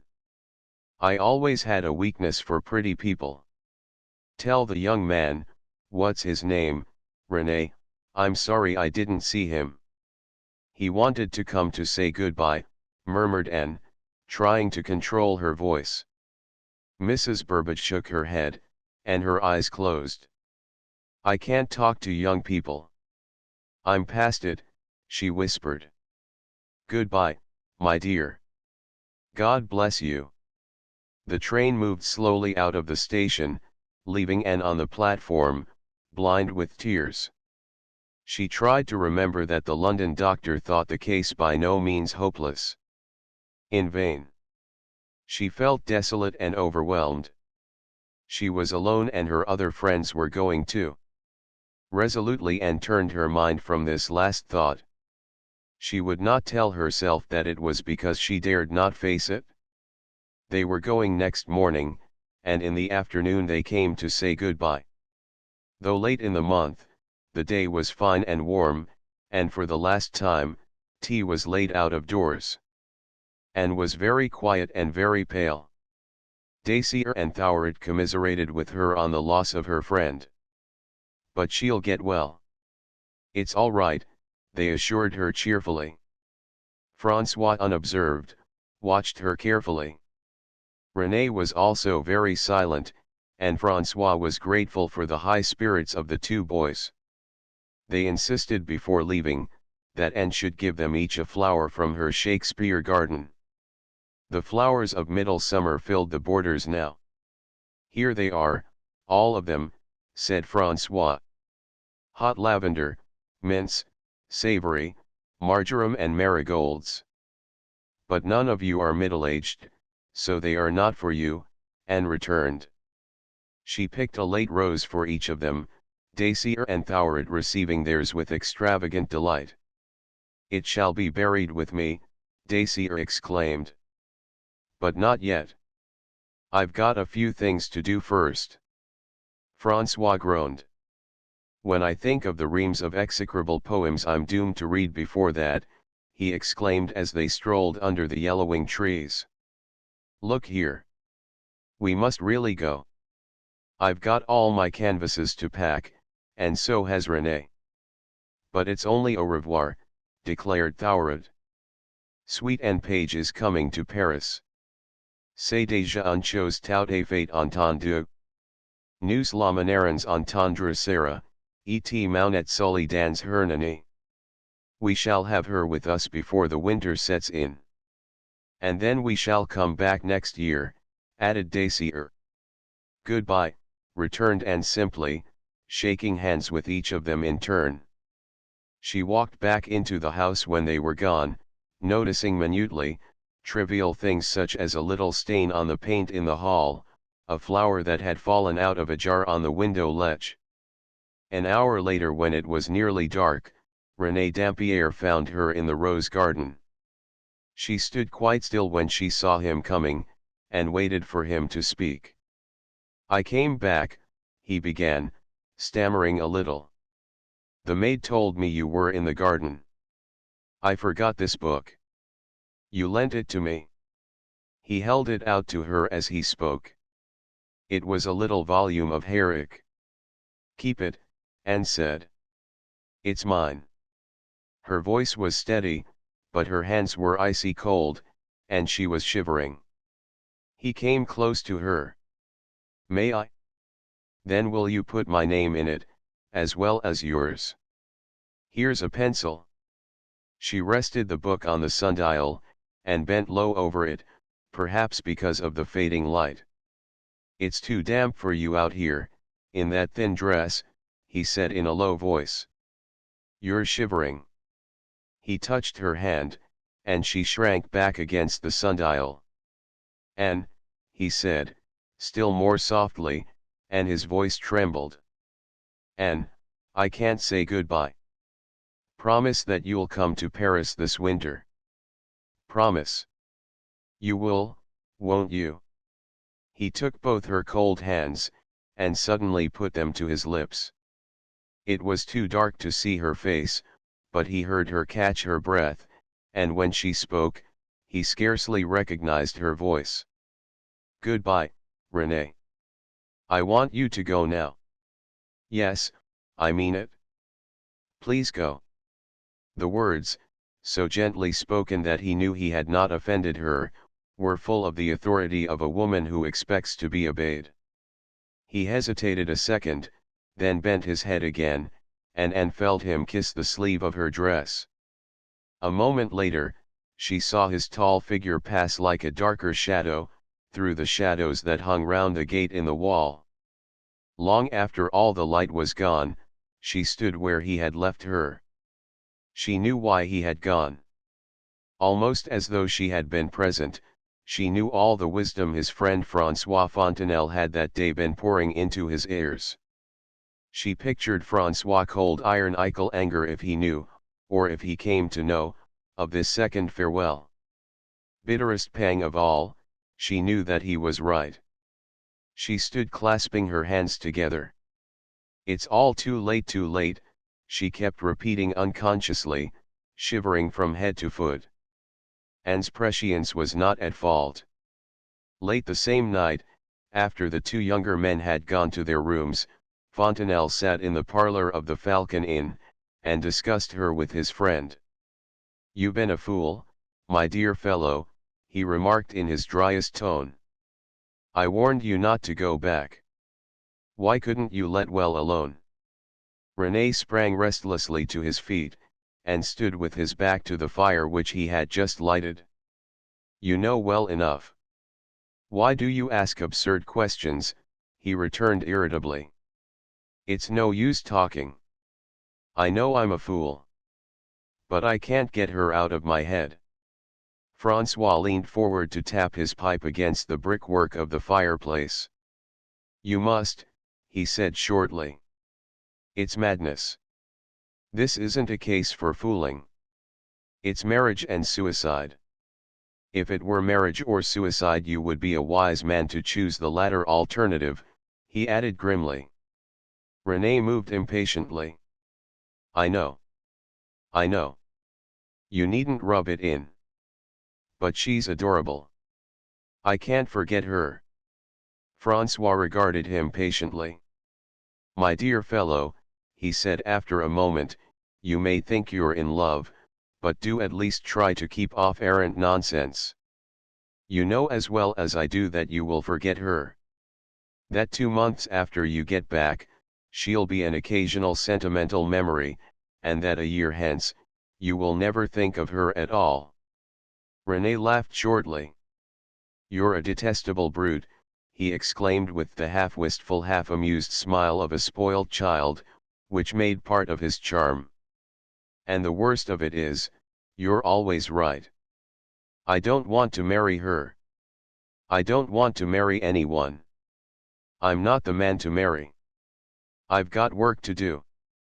"You're quite right. I was a fool to go back. And I suppose there was a love scene, and a declaration of sorts." Francois' voice was ironical, but there was anxiety under the light words. "No," he grew suddenly grave. "She asked me to go and I went." There was a silence which lasted some minutes.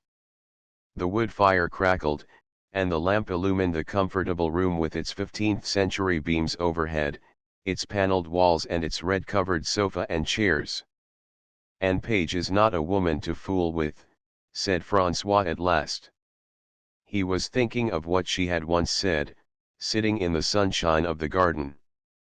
"Then an artist ought to keep out of the way of any woman who cares." But he wouldn't if she pleased him. The memory of the last words touched him. "She's not made for that sort of thing. It's not decent. It's not playing the game. Leave her alone, and she'll forget." Even as he spoke, he wondered whether he spoke truth, but that was a question to be dismissed with a mental shrug. "I dare say she's got nothing to forget," returned René gloomily.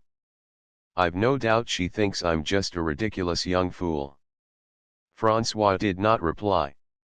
"Women are strange things," pursued René presently. "They alter so. Anne has grown years younger and years older since we first saw her. She manages us now. Have you noticed?" He turned to the other man with a quick smile. "She couldn't have done that at first. She was too shy, and what's the word, diffident. And yet at first, did she seem a woman to fall in love with? I never thought of it. I believe we all looked upon her as an interesting creature, and thought ourselves rather fine fellows for discovering her beauty which perhaps doesn't exist at all. She was something to paint, something to discuss, something to teach," added Francois slowly. He glanced at the clock. "Come along. Do you see the time? And we've got to start at 7 tomorrow." He got up, and put his pipe in his pocket. "The art of life, my dear young friend," he remarked with burlesque sententiousness, as he turned out the lamp, "is to manage one's episodes carefully. And to see that they remain episodes." René did not reply. He remained seated in the armchair, after the light was out, staring at the still leaping fire. 3 days after Mrs. Burbage went away, Anne received a telegram, summoning her at once to London. The hours spent in travelling, and reaching the nursing home, passed like an uneasy nightmare, with a background of dread to be realized, and by the time she arrived at the house in Wimpole Street, her friend was unconscious. She died a few minutes after Anne was admitted to her bedside. Of the time that followed, Anne had no clear idea. She felt dazed and uncomprehending, and when by the end of the week, she found herself back again in the silent house at Dimfield, it was to wonder vaguely how she had arrived, and in what a solicitor's letter which awaited her, could possibly concern her. The writer, who signed himself William Chaplin, expressed his intention of calling upon her next day, on business.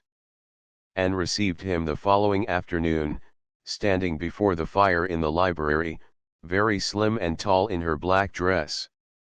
Instinctively she had taken refuge in this room, as the one place unconnected with Mrs. Burbage, the room that held no memories of her.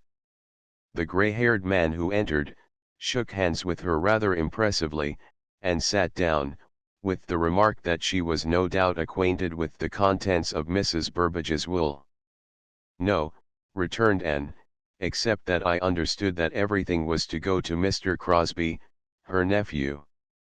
The lawyer glanced at her rather sharply. The last will is in your favor, he replied. Everything is left to you unconditionally. This house, all my client's property, her real and personal estate. Everything, in short. Anne turned a shade paler. She did not understand, but she was aware that the little gray-haired man before her was making what seemed to him, at least, an important announcement. At the end of half an hour's conversation, she followed him to the door, still unable to grasp the significance of his words. The will, as I say, is most simple, he remarked. Everything is quite straightforward, and we ought to be able to get the whole thing through speedily. In the meantime, I congratulate you, Miss Page, he added dryly. Apart from the income, Fairholme Court is a most delightful residence. He glanced about him. Most delightful, he added. And shook hands with him, and went slowly back to the library. Dinner was served as usual by the quiet maids, whose demeanor since the death of their mistress had assumed an added shade of decorous gravity. They liked Anne, and their manner towards her expressed a kindliness and sympathy for which she was grateful. Tonight, she scarcely noticed their solicitude, and the dishes they set before her were taken away almost untasted. She wandered into the library again after her lonely meal, and began to pace the floor aimlessly. From time to time, she took a book from one of the shelves, opened it, glanced at a page that was meaningless, and unconscious of her action, replaced the volume. The dry monotonous voice of the lawyer re-echoed in her brain. He was saying words which signified nothing. Your income will amount to between 4,000 and 5,000 a year. Out of a mass of detail, it was only this she remembered, and at present it conveyed nothing to her mind. She was conscious only of a feeling of loving gratitude that her friend had cared for her. Of what that care implied, in those first hours she realized nothing. She could only think of her last words at the station. If I get better, it will be for the pleasure of seeing you again. Her eyes filled with tears as she remembered them. Gradually the hours wore on. The servants went to bed, and the house was silent. Mechanically Anne piled fresh logs on the fire, and at last, conscious of exhaustion from her ceaseless pacing of the room, she sank into a chair, and held her hands to the blaze. She was a rich woman now, the lawyer had said so. What did that mean? With all her strength Anne tried to translate the statement into comprehensible terms. First of all, it surely meant freedom from anxiety. No weary heart-breaking toil for a bare existence. No painful counting of hard-earned shillings. Then for the first time Anne felt a definite thrill of pleasure. It meant the power to help her brother. Hugh should be made happy if money could compass it. And afterwards? Well, the realization of some of her daydreams. She could travel. The wonderful material world need no longer be a mirage, a prospect viewed only by the eye of faith and imagination. She might become the possessor of many beautiful things. Pictures, books, furniture, dress. She would have the power to help people, to relieve misery, to do some tangible good. Money was a talisman to unlock some of the exquisite secrets of the world. Anne paused. Her thoughts, clear at last, and swiftly moving, were suddenly arrested. Her wealth might do all this, but there was one joy it could not buy, and missing this, all the rest, all the wonders it could work, seemed dust and ashes. Dead sea fruit. The time for love was gone, and it had become the one impossible, unattainable desire of her whole being. Missing it, she would miss the meaning of existence. The pageant of the world might be revealed, but it would be seen under the grey skies of common day, forever unillumined by the light that never was on land or sea. Again in her heart there rose the fierce pain, the sickening hunger she had experienced when for the first time in her life, she had seen the eyes of happy lovers. Swiftly in bitter mockery, her memory placed her once more in the rose garden, where a week ago Renee had kissed her hands, and spoken to her in the shaken voice she had never heard from a man's lips before. If only she had been the girl to whom he ought to have been pleading. If only she had felt the right to say she loved him too. If only she had been the girl she longed to be, the wisdom of the wise would have seemed an idle song. She would have given him her love, freely, generously, without counting the cost, and the future might have taken care of itself. But as it was suddenly Anne rose to her feet. The color surged up into her face, the warm blood raced through her body. She put her trembling fingers on the mantelpiece, to steady herself, and stood looking down into the fire. As it was, why not? She felt bewildered, dazed, giddy with the thought that had come to her, as emerging from a dark passage, one staggers in the glare of a brilliantly lighted room. Through the dazzling incoherency of her idea, she clung to one certainty. If Renee was not in love with her as she understood love, he was at least drawn to her as a man is drawn irresistibly to a woman. He had been in her hands that night. She could have done as she pleased with him. And knew her power at last, and deliberately, for his sake, she had not used it. He had gone away. He would forget, of course, unless slowly she sank into her chair, and sat thinking. She thought through all her life. She thought of the never-ending days of childhood and youth, unlighted by any happiness, any hope, the dreary days which had killed at last even her dreams. She thought of Hugh and his wife in a distant colony, happy, regardless of her, unmindful, unless she wrote to them, of her very existence. She thought of the heart of despair which she had brought back to this very room 6 months ago, of the dumb certainty that life for her had been, was, and ever would be, empty of all gifts, of all delight. And then of the wonderful months that had just passed. Wonderful, because of all she had learned of others and of herself.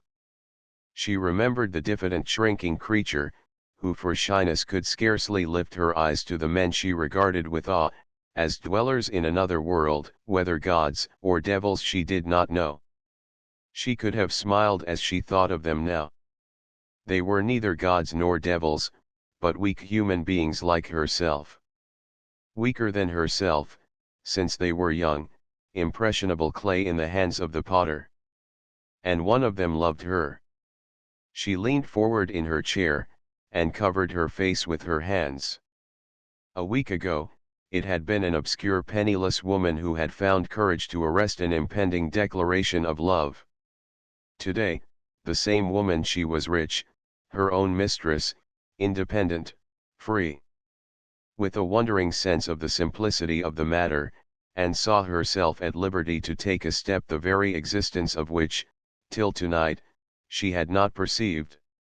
She sat immovable, staring into the fire, thinking. In the silence of the sleeping house she looked at facts face to face, and made her decision. Here was she, Anne Page, not only a rich woman and her own mistress, but practically alone in the world. Life had hitherto offered her nothing. Now if she had courage to take it, a great if brief happiness was within her reach. She loved, and was beloved. Too late, as she had thought. But was it after all too late? Again Anne reflected while the fire upon which her unseeing eyes were fixed, leapt and sang softly to itself.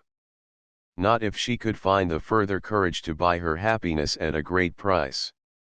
To take it while it lasted, and of her own accord relinquish it before it had ceased to be happiness. For as she thought and planned and saw clearly, as only a woman who is leaving her youth behind, can see clearly without illusions, with only stern facts to guide her. Renee Dampierre was young. Naturally, inevitably, sooner or later, he would turn to youth for love, and she must not stand in his way. But because of this, could she not even for a little while know the joy which was every woman's birthright? If she were willing to pay for it, why not? Whatever happened, whatever misery was in store, at least she paid alone. She involved no one in her debt. A cynic might have smiled at the simplicity of her reasoning. Not one thought of her changed circumstances entered into her reflections. She did not consider that Anne Page the penniless companion was a very different being from Anne Page the lady of great means. To her mind it only affected the situation in so far that it gave her freedom, made it possible for her to follow her own course without burdening man, woman, or child. It was only courage that was necessary. Courage to stake high, and not to shrink when sooner or later the odds should turn against her. She measured her strength, and made her decision.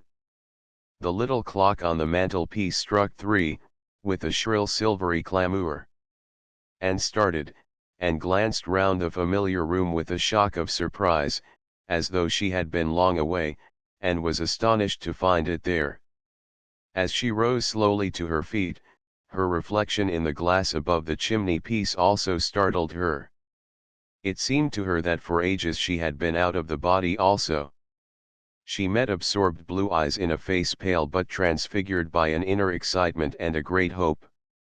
She saw a mouth sweet and tremulous, and a tall figure, very graceful, really beautiful, and suddenly she smiled. "It's not absurd."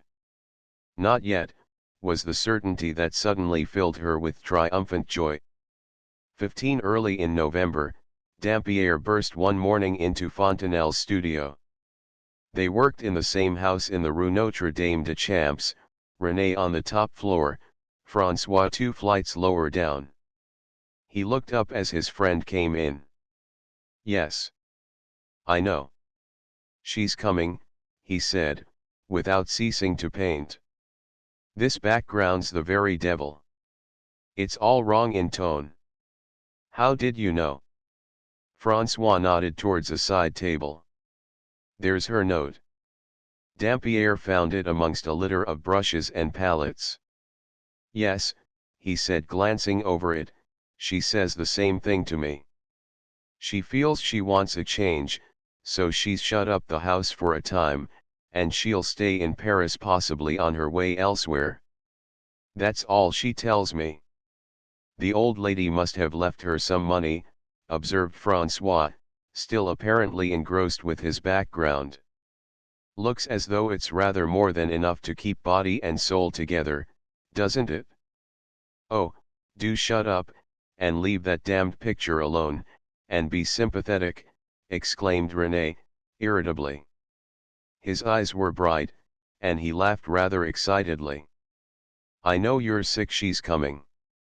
But I can't stand your wisdom any longer. I'm glad, do you hear? Glad. Glad. Glad.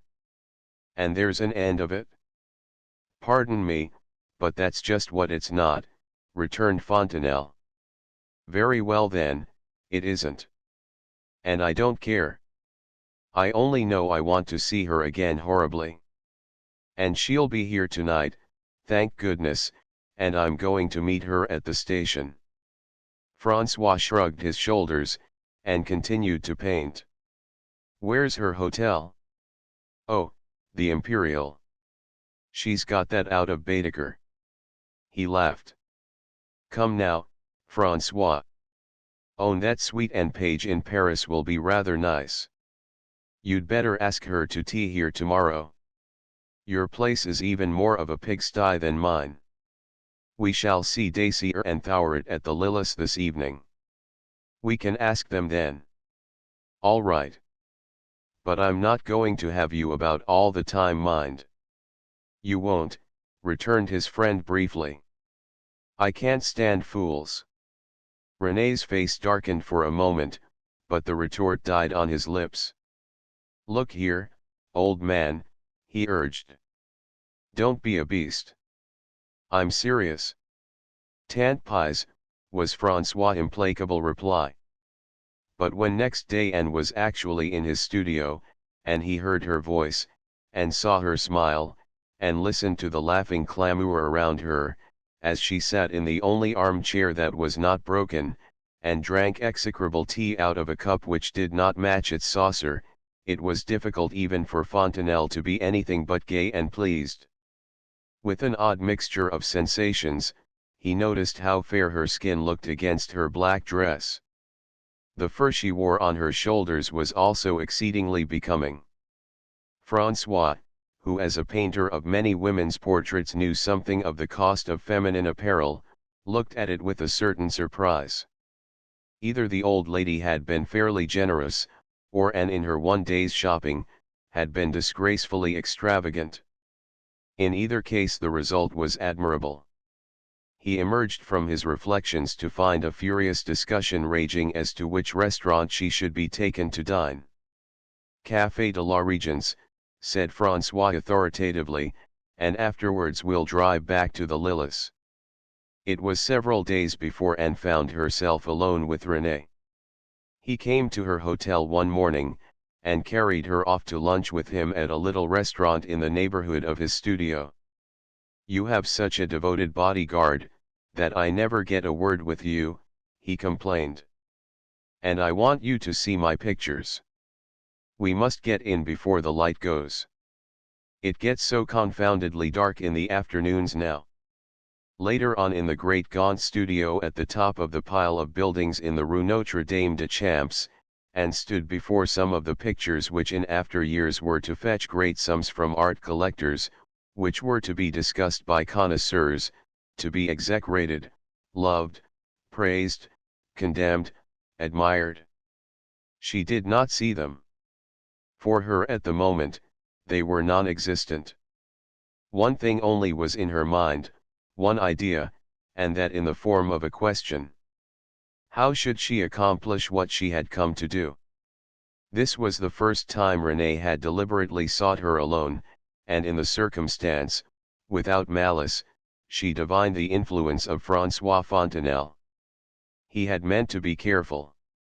He had meant to see her only in the presence of others, but she knew him so well that she could have smiled today he had thrown prudence to the wind.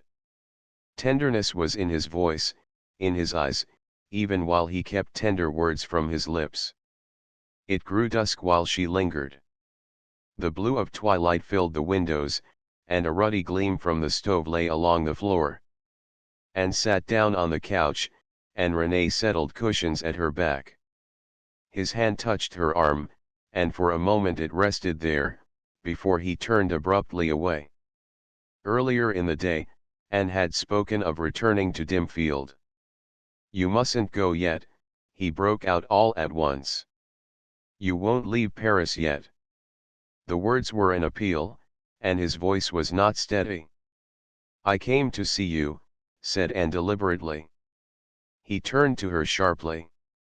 It was too dark to see his face, but she heard the anxiety in his tone. "All of us or me?" "To see you." He threw himself on his knees beside her. "Anne," he whispered, "stay. I want you. Will you marry me?"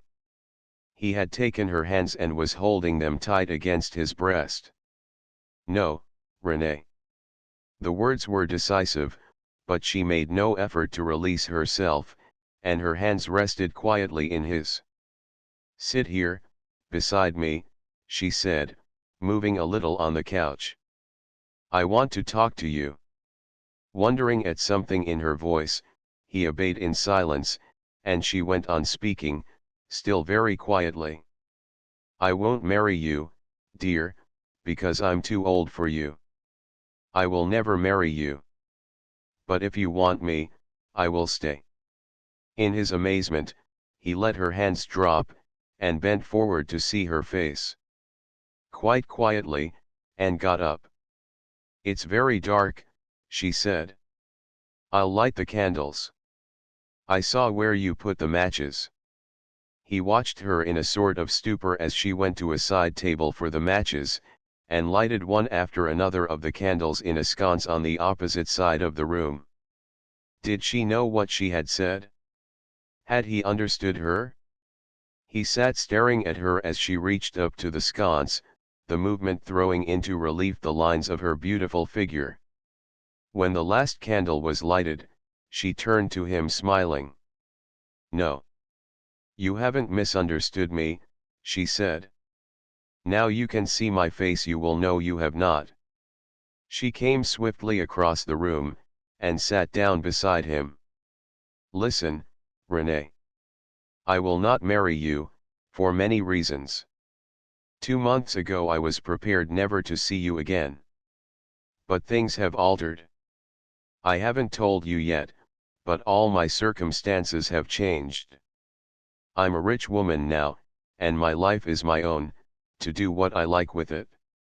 And because I love you, I propose to give it to you, for a little while at least. As long as you want me." Until her voice, quite calm and quiet at first, broke at the last words, and she paused abruptly. Renee sprang to his feet, and drew her quickly up from the sofa into his arms. "Anne," he cried. "Sweet Anne Page," the words came brokenly between tremulous laughter. "You don't know what you're saying. You will marry me, of course, because we love each other," because she put one hand on his shoulder, and so kept him at arm's length. "I will never marry you," she repeated. "If you won't consent to let me stay as I suggest, I shall say goodbye to you now, and I will not see you again. Remember, Renee, you're not talking to a girl. You're dealing with a woman who knows her own mind, and will have this or nothing. If I stay, we both have perfect freedom. I am old enough to do what I please with my life. And I please to do this." Renee, for the first time the color came to her cheeks, and her eyes wavered. "You'll make me shy if I have to ask you so many times to let me stay." She looked suddenly so like a child as she spoke, that in spite of his perplexed amazement, Dampierre smiled. He kissed her soft hair, and then her lips. "You're adorable," he murmured. "But you amazing woman, you're an enfant terrible. What am I to do with you?" "Don't you see how simple it is?" she asked. "I'm rich now, so I can stay as long as I please." She altered the pronoun hurriedly. "And you have plenty of money, too, Renee, haven't you? I mean that we are each quite independent. It makes it all so easy."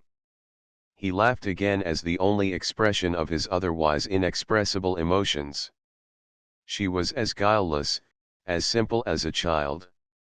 Yet she was proposing. Good God, what was she not proposing?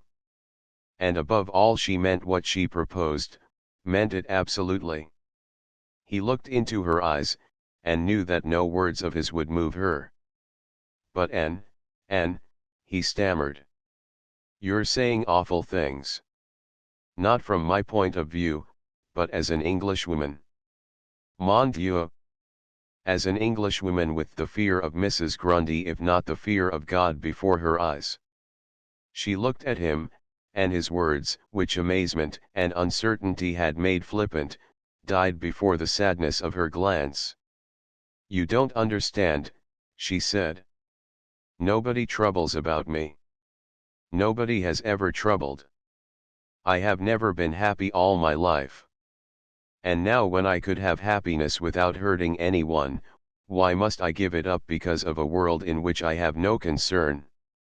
She paused a moment, and looked at him uncertainly.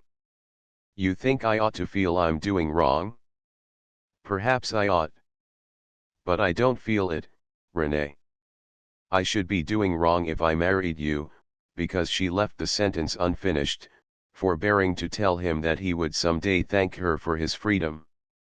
"Don't argue about it," she said, smiling, though her eyes were full of tears. "It's my last word. If you won't agree, I shall go back to Dimfield tomorrow." "No. Don't let us waste time now, at any rate, he exclaimed eagerly. We shall have plenty of time to talk and argue. Just now I'm too absurdly happy. He drew her down beside him on the sofa, and covered her eyes with kisses.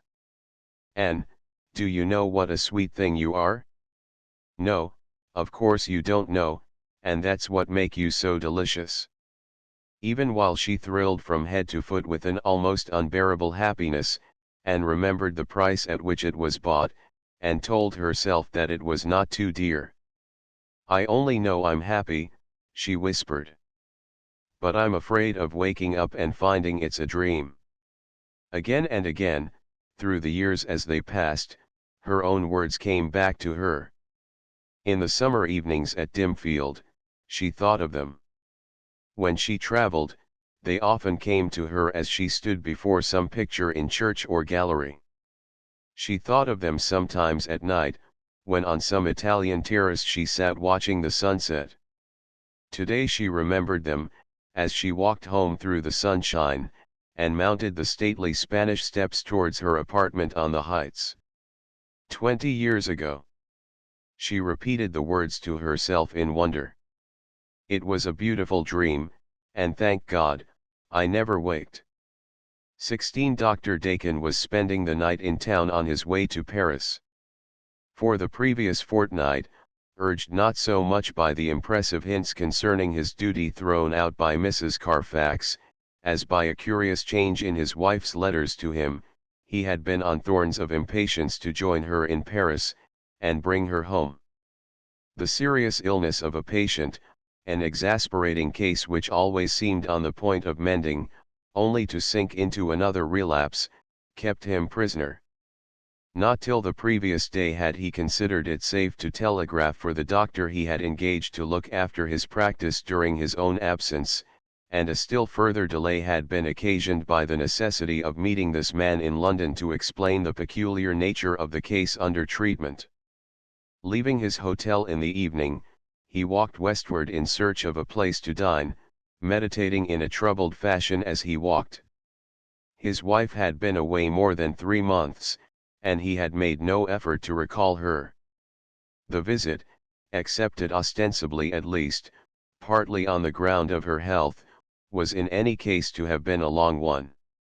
Then followed the plea of the cure which a certain well-known physician had prescribed, and again her husband had agreed to her wishes. He told himself to be patient. After his talk with Miss Page, he had been full of hope.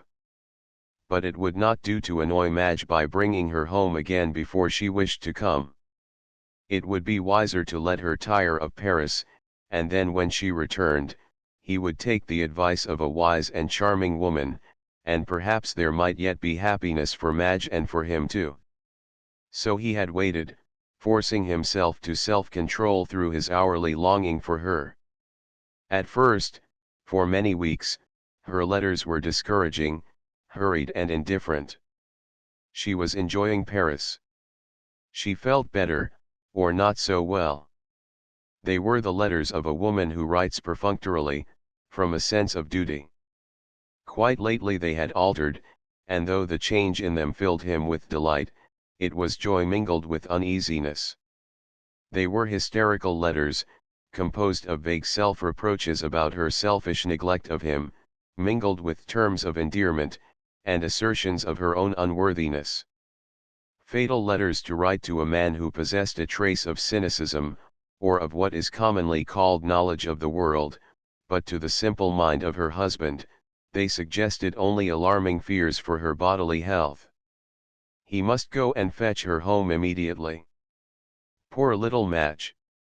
In the midst of his anxiety, he was not insensible of a thrill of joy at the thought that from whatever cause, her heart had turned to him. With this thought in his mind, he again dismissed as an impertinence, a letter he had lately read containing more than a hint that his wife's protracted stay in Paris was due to a certain bad influence exercised upon her in the past. He had never considered the matter seriously, yet as he entered the dining room a moment later, the whole circumstance of the letter and its accusation, was recalled by the sight of a face he remembered.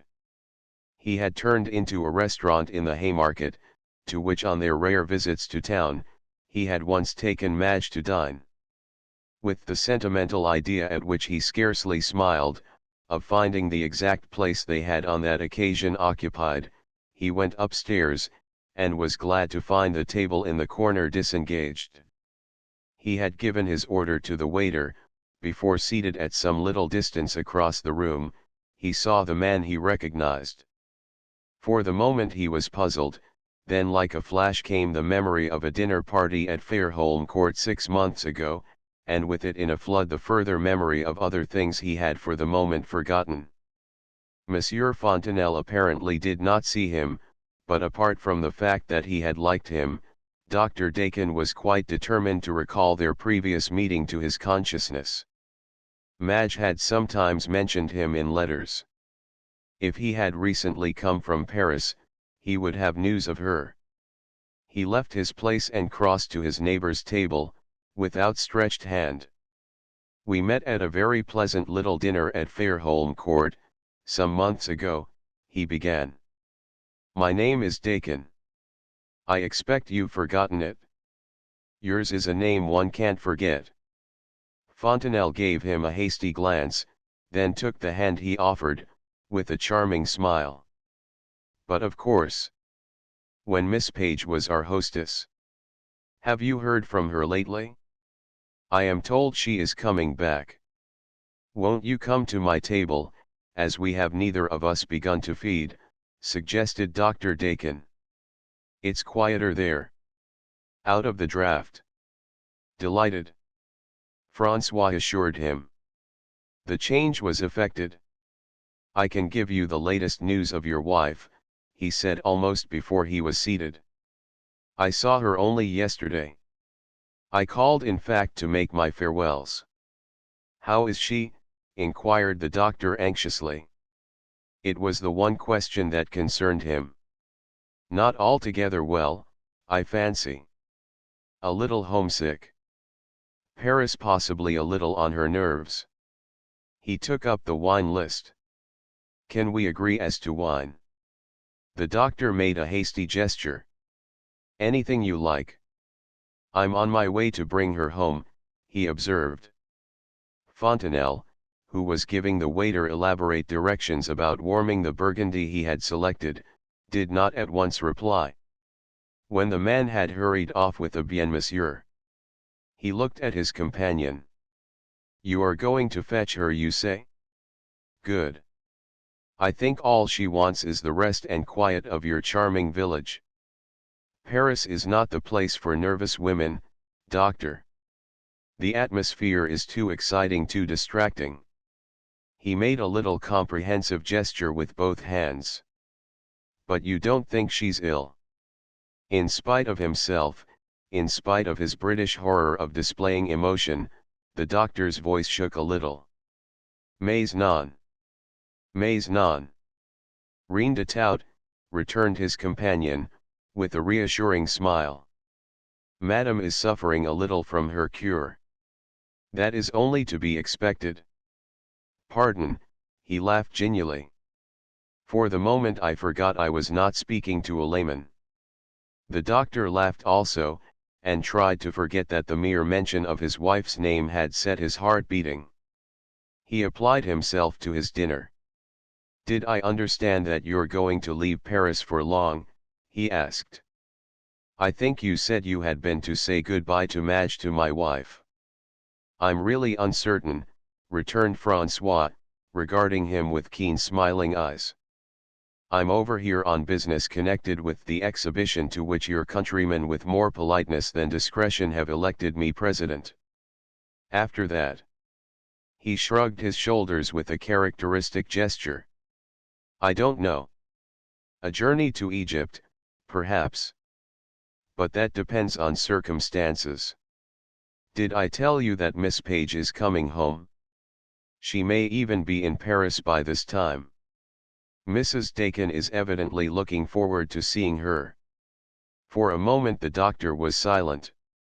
"Miss Page is an old friend of yours, a great friend?" he asked suddenly. "I think I may say my best and dearest friend." At the mention of Anne's name an imperceptible change crept into his manner. An undercurrent of irony, too subtle for his companion's apprehension, vanished from his voice and from his words, which were grave and deliberate. "I might with truth repeat what you have said," returned the doctor slowly. He took up his knife and fork, and absently replaced them on his plate, into which he stared, as though lost in thought. "And so," said Francois, watching him, "you are naturally indignant about a certain story." The other man looked up quickly. "I know all about it," Fontenelle went on. "Madame Didier, who belongs to a certain feminine type indigenous to every country, has worked with great industry, and fortune has favored her. During her visit to England, she came across a certain Mrs. Crosby, the wife of old Mrs. Burbage's nephew." He paused, and critically tasted the wine which the waiter had just poured into his glass. "Bone," he exclaimed appreciatively. "This woman," he continued, convinced that her husband's inheritance was stolen from him by our friend, naturally paints her in the glaring colors of an adventuress." Both men smiled. "The character suits Anne Page, doesn't it?"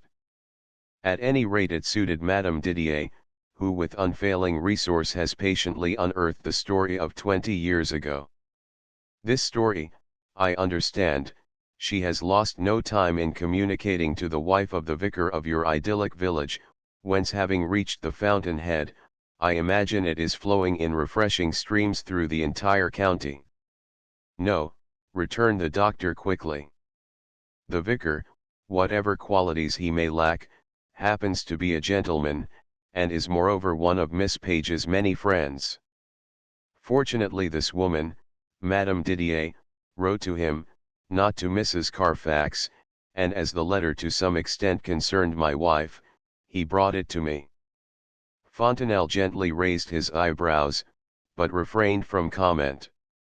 "The vicar," Dr. Dakin went on with a half-smile, "is filled with righteous indignation about what he naturally believes an impudent lie.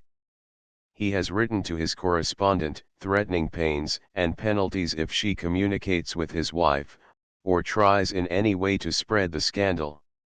He's a wise man," he added dryly. "Mrs. Carfax is not the woman to be trusted with the reputation of her dearest friends." There was a moment's silence. "I didn't tell him," continued the doctor, "that I had previously heard the story from my wife, who assures me it is true." Francois' expression was inscrutable. "And pardon me, you, I imagine, regard the matter as, well, let us say as an Englishman." "If, as I suppose I am to understand, you mean that I'm naturally a hypocrite," returned the doctor rather stiffly, "you are mistaken.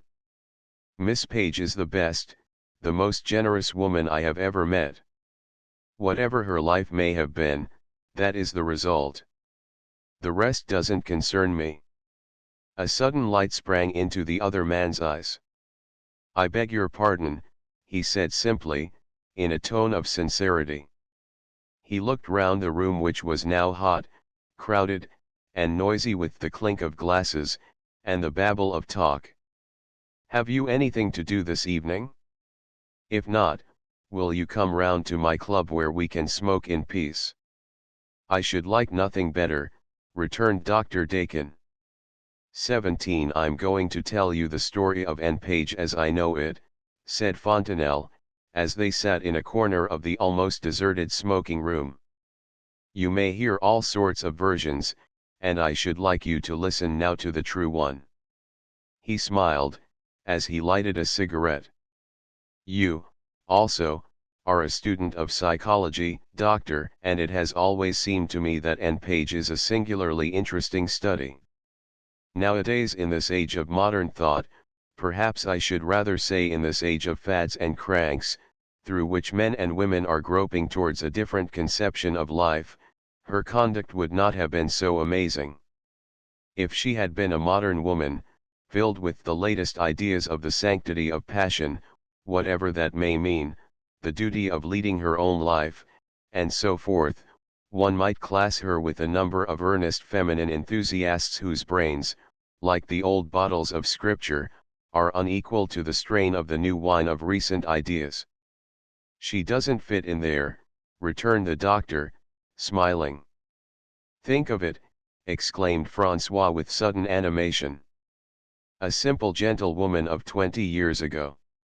A woman who had led the narrowest of lives, ignorant of men, ignorant of passion till at the age of 37 she falls in love, and is loved by a man 10 years younger than herself. And that man, René Dampierre. The doctor started. You mean the painter? Francois nodded. She was his mistress for 3 years. Both men smoked in silence for a few moments. One might have guessed, said the doctor quietly, that she would choose a lover worthy of her. Anne is an unconscious artist, returned Fontenelle. It was the most beautiful love affair I have ever known. The only perfect one thanks to her courage and self-sacrifice. Anne is a simple woman in the sense that all her emotions are unsophisticated, original, generous. But she is also the wisest woman I ever met. She knew René better than he knew himself. That is to say, she knew men, or rather divined their natures, by her sixth sense of intuition. She might have married him. He wanted to marry her. But she knew what the result would be. Oh, René was not a brute, he exclaimed in answer to his companion's sudden movement. Far from it. Except for his genius, he was the average kindly-natured man. But Anne very wisely took his genius into account. He was not the man to marry, and she knew it. She is proud, as only a woman of her type can be proud. And then here felt the artist in life. This was her first and last passion, the only vital emotion she had ever experienced in an existence otherwise incredibly grey, incredibly monotonous. She wanted to make it a perfect memory for herself, as well as for him. He paused a moment, throwing back his head against the padded chair, while he watched the rings of smoke he was blowing. And so, he went on presently, she made a resolve which few women would have found the courage either to make, or what is more important to keep. She determined to stay with him only while his first passion lasted. She made up her mind to go even before the first cloud was in the sky, at any rate before it was visible to him. Women have keener eyes than men for rising clouds. The doctor was silent. Rightly or wrongly, he went on, she felt that only in this way, only by running no risk of injuring either him or his career, she was justified in taking her little measure of happiness. She knew him very well, he added meditatively. René was as weak as most of us, weaker than some perhaps, where women are concerned. He would have been unfaithful, but he could never take his unfaithfulness callously. He would have been torn perpetually between his desires, and his dread of hurting her. And his work would have suffered terribly. And was right to go.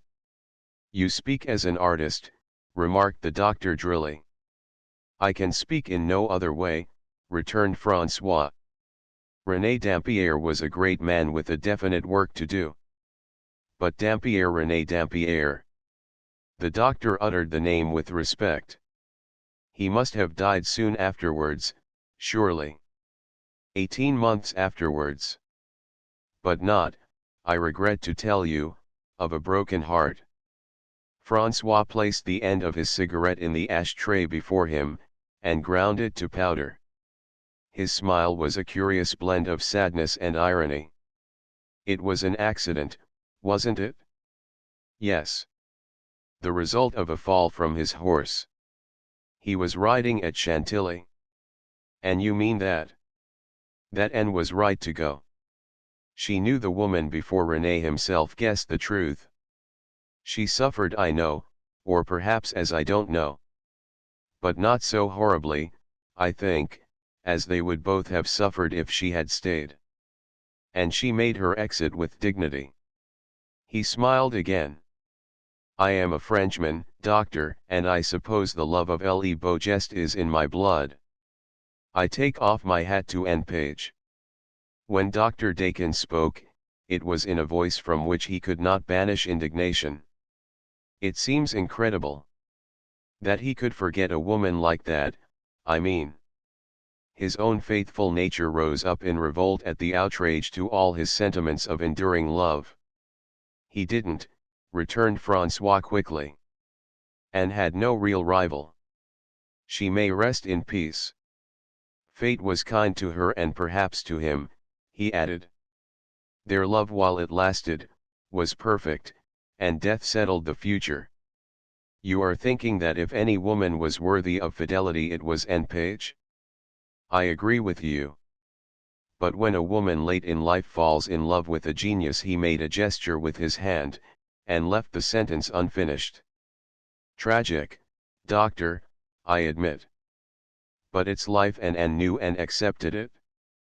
The faint irony which he could seldom keep out of his voice, was almost submerged by something that sounded like real emotion. You knew them both very well, of course, asked Dr. Dakin, after quite a long silence. When they were together, I mean.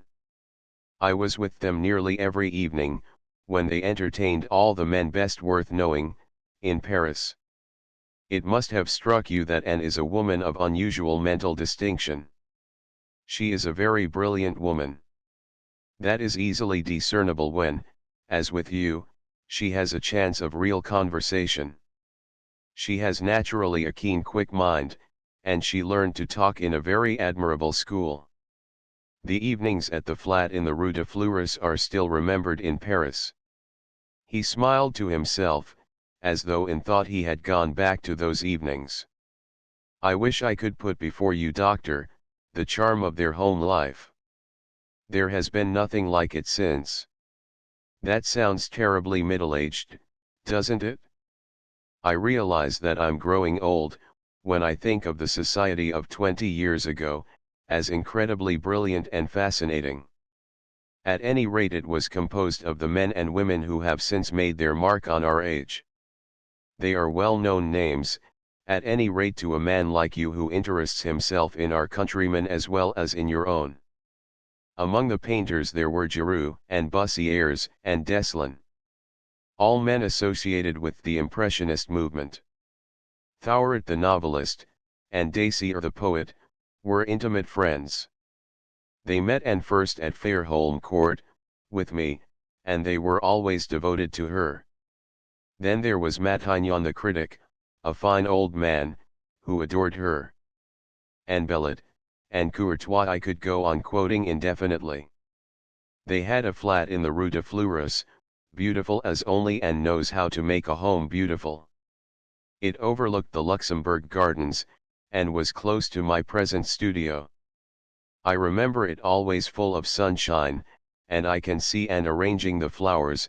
Every room was full of flowers, and looking up from them to laugh. She was so radiantly happy it was a joy to see her. And she grew so beautiful. She learned to dress, of course. Beautiful dress is one of her instincts, as you see even now. What a hostess she was. She became the fashion in our set, René's and mine. The men raved about her. They found piquant that touch of English shyness and modesty which she combines so oddly with dignity. She held a real salon, and a very brilliant one too, in the Rue de Fleuris. Those were her beaux jours. I can imagine it, said the doctor.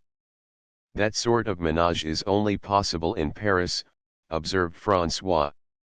Even there, it's not without its difficulties. But she surmounted them by her very unconsciousness and simplicity. Some of the women even, were won over. One or two of the wives of men in René's circle were her intimate friends. They went to her as we all did, for advice and sympathy. Just as we all go now to be consoled, put in Dr. Dakin. Precisely. And one of the secrets of her power of drawing confidence, is that Anne is by nature a maternal woman, a mother. That's the pity of it. I agree. Life hasn't given her everything. But at least it gave her 3 unforgettable years, and a memory which has kept her sweet and fresh and young as in her girlhood she could never have been. And she went away, said the doctor gently, in the midst of her happiness. She went away quietly, simply, with no fuss, as she does everything. With no farewell scene, or anything of that sort. She left him a letter, and with me, a message. The hardest I ever had to deliver in my life.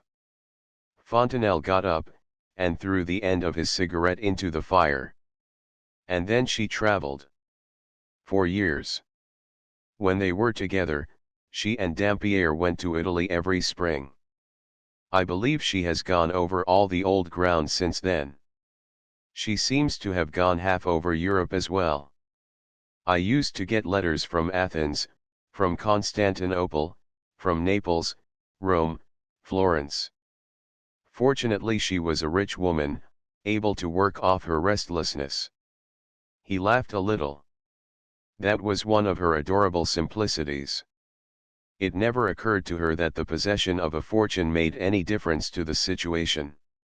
She only looked upon it as a means of independence and freedom when her happiness should come to an end.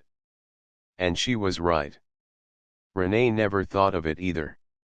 In some ways he was as childlike and as unworldly a creature as she. He had inherited a fairly good income from his father. He would not have known what to do with more. That's Anne Page's story, doctor. I don't know how it strikes an Englishman, but to me it seems rather a wonderful one because of the type of woman to whom it belongs. Yes, returned Dr. Dakin meditatively. One would have thought that convention, or religious prejudice. Fontenelle laughed. She is untouched by either. C'est un vrai caractère, cette chère Anne Page. Until she came to Paris, she hadn't mixed enough with the world even to know its conventions. Religion. Well, by their fruits ye shall know them, and if the fruits of the Spirit are faith and hope, and the charity which suffers long and is kind, there never was a woman who has more absolutely attained the results of religion. It's not a satisfactory result for the moralist, I admit, he added. But in this very interesting and amazing world, the moralists don't have it all their own way, observed the doctor. So far as creeds and dogmas are concerned, Anne is a born pagan. It is not that she has examined and rejected them. They simply don't appeal to her nature. When as young men we first met her, we called her Flora, amongst ourselves. She struck us even then as a curious blend of Madonna and goddess. And the physical appearance has a mental and moral parallel. I remember once when I wanted to tease her, I asked what had become of her religion. She looked at me with those childlike eyes of hers and said, I never had any in the sense you mean. By being with René I'm not hurting anyone. And it's only by hurting people one does wrong. Then I admit it was cruel of me, but I was curious. I said that some people had refrained from doing what she had done, for the sake of example to humanity. Her reply was, but apart from religion, people haven't yet decided what is the right way to arrange their lives. Dr. Dakin smiled. In view of the modern ferment of opinion, she was right there. François pushed his chair back, with a movement of impatience. Well, now what's to be done? The tale of her incredibly evil past will spread, I suppose, and Dimfield will become impossible. He laughed rather savagely. It's quite an amusing notion that scandal should attack a gentlewoman of Anne's age. Yet I imagine that few of the natives of a village possess a sense of humor. I don't think the story will spread. The vicar, as I told you, is absolutely incredulous, and no one else has heard it. Except Madame, hinted François. I don't wish to suggest an unkindness. But women, you understand? A whisper to a dear friend Hein. "My wife is devoted to Miss Page," said the doctor shortly. "I shall warn her, but she will be indignant at the mere suggestion of betrayal." "Parfaitement," returned Francois with a bow. "Pardon me. You will probably find Miss Page in Paris," he added. "She was expected today." "So much the better. It will be a great pleasure." The doctor rose. "Good night," he said, extending his hand cordially. "And thank you for this talk. Perhaps if you decide not to go to Egypt, you will do us the honor of staying with us a little later, when my wife comes back. Our friendship for Miss Page makes a bond between us," he added, in his pleasant sincere voice. Francois met his eyes for an instant. They were full of the kindliness and instinctive liking he felt for the man he was addressing. "1,000 thanks. But I think I am almost certain to go to Egypt." "Another time then. I shall only say au revoir." Francois followed him into the hall, and watched him step into a hansom, and give the address of his hotel to the driver. When he turned away, there was a curious expression about his lips, which presently deepened into a smile that was partly cynicism, partly something else. He was reflecting on the curious encounters liable to befall a man like himself. He thought of the evening's conversation, and smiled again to think how completely till this moment he had failed to realize the humor of its friendly nature. "C'est un honnête homme. Il ne méritait pas si." Francois dismissed the subject of Dr. Dakin's deserts with a mental shrug, as he went upstairs to his room, in which a bright fire was burning. 18 Francois drew up an armchair close to the blaze, and lighted his pipe. His thoughts at first dwelt upon the man with whom he had just parted, a loyal, straight, good fellow if ever there was one, he decided.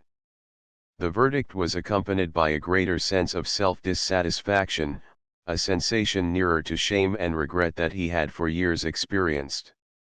It was an uncomfortable attitude of mind, and with characteristic love of ease, he hastened to obliterate it, by turning his attention elsewhere. His conversation with the doctor had conjured up so many mental pictures of the past, that he scarcely knew which of them to examine first.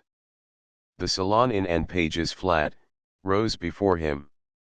With the retentive memory of a painter, Francois recalled minutely every detail of the charming room.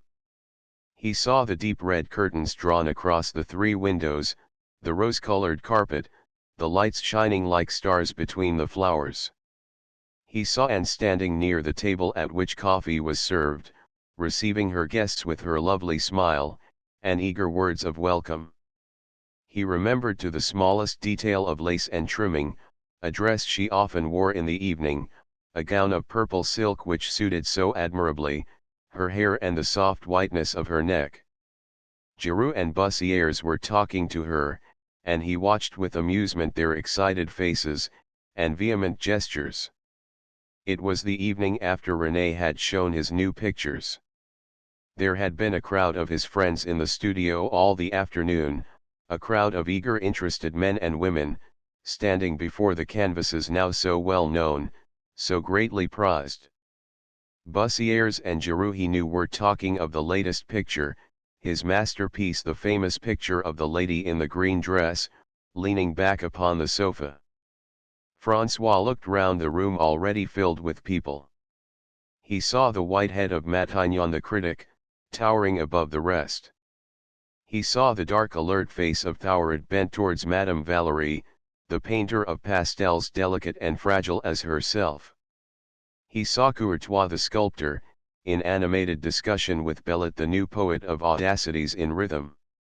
He heard René's sudden amused laugh, and turned to look at him, as he moved from one group to the other, a little flushed and excited, his fair hair ruffled, his slim yet athletic figure suggesting the Englishman of sport and open-air pastimes, rather than the brilliant French painter he had even then become. Conspicuous among the crowd was the lady whose portrait he had recently painted. Blanche Aubriot was the wife of an elderly roué, who regarded her very pronounced flirtations with an indifference equal to that which she on her side extended towards his infidelities. She was a beautiful young woman of 22 or 23, childless, soulless, and much admired. Tonight she wore the green dress of the picture, and held her court with her usual piquant vivacity. François, regarding the scene with critical and observant eyes, noticed how frequently her glance wandered in René's direction, and with amusement, her oft-repeated efforts to attract his attention. His own eyes turned again to Anne, where she stood surrounded by friends, laughing and talking. He watched her tonight with peculiar admiration. Curiously enough, Dampierre had never painted her. Once, soon after they had settled in their apartment, François had spoken of it as a foregone conclusion. "She's just your type, the essentially feminine type of woman." Greatly to his surprise, René shook his head. "C'est impossible," he said conclusively. François wondered, but the conversation turned immediately upon other matters, and it was only just before he took leave, when Anne was out of the room, that his friend took a book from one of the shelves, and turning over the leaves, handed it to him at an open page. "That's why I can't paint her," he said. The poem he touched with his forefinger was Browning's song beginning, "Nay, but you who do not love her, is she not pure gold, my mistress?" François read it aloud, and came to the last few lines. "Then why not witness, calmly gazing, if earth holds aught, speak truth above her? Above this dress, and this, I touch but cannot praise, I love so much." "For praise, read paint," said René, taking the book and closing it. "It's the same thing. You're the man to paint her. Ask her to sit for you." François had always delayed to avail himself of the suggestion. Tonight he determined to delay no longer. Crossing the room, he joined the little group round Anne, and presently drew her away. "I haven't had a word with you this evening," he said. "And now you must give me one, or even two. About that portrait. I think the time has come. When will you sit for me?" Even at the moment, he was struck by the curious expression which crossed her face. When afterwards he tried to analyze it, he could only think of the face of a woman who, expecting a signal of some sort, had heard and accepted it. "When would you like me to come?" she asked. She was standing at the end of the room by the fire, and as she raised her eyes, François saw in them the look which did not escape him when he came to paint them. They discussed the matter for a few moments. Various engagements on both sides postponed the first sitting for a fortnight, but a day was finally arranged. "How long will it take?" asked Anne. He made a gesture of ignorance. "I don't know. A month perhaps, with luck. But this is going to be my masterpiece, Anne. I shall succeed, or perish in the attempt. Have you got that flowered gown you used to wear in the garden at Dimfield? I suppose not. Yes. Très bien. Bring it, I want to try an effect." He was interrupted by René, who came up at the moment, and laid his hand lightly on Anne's arm. "I want you to go and talk to Matignon, dear," he said in a low voice. "He's always bad-tempered if you don't pay him enough attention. Go and make love to the old boy." A vague uneasiness passed from François' mind at the sound of his friend's voice, always gentle when he spoke to Anne. It was even gentler than usual now, and he did not fail to notice the caress of his hand on her sleeve, nor the look of happy understanding between them, as she moved away, smiling, to obey him. "I'm arranging for her to come and pose. I'm going to begin the picture at once," he said. "Bon," returned René, his face lighting up. "You've taken your time about it?" "One hesitates to begin one's masterpiece," François retorted. "You who do nothing else, except finish them, ought to have compassion on the weaker brethren. Renee made a laughing gesture of menace. Allons, mes amis, mais comme vous don, exclaimed Blanche Aubriot at his elbow. Francois looked down at her white shoulders, and experienced a momentary feeling of repugnance which passed into self-ridicule, for glancing at her indolent brown eyes soft as velvet, at her full red lips, at her glossy hair, he acknowledged her beauty. "Come and talk to me, Monsieur René," she urged with the insistence of a spoiled child. "You're a great man, I know, but the lion condescends to the mouse sometimes, doesn't he?" Francois followed them with his eyes as they moved away together. If she had said cat, I should have found no difficulty in reversing the parts, was his inward reflection. The fire had died down, but as he sat before the smouldering ashes, Francois was very far in space and time from the club bedroom in which he was dreaming. He was passing through successive stages of satisfaction and despair, hope and baffling discouragement, while he painted Anne's portrait. After the first fortnight, she came every day, and every day she was more silent. He remembered this afterwards. At the time, engrossed heart and soul in his picture, he did not notice her quietude. He was only half-consciously perplexed by a subtle difference in her expression which he found hard to reconcile with his previous impression of her, a difference which was at once his inspiration, and his despair. "If only I can get that, I shall paint a great picture," he exclaimed one day involuntarily, breaking a long silence. "What?" asked Anne. He started, forgetting that he had spoken aloud. "I don't know." She smiled a little. "Then I'm afraid you won't get it?" "But I have." He almost shouted the words, one afternoon a week afterwards, when she had stood patiently almost as long as the daylight lasted.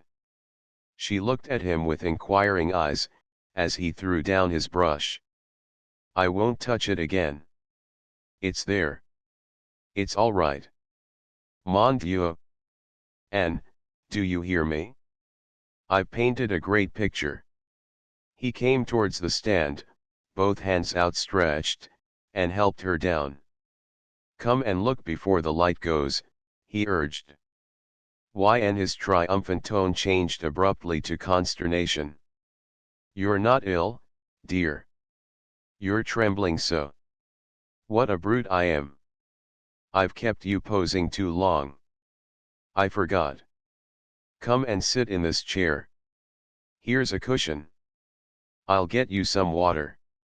She shook her head. "I'm all right," she assured him, trying to smile. "I want to see the picture." He turned the easel towards her, and she looked at it a long time in silence.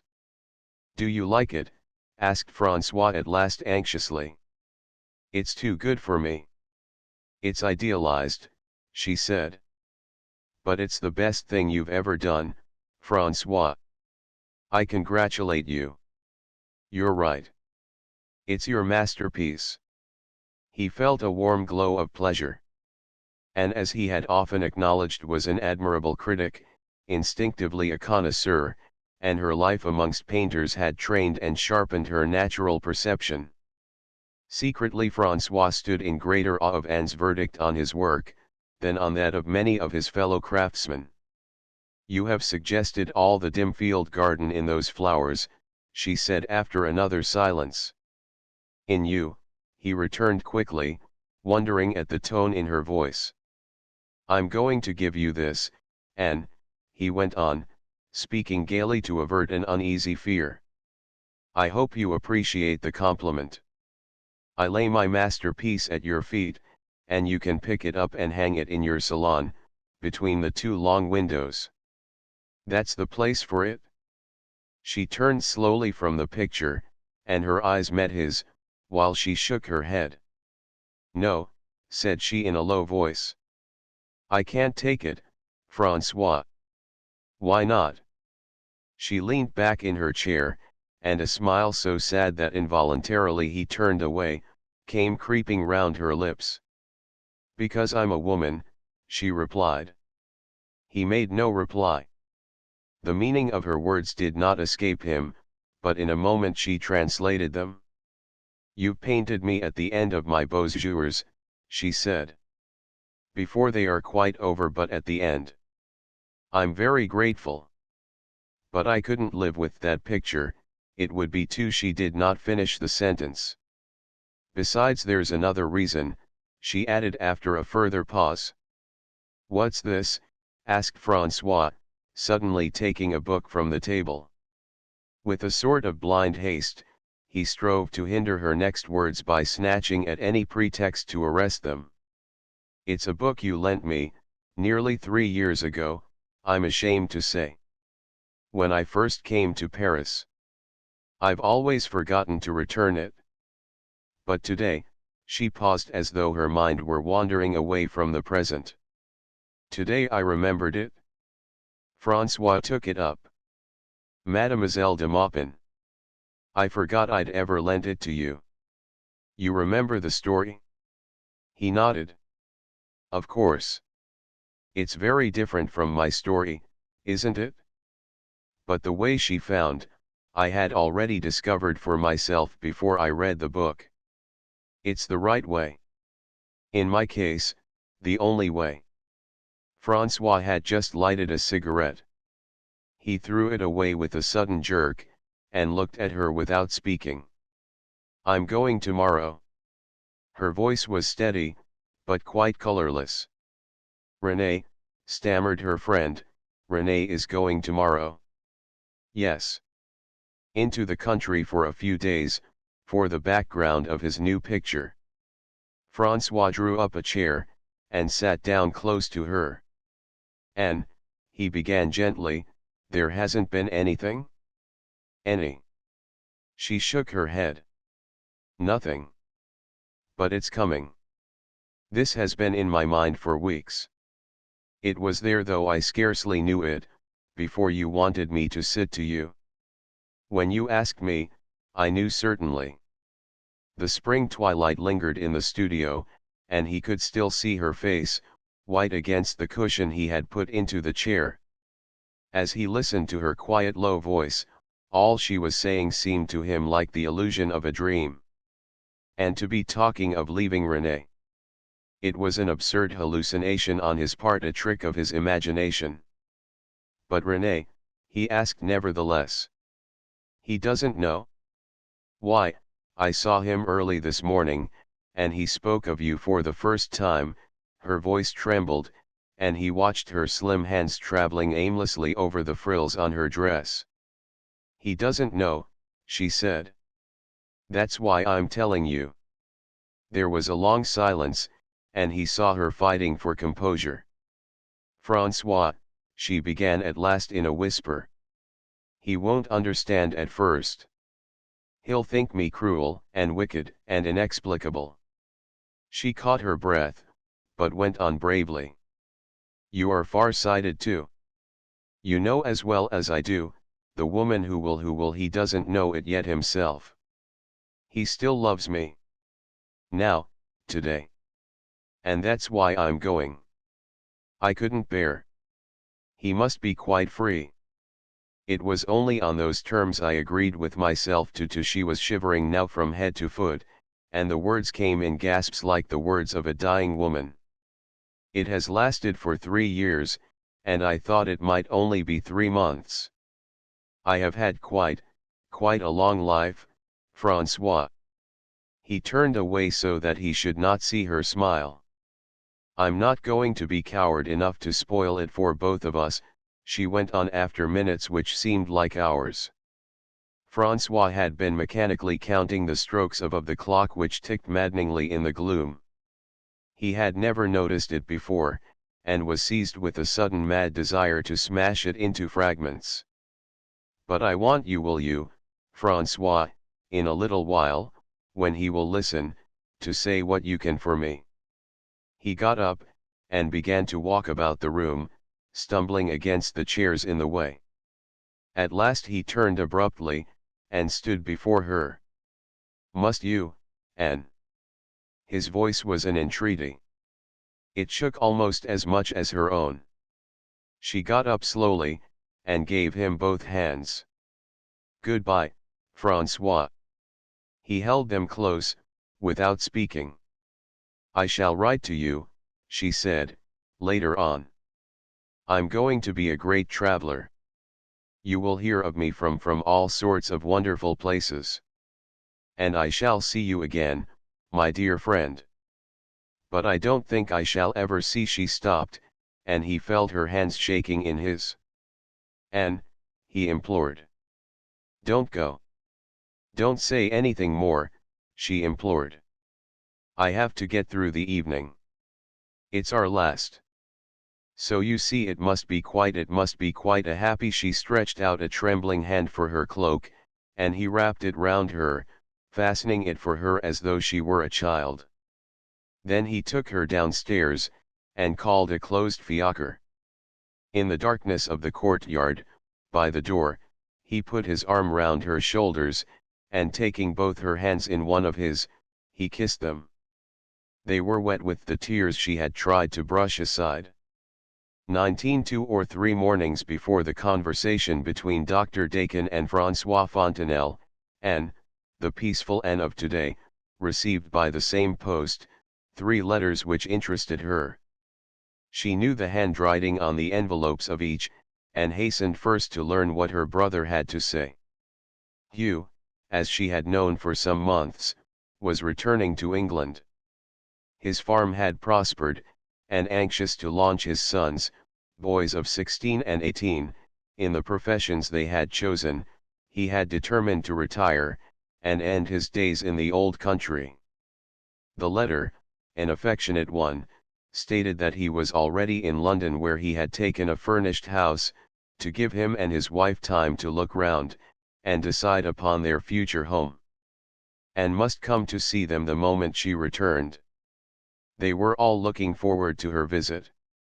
She put down the closely written pages with an air of content, and turned smiling to the envelope inscribed in the large childish characters which recalled Sylvia Carfax.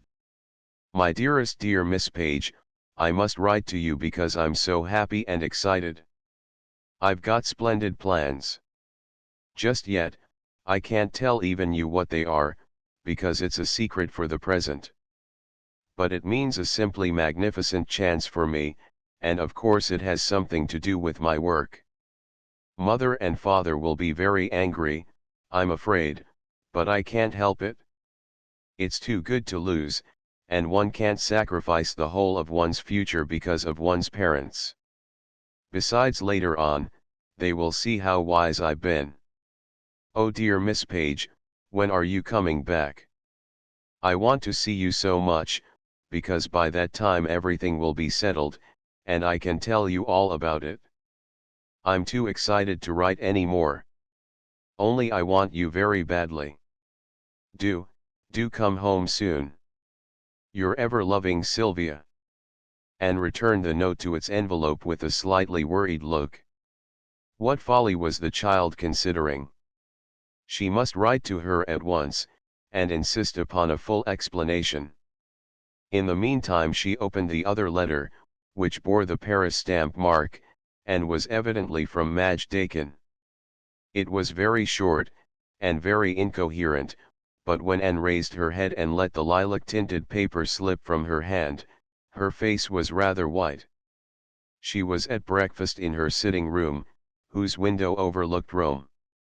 The sunshine flooded the room, and the anemones, purple, white and scarlet, in a bowl placed on the snowy cloth, glowed with the color of jewels. The air was sweet with the scent of violets which almost covered a small table near the open window, and outside, overarching the city, the Roman sky was gloriously, passionately blue. Anne sat with her elbows on the table, her chin resting on her open palms, lost in thought. Suddenly she rose, and rang the bell.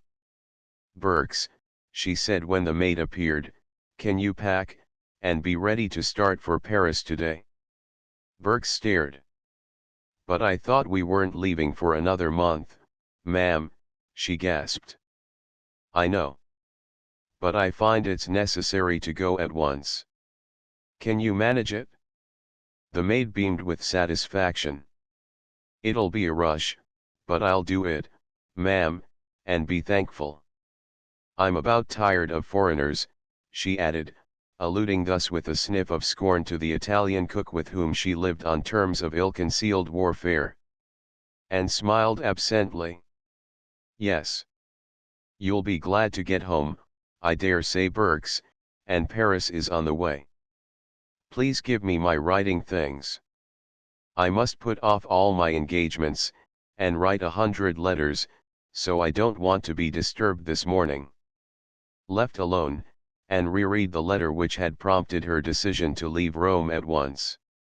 Short, hurried as it was, it conveyed the misery of the writer better than pages of outpouring, and did not need the supplication contained in the last lines to lead her to any creature in distress. Poor little soul! Poor wretched little thing, she thought, before she forced herself to attend to the lengthy correspondence which in view of her large circle of Roman friends, such a hurried leave-taking entailed.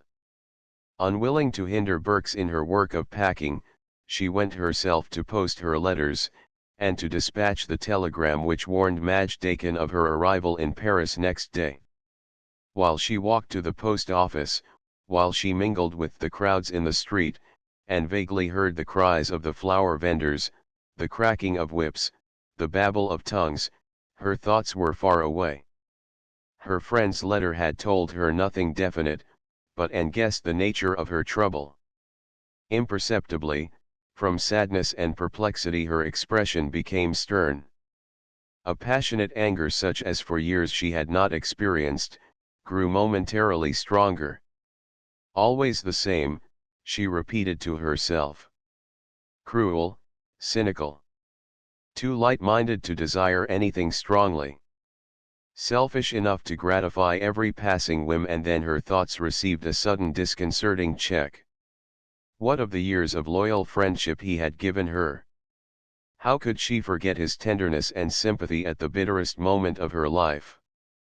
How ignore either, the many kindnesses difficult for a man wholly cynical, impossible for one wholly selfish, which he had shown to the downtrodden, the beaten, the unsuccessful in life's struggle? Once again, for the 1000th time, she recognized the complexity of every human being. The baffling contradictions, good interwoven with evil, nobility with meanness, honor with disloyalty. It was the great intricate puzzle of human nature she was once more considering, a tangle which nothing but the cloak of infinite charity can cover. The only cloak which glorifies and reveals what is good and strong, while in pity, in despairing tenderness it hides under its ample folds, the shame, the weakness, the ugly scars of the form it both shelters, and defines. And sighed as she reached the top of the Spanish steps, and leaned on the wall to take a last look at the city she loved. Overhead, that great inverted bowl we call the sky, here, deeply blue, surpassingly beautiful. Beneath it, the dancing sunshine playing alike on dome and pinnacle, roof and tree, and on the thousands of men and women in the busy streets. Men and women hiding within their breasts incalculable heights and depths of virtue and vice, actual or potential. Men and women soon to be covered by the earth on which they walked, to make place for another, yet essentially the same swarm of human beings between the same earth and sky, still asking the same questions under the same sunshine, which laughed, and never replied. It was the eternal puzzle, the old riddle to which through the ages no solution has been found. And sighed once more, and then smiled at the futility of considering it again just now, when there was packing to be done. He maketh his sun to shine upon the just and upon the unjust. The word slipped into her mind before she turned away, with a momentary sensation of reassurance. At least the sunshine fell upon every one alike. Perhaps it symbolized a cloak of charity wider and larger than any woven by human minds. Will Madame come upstairs? The maid re-entered the room in which Anne had been waiting, and then preceded her up the staircase to a door which she threw open. A little figure huddled over the fire, rose hastily as she entered, and with incoherent words that sounded like a cry, threw herself into her arms. "Oh! You are good. You are good," Madge repeated, hiding her eyes like a child against the elder woman's arm. "I should have died if you hadn't come." When at last she drew herself away, and looked at her visitor, Anne had to suppress a start of dismay.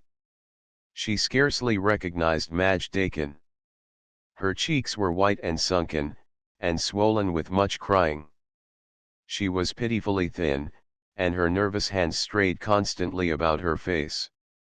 Her pretty hair, generally so carefully waved and tended, was screwed into an untidy knot at the back of her head. She had evidently not troubled to dress all day, for she wore a bedroom wrapper, whose pink ribbons she had forgotten to tie and arrange.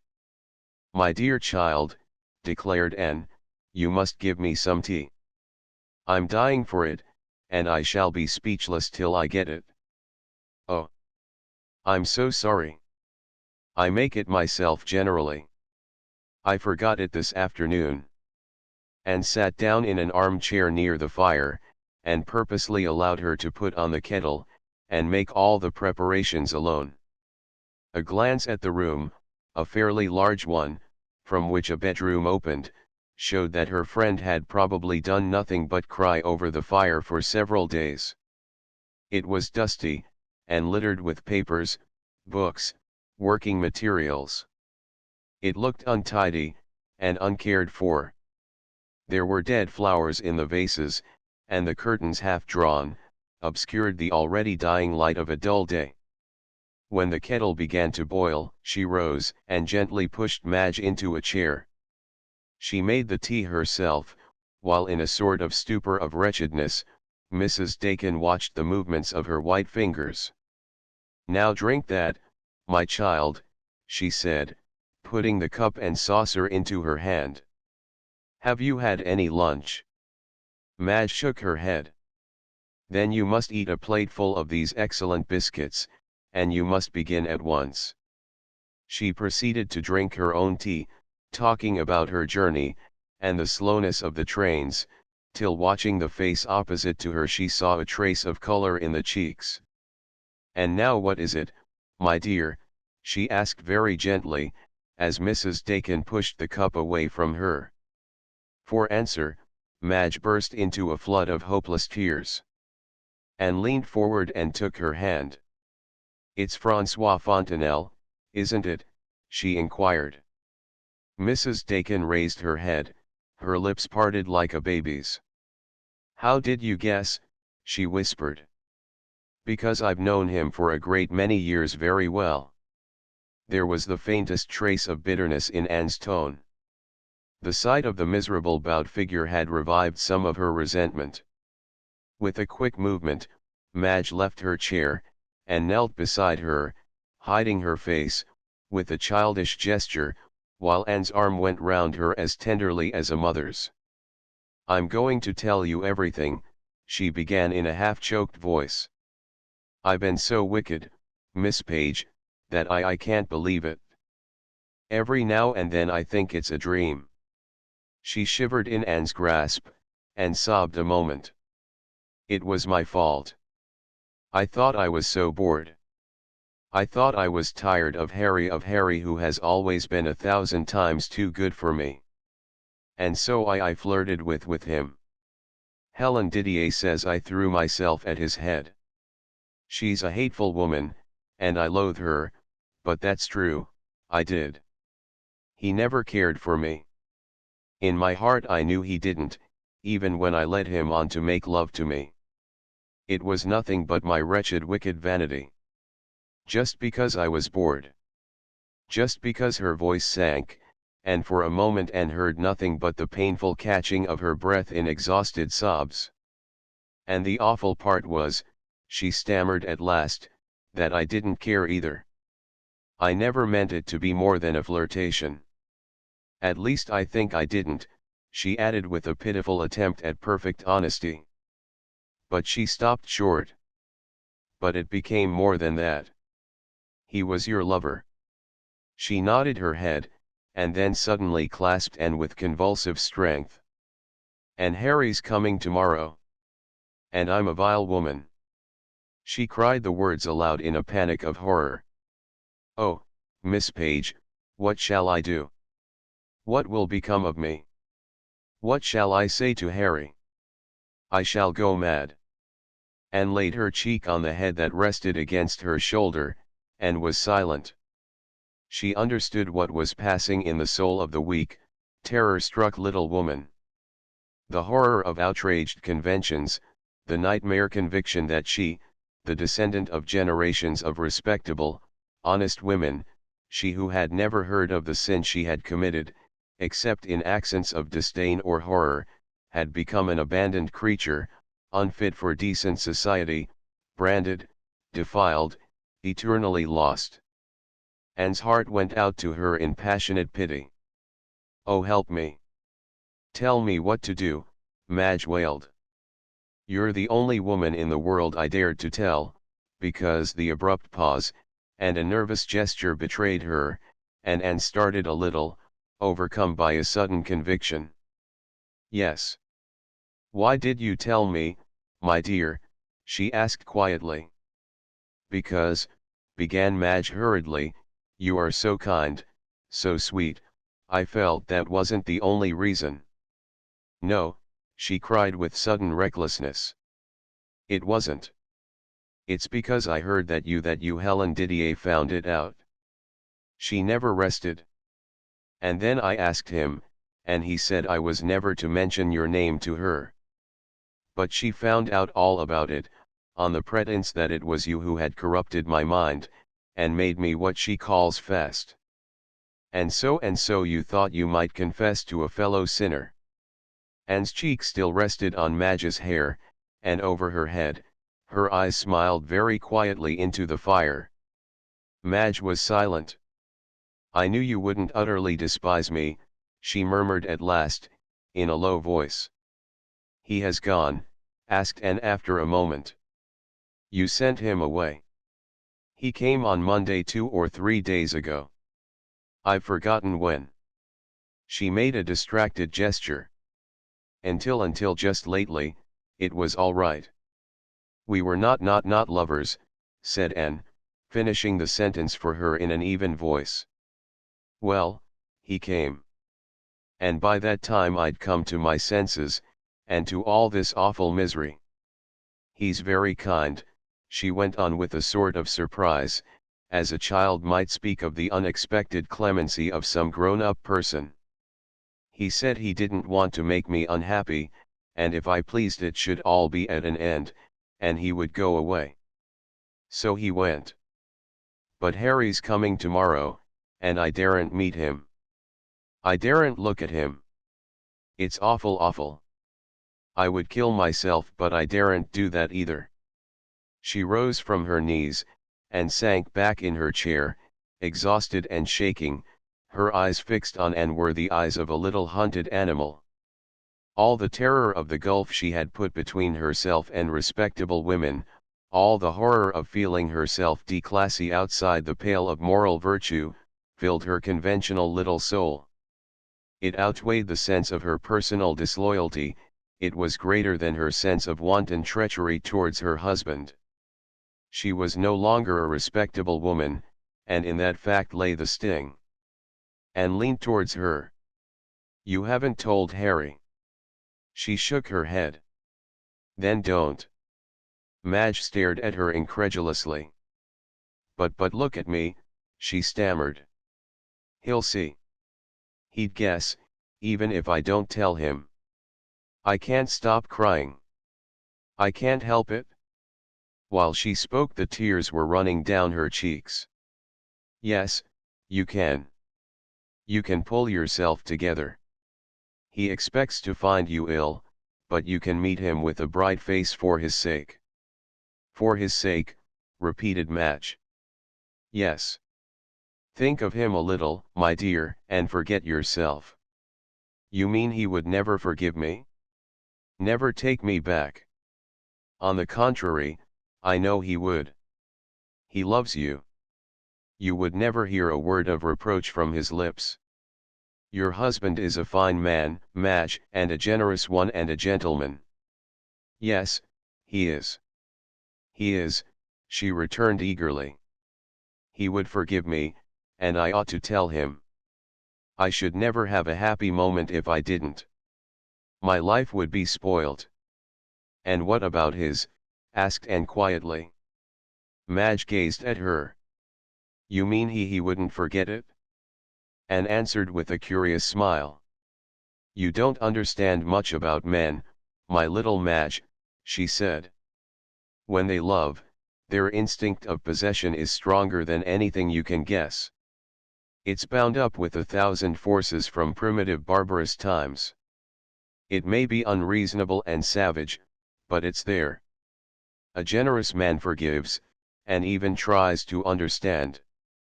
But the wound remains, and it rankles in spite of him. Have you the right to inflict such a wound? The wrong is yours. You should be the only one to suffer. But I shall suffer, broke in Madge. And much more, if I feel I'm deceiving him. Then accept the extra suffering, and bear it alone, returned Anne quickly. One pays for everything, Madge. Is it fair to call upon someone else to share the expenses? There was silence for a moment. If you had married afterwards, I mean, said Madge hesitatingly, wouldn't you have told your husband? There was no question of my marriage, answered Anne rather painfully. But if your circumstances were mine, she added after a moment, I should act as I advise you to act. Madge's grasp on her hand tightened, but she did not speak. Go back and be a good wife to him, Anne went on. My dear, she said sadly, you don't know your blessings. You have married a man with a faithful, steadfast nature. His love will never fail you, and in that, thousands of women might envy you. All the material for happiness is within your reach. Happiness for the lack of which many women starve all their days. It never comes to them. It's never offered. And if they can't bear to be utterly without the joy of love, before the earth covers them, they have to take it at a great price. Her smile brought the tears again to Madge's eyes.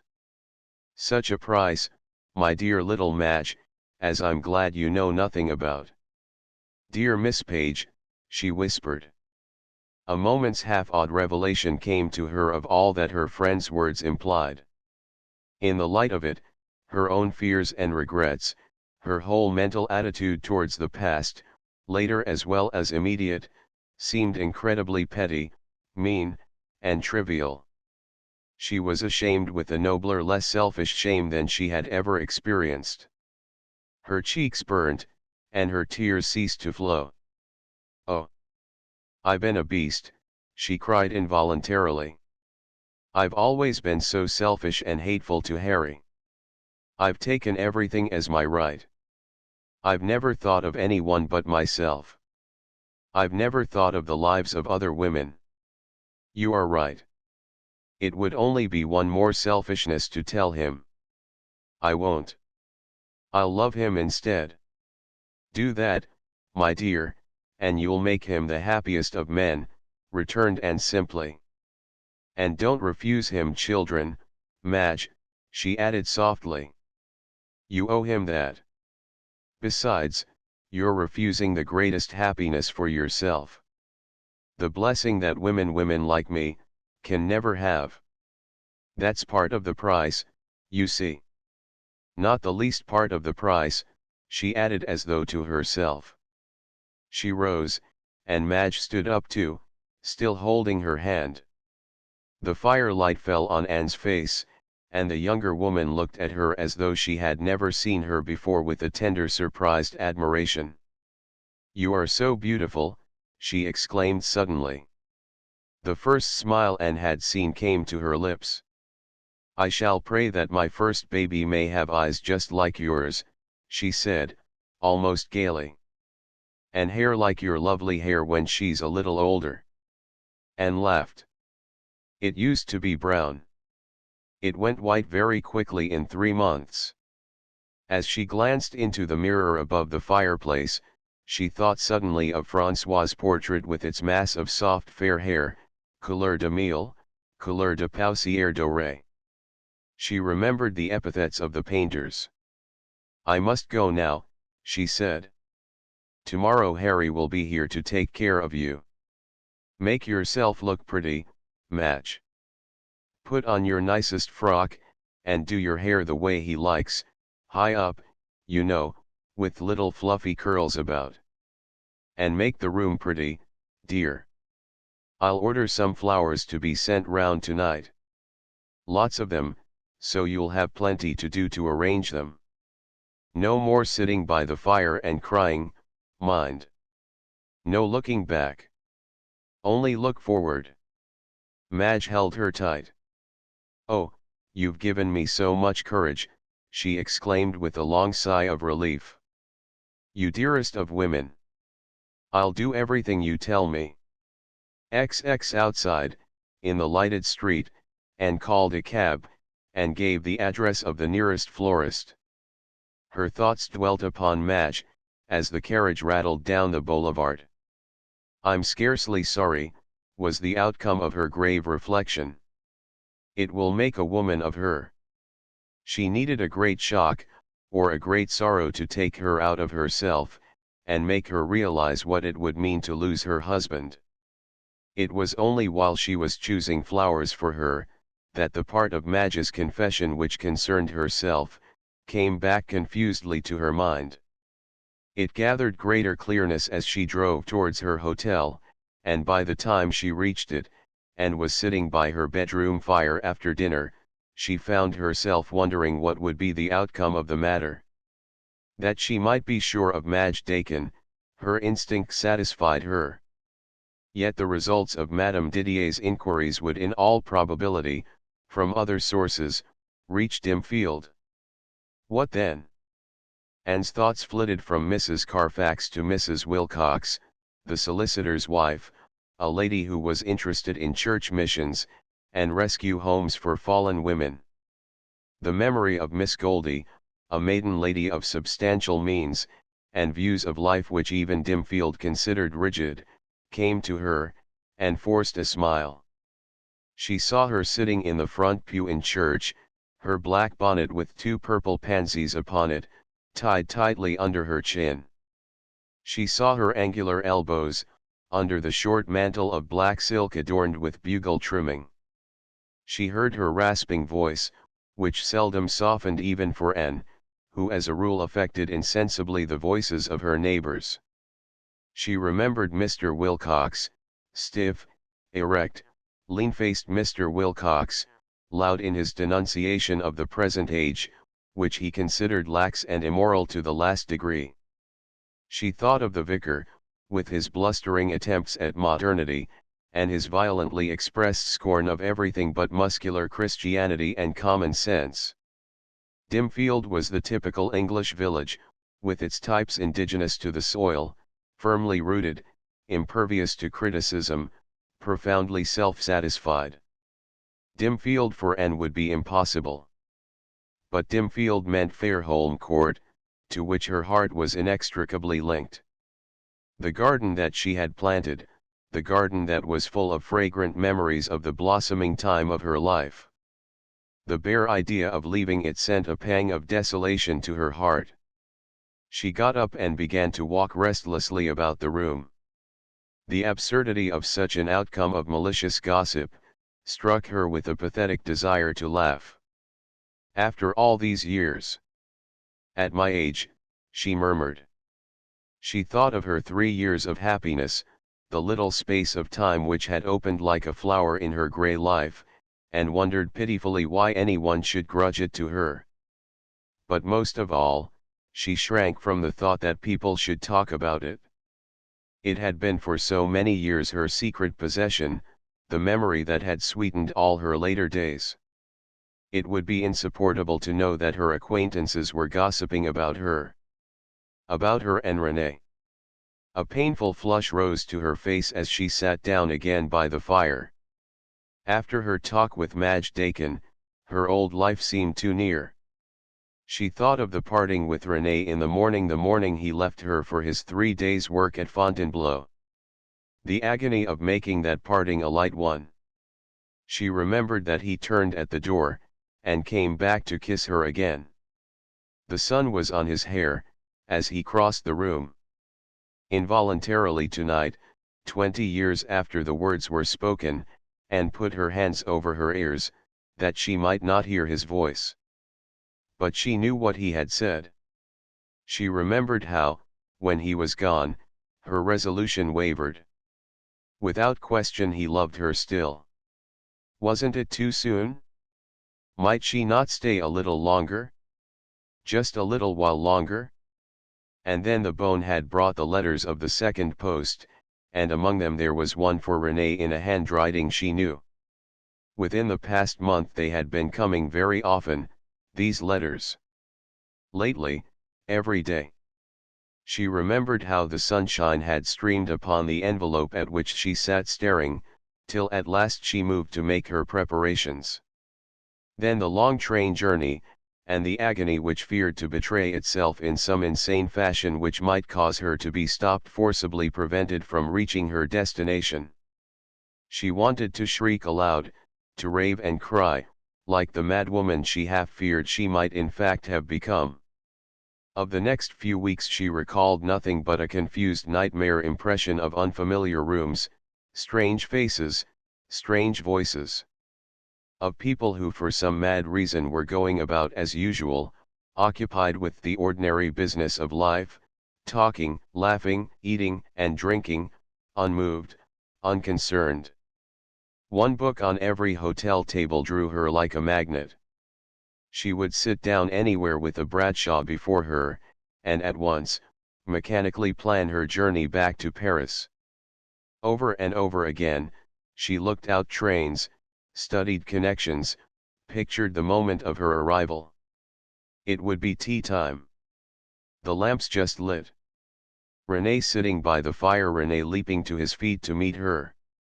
Or it would be early morning. She would open his bedroom door softly.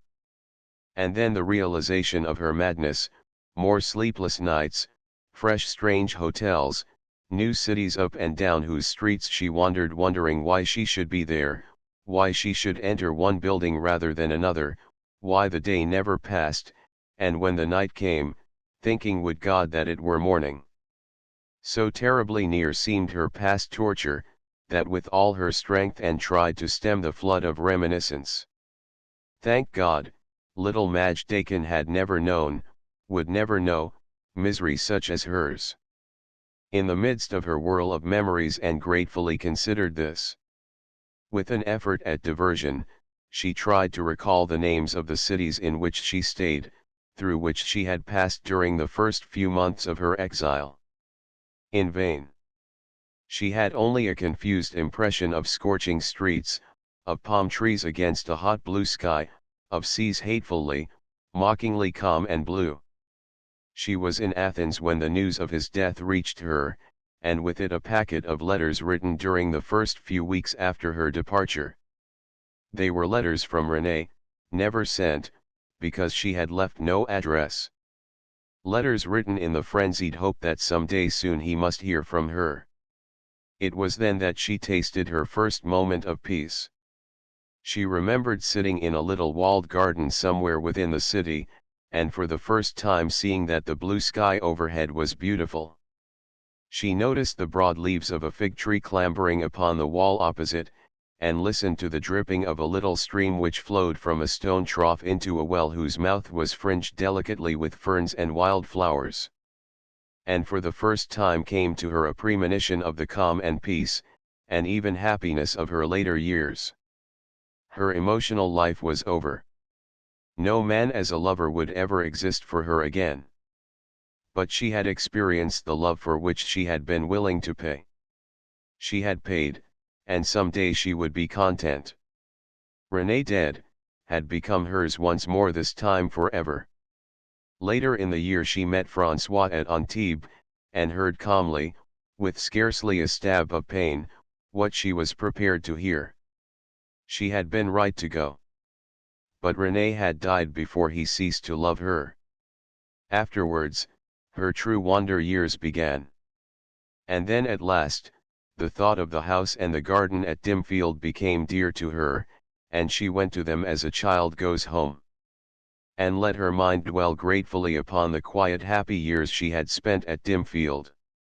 She thought of her work among her flowers, and the paradise of beauty it had produced. She thought of the poorer village people whose lives she knew, whose children she loved, to whom for years she had been a friend. She remembered her little plans for their welfare, all the pleasant trifles which made up the sum of her daily existence.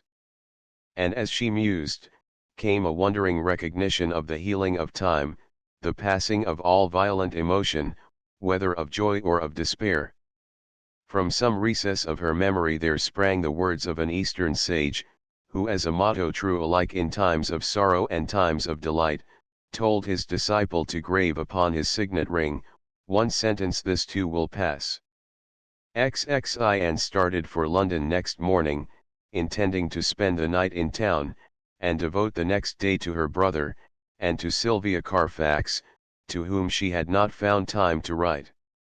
Early on Thursday morning she drove to Carlisle House.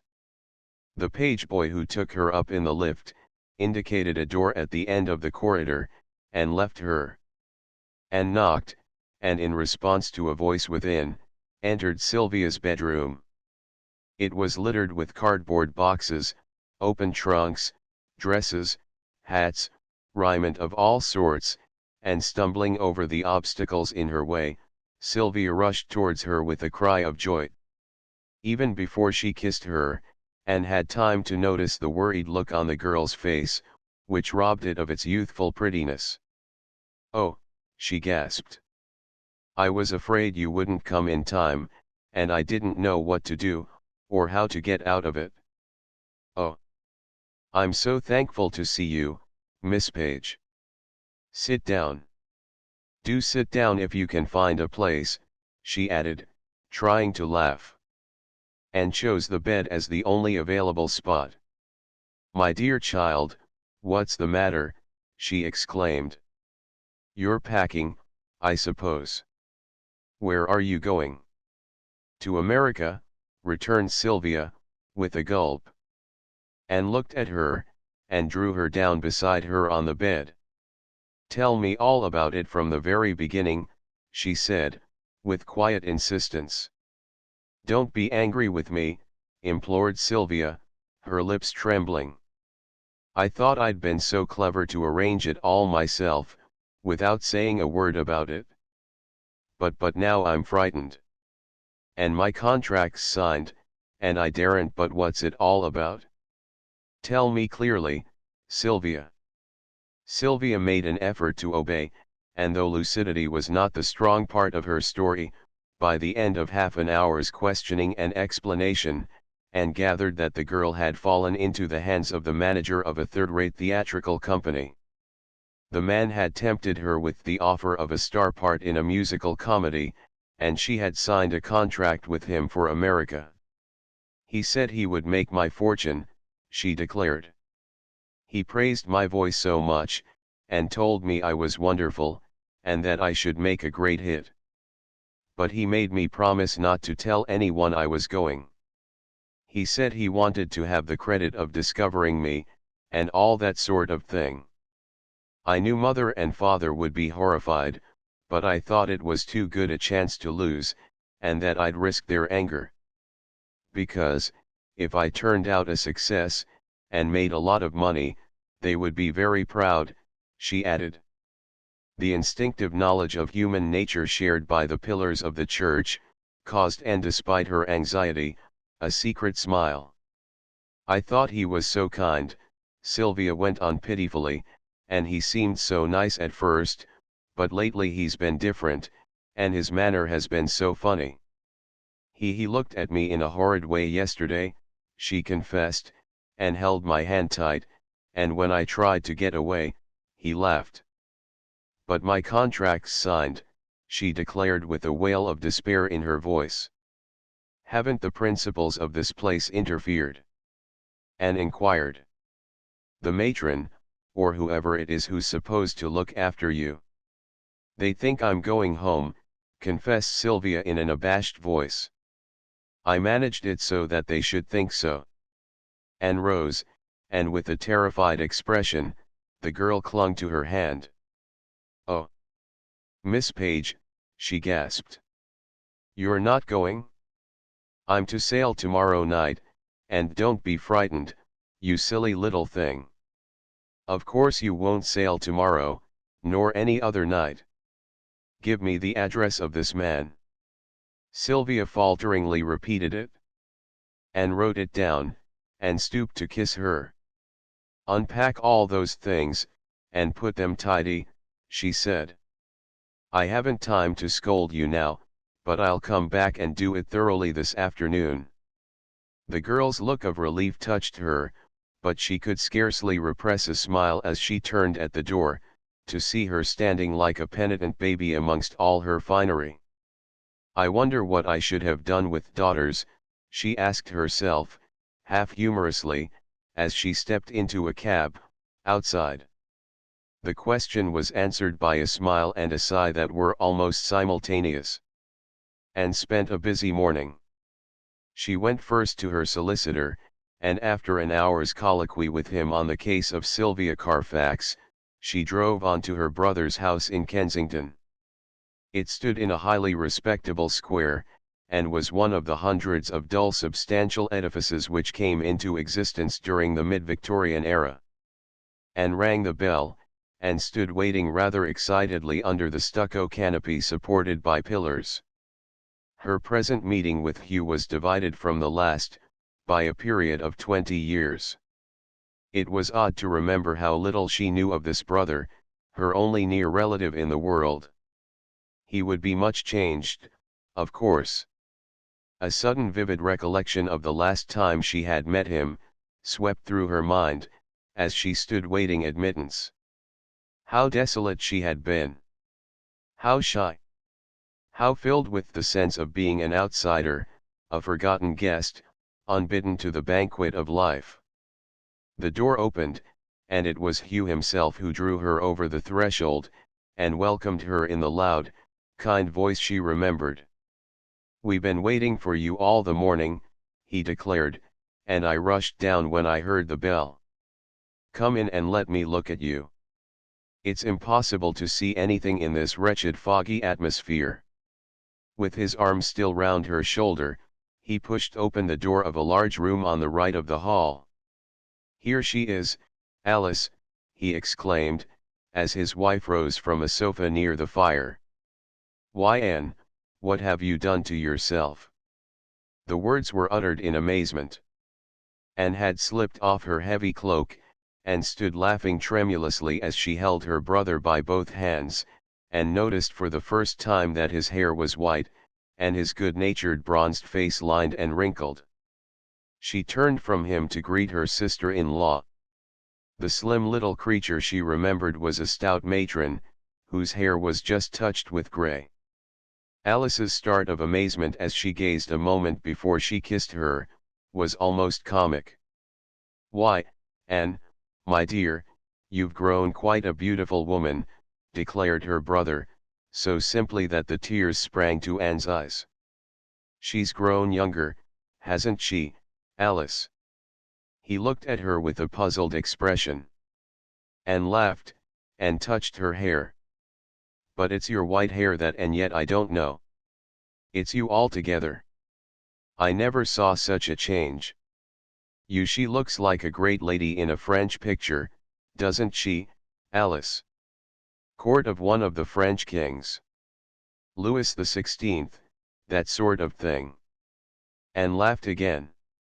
"My dear boy, you make me embarrassed. Don't stare at me so," she begged.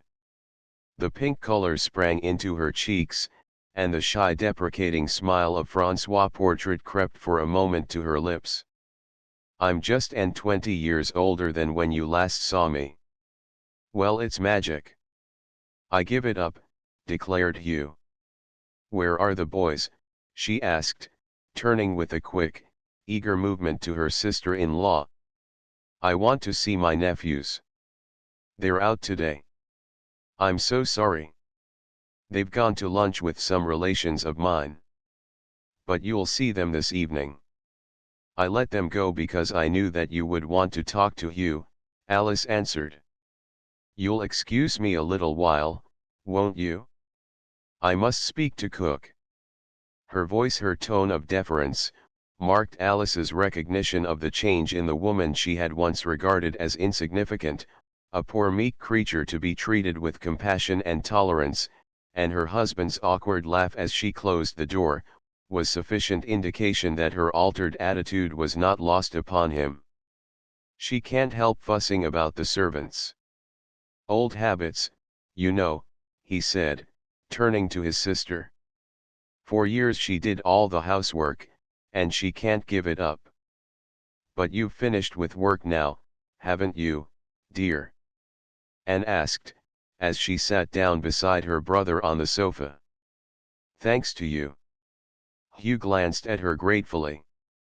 That money was just what I wanted, Anne. It made me. I only needed capital to develop the farm, and it came just at the right moment. We owe everything to your generosity, dear. And now we're going to talk business. You've put me off in every letter, but I must insist. Anne laid her hand quickly on his lips. I won't hear a word about it, she declared. You're not going to rob me of one of the greatest delights of my life, Hugh. The power I once had to help my only brother? You can't be so unkind. Her tone of pained entreaty made him laugh. He kissed her again. You dear absurd woman. Why haven't you married, Anne? He exclaimed suddenly. Some man's been robbed of a wonderful wife. It's not fair of you. She smiled. Tell me about the boys, she urged. A maid entered to announce that lunch was served, and during the meal, the boys and their prospects were the chief topic of conversation. Alice thinks them both geniuses, of course, laughed her husband. But they're only ordinary youths. I shall be quite satisfied if they can just jog along. Rupert has great talent, his mother assured Anne. Don't listen to Hugh. I'm sure he'll make a splendid architect. I'm sure he will, she agreed sympathetically. You know we lost our little girl, said Alice softly, when they returned to the drawing room. Her voice suddenly drew Anne's heart. The boys are dears, of course, she added. But I should love to have had a daughter. Anne was silent a moment. Then with a sudden inspiration, she thought of Sylvia. Where's your luggage? Inquired Hugh. Bless my soul, I'd forgotten it. You're going to stay with us, Anne, of course. Your room is all ready, Alice assured her rather timidly. I was going back today, and coming to you later. But if I may send for my things from the hotel, I should like to stay a little while. There's a child I know, a girl I must help out of a difficulty, and I find it will take a little time. She told them Sylvia's story, and noticed with satisfaction that Alice seemed interested. Poor silly child, she exclaimed. She ought to be taken care of. She ought to live in some nice family. Anne made a mental note, but at the moment said nothing. XXII 2 or 3 days later, she was back at Fairholme Court. Berks had been sent on to join the other servants, and by the time Anne reached the house, everything was in its usual spotless order. As she sat looking into the fire the afternoon following her return, Anne felt that it was good to be home. She glanced round the charming room, and experienced a thrill of pleasure. The fresh curtains at the windows with their rose garlands pleased her eye. The inlaid cabinets, the tables, the dainty bookcases, shining and spotless from the maid's energetic ministrations, reflected the firelight at every angle. The pictures she loved seemed even more beautiful for her absence, and the pots of lilies and hyacinths about the room filled the air with sweet scent. Anne looked from them to her books, as one glances from one loved face to another. It was good to be home, and she felt happy, and at rest. Painful misgivings had disappeared, and her mind was filled with contented thoughts of her friends. From Sylvia, inexpressibly relieved, she had just received a letter of girlish effusion and gratitude. It was in her hand as she sat smiling into the fire, glad to remember the girl as she had yesterday seen her, pretty once more, gay and full of extravagantly noble resolutions for the future. Madge Dakin, who with her husband had returned a few days previously, she had already seen. She looked thin and pale still, but Anne was satisfied to hear that Harry was the dearest and best of men, and that she had never been so much in love with anyone in her life. Today Anne found the human comedy agreeable. A spectacle to be viewed with a smile from which tears of pity and sympathy were not very far removed. But the smile came first. She reflected that she must see the vicar, and she was making up her mind to leave the fireside for that purpose, when the door opened, and he was announced. She rose quickly with an exclamation of pleasure, and went to meet him. He took her outstretched hand, but let it drop again immediately, and glancing at him with half-defined surprise, she saw that he wore his pulpit expression of slightly pompous gravity. "Sit down," begged Anne, cordially.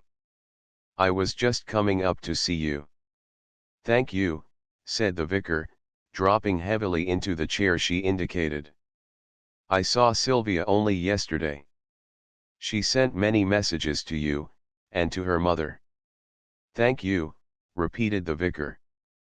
"It is distressing to me, but I am constrained to say I'm sorry you saw her," he added after a moment's hesitation. Anne looked at him in silence, and Mr. Carfax cleared his throat. "Miss Page," he began, "I am here to speak on a very painful subject, and I think the sooner I mention it the better." "Certainly," said Anne, drawing herself back against the cushions of her chair. "I repeat, I am sorry you have seen my child, because in future, I say it with great reluctance, I wish her acquaintance with you to cease." Anne still waited in silence, and again the vicar cleared his throat. It was difficult to talk with her eyes upon him, and his carefully prepared speeches seemed a trifle ridiculous. "I'd better tell you the history of this affair from the beginning," he broke out abruptly. "Shortly it is this. Some 2 or 3 weeks ago I received a private letter from a lady whose name I will not mention." "Madame Didier," interrupted Anne quietly. The vicar paused. "Madame Didier, since you seem to know my correspondent. It was a letter written to me as the vicar of the parish, begging me to warn Dr. Dakin against your influence with his wife." Anne did not speak. "Madame Didier gave reasons for this interference," he went on after a moment. "Reasons which seemed to me to be based on false and scandalous charges. The letter, however, so intimately concerned my friend, that I was compelled to show it to him. It was burnt in my presence, and such was my implicit confidence in you that I wrote a strong, I may say a threatening letter to the lady, forbidding her to circulate libelous reports.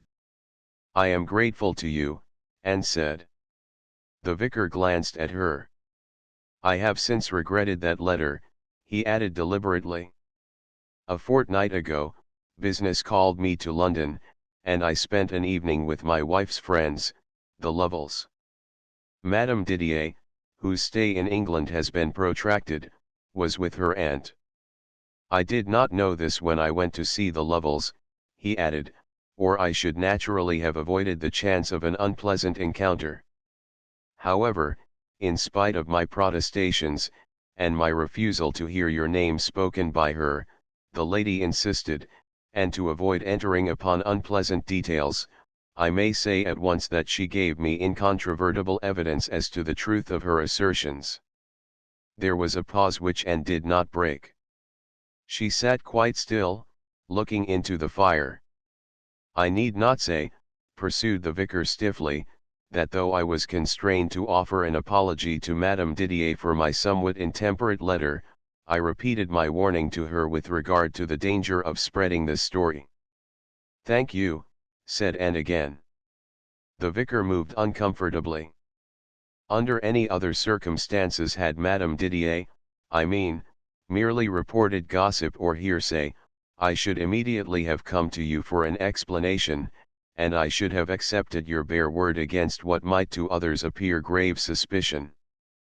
But unfortunately, as I said, her evidence is incontrovertible. I have seen letters. In short, to put it plainly, Miss Page, to ask for an explanation from you would be the merest farce.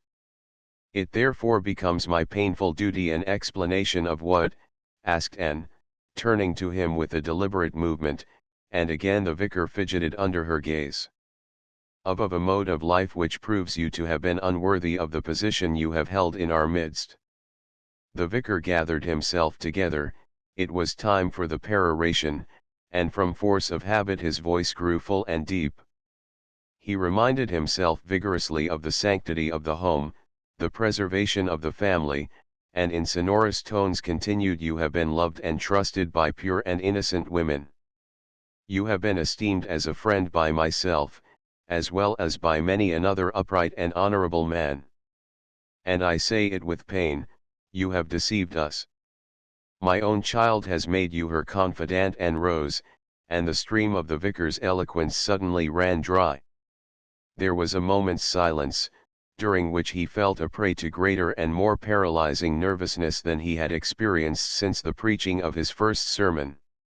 The pause was broken by the opening of the door, and the appearance of Berks with a letter on a tray. "This is sent down from the vicarage, ma'am," she said, addressing her mistress, "and the maid says will Mr. Carfax kindly read it at once." She handed the tray to the vicar, who took the letter, and with a murmured apology, broke the envelope. A note from his wife dropped out first.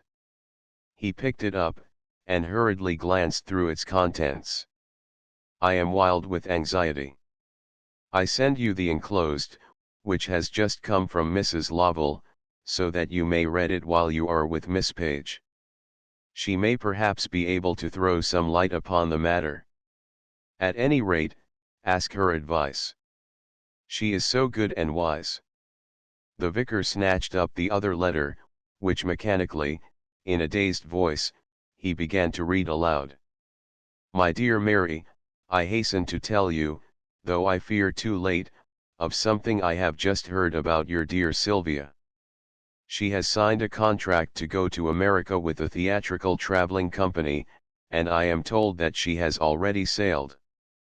The manager I understand to be a man of bad character, as indeed he must be to induce a girl to leave England without her parents' consent. This has come to my knowledge in a roundabout way through a chorus girl who happens to be related to my maid. I should have telegraphed, but Simpkins has just showed me the announcement of the company's departure from Liverpool, and in that case a telegram is useless. All my sympathy, dear. In haste, your affectionate Laura Lovell." Mr. Carfax dropped the letter. In the waning light, Anne saw that his face was white. "You must have known of this," he broke out fiercely. "You must have known, I say." Anne moved swiftly to his side, and laid her hand on his arm. "It's all right," she whispered hurriedly. "I did know. I stopped it. Sylvia is quite safe, at Carlisle House. If I had guessed that such news would reach you, I would have told you at once. I was going to tell you when you came in. But you put it out of my head," she added simply. The vicar's color had not returned. He stood mopping his forehead slowly with his handkerchief, his face working so painfully that Anne, her eyes full of tears, turned away. She opened her writing table, and rang the bell. "What are you going to do?" stammered her companion. "Send a note to your wife. I can't bear to think of her anxiety." "True," murmured the vicar. "You are very kind. It's like you to think of everything," he added, still in a dazed voice. He began to pace the room with uneven steps. "If the maid has gone, run up as quickly as you can to the vicarage with this note," said Anne, sealing the envelope, as Berks entered. "She's still here, ma'am." "Then give it to her, and tell her to go at once, please, Berks. It's important. Don't keep her a moment longer talking." The maid disappeared, and Anne lighted the candles on the mantelpiece, quietly, one by one. "You need have no anxiety," she said without looking at the vicar. "Sylvia has been very imprudent, but she realizes it, and is sorry. She had arranged with me to come home and tell you all about it, as soon as I had first spoken to you. She seemed to think that I might have some little influence. But I must now leave her to tell her own story. I only want you to understand that she's safe. I went to my solicitor about the matter, and as she is underage, he had no difficulty in settling the whole affair." "But this man," demanded Mr. Carfax in an unsteady voice. "The man Mrs. Lovell mentions." For the first time she glanced at him, and saw the fear in his eyes. "Be quite easy. Sylvia had no idea of any evil intention on the man's part. She is only utterly ignorant and inexperienced. She is one of the pure and innocent women you mentioned just now." Her voice was gentle, and had not a trace of bitterness. The vicar continued for a moment his perambulation of the room. Then he stopped abruptly and raised his head. "Thank you," he said in a husky tone. "I owe you a debt I can never repay." He hesitated painfully. "I wish to God," he broke out again, and again paused. She looked at him steadily. All the pompous self-importance had died out of his face, all the arrogance of the priest who denounces the sinner. His was the very human face of a man still gasping with relief from deadly fear, still unable to believe that the threatened danger is over. And with this expression of scarcely assured safety there was mingled real sorrow, a look of real affection for the woman to whom he owed his escape from a crushing blow.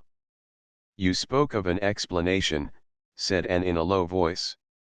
"A moment ago I should have asked you to leave me, because of the manner in which you spoke of it. Now I have changed my mind, and I think I should like to give you an explanation, my explanation." She was still standing, still looking at him steadily. "You were kind enough to say that people here had loved and trusted me. I am glad if that is the case, very glad." She waited a moment. "If, as you say, they have been good enough to give me their love and confidence, it is because I have understood them, because they have never been afraid to tell me their inmost thoughts. Well, you will not believe me, perhaps that power of understanding would never have been mine but for the mode of life to which you have alluded. 20 years ago, Mr. Carfax, I was a self-doubting, colorless woman. My youth, as I thought, was past. It had brought me nothing. No love, no human experience, no joys, no very deep sorrows even. Nothing but the grey hopeless depression of a woman who has never taken her part in the world, who has always stood outside, who knows nothing of life, the sort of woman who, ignorant to begin with, grows narrower and more prejudiced as the years pass, till at last, in the bitter sense of the word, she is an old maid by nature, useless as a friend, helpless as a comforter, of no account in a world of men and women she cannot understand. Well, before that happened to me, before I was old in heart at least, I met a man who loved me, and whom I loved. I might have married him.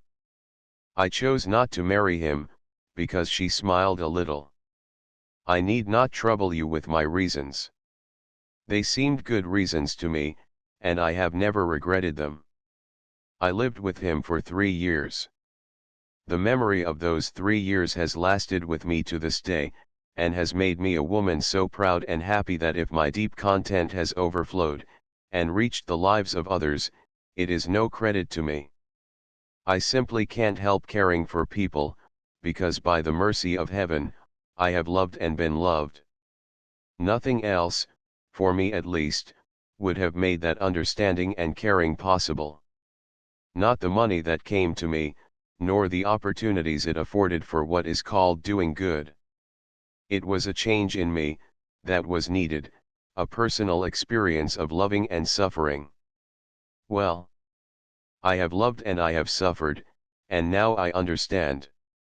That's my little story. It's a story I would not have told you 10 minutes ago. But well, you made me feel just now that you were human. Don't imagine you see before you the sinner that repenteth. She has never repented. She never will repent, though it's an old white-haired woman who is talking to a man years younger than herself. Her eyes met his, and beneath their smiling gaze, half wise, half whimsical, the vicar dropped his own, and reddened like a schoolboy. The gentle reproof, implied rather than spoken, went home. Suddenly, in the presence of this dignified gracious woman, he felt raw and awkward, very young, more than a little ashamed. He was confused moreover, with the sense that there existed possibly whole realms of experience which no code of morals he had ever preached seemed adequate to cover. Here was a woman who certainly possessed the fairest of the Christian virtues. She was gentle, tolerant, generous. With a twinge of compunction he realized how great a part the anticipated loss of her donations had played in his reflections during the walk from the vicarage to Fairholme Court. She was patient, long-suffering. The vicar ran through the whole gamut of spiritual gifts, and acknowledged her richly endowed. Could it be that there were other paths to the kingdom of heaven than the straight way and the narrow gate that alone were said to lead to salvation? The very useful brain of Mr. Carfax, unaccustomed to be exercised in unusual directions, began to feel the strain, and its possessor wisely took the hint, and abandoned the fatiguing labor of original research. In any case, Miss Page was a charming woman, and by however amazing process the result had been achieved, a good one also. He looked at her, and with a sudden frank movement, held out his hand. "Forgive me," he said simply. You have shown me I had no right to judge. I beg your pardon." And put her hand into his with a very sweet smile. "My dear friend," she replied, "you must do what you think right, and Dimfield will not be behind the judgment of most of the world in this matter. You know I love the place, but I can't stay here when the people no longer look upon me as a friend. Well, the world is wide, and fortunately for me I'm not a poor woman. You mustn't leave us." "You won't leave us," begged the vicar. "There will be no occasion. The position is unchanged. The only two people who know anything of the matter, are your friends. Even if through malice or carelessness a breath of scandal should reach others, surely you can trust us to treat the rumor with the—" he hesitated. "With the contempt it doesn't deserve," suggested Anne gently. Greatly to his surprise, and somewhat to his horror, the Reverend George Carfax was betrayed into an answering smile. He hastened to efface it, but the deed was done. "And Sylvia?" asked Anne tentatively. "I wanted her to stay with me for a few days." "You have only to say if you would rather she did not, and I won't ask her.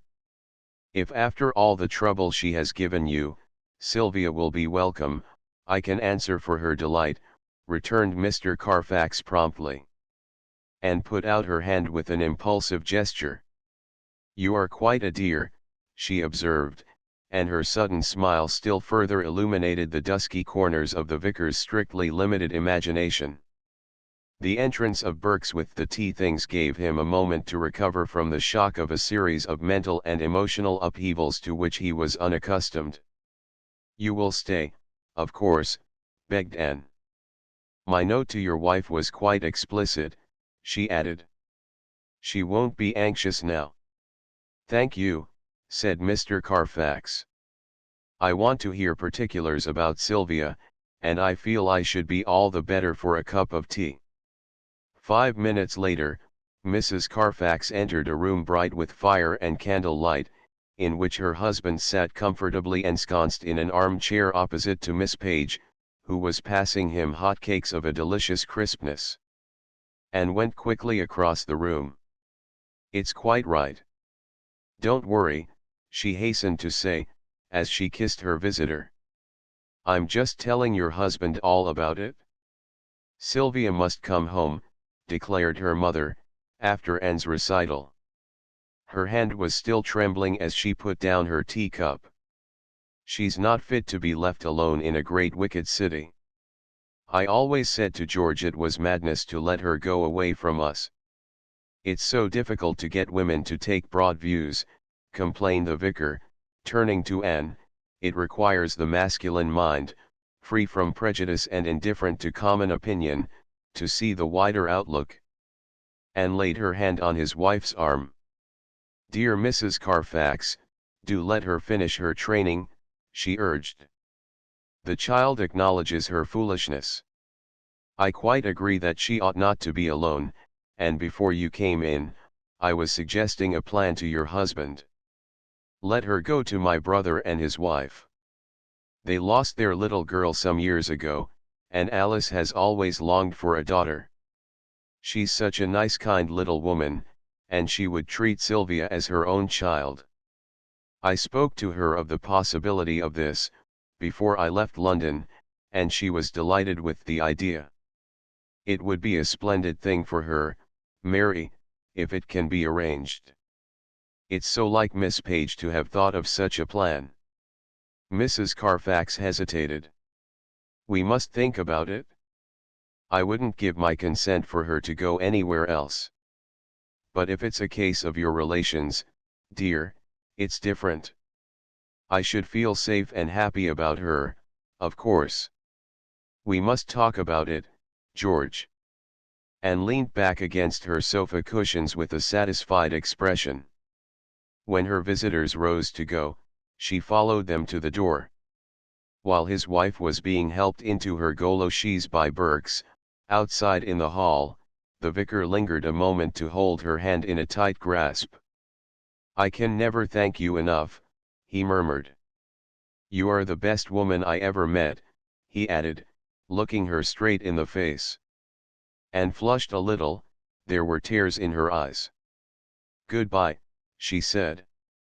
"I shall look forward to having Sylvia here next week." When the hall door had closed, she drew a deep breath of exhaustion and relief. She had won peace with honor. She knew it, and was thankful. But she was glad to be alone. She walked round the room, bending over the pots of lilies of the valley, touching the waxen bells of the hyacinths with gentle fingers. They had been grown for her homecoming, and they welcomed her delicately. She stirred the fire to a brighter blaze, and smiled to see its glow spreading to the furthest corner of the room. Never had her home seemed so sweet, so inviting, so restful. "It would have broken my heart to leave it," she thought with sudden conviction. She looked at the bookcases filled with books all the more precious, because for 3 months she had not touched them. Finally she reached for a volume on one of the upper shelves, and taking it to the sofa, turned to a poem she loved. "Mère de souvenirs, maîtresse de maîtresses, Auteuil, tout mes plaisirs. Auteuil, tout mes devoirs. Tout te rappelle l'iras la beauté de caresses, la douceur du foyer et le charme de soirs, mère de souvenirs, maîtresse de maîtresses. Les soirs illuminés par l'ardeur du charbon, et les soirs au balcon, voiles de vapeurs roses. Que ton sen amate du." Tunker ematate bon. Nous avons dit souvent d'imperishable choses, les soirs illuminés par l'ardeur du charbon. And let the book slip into her lap. Nous avons dit souvent d'imperishable choses, she repeated softly.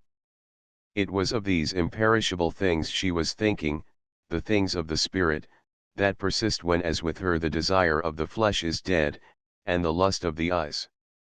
The imperishable things that last into the evening of life, when the stars come out, and ever nearer and nearer draw the murmurs and scents of the infinite sea.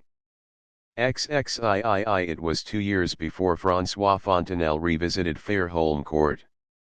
Again it was June, and Anne had taken him to the garden, full of pride to show him her roses in the height of their beauty. They strolled round its paths talking of 1,000 things, and finally sat down under the arch, over which there poured a cascade of snowy bloom. The table in front of the bench was littered with papers, which François began idly to examine. "The new thought," he exclaimed, holding up one of the leaflets between his finger and thumb. "What on earth are you doing with this latter-day product?" Anne laughed. "A strenuous young thing who is spending her holiday in the village brought a heap of papers this morning, and begged me to read them. She said it was scandalous that such an intelligent woman as I appeared to her, should be ignorant of the movement," she added demurely. "Whatever the modern young woman lacks, it isn't cheek," he returned. "Well, what do you think of the no property idea in the eternally boring sex question? Let me see, there are to be state babies, aren't there? Have state lovers been suggested yet, or is that a figment of my imagination?" Anne sighed. "Perhaps I'm too old for it," she said. "I know I don't understand it. It all seems to me so terribly businesslike, and I was never a businesswoman." François laughed. "I should as soon expect one of these roses to start company promoting. One thing I feel quite sure about," she went on, drawing her lace shawl round her shoulders. "The men and women who write some of these letters have never loved. Love has gone out of fashion in England, and the new wisdom has taken its place," observed François. "Its professors are gentlemen who live on grape nuts, and are occupied municipally. They don't believe in love, partly because a diet of grape nuts is not conducive to the emotion, partly because they are afraid of disagreeing with Mr. Bernard Shaw. You have saved me from belonging to the latter class, but only as a brand is snatched from the burning." "The simile is ill-chosen," declared Anne serenely. "There's no fire about any of the new doctrines.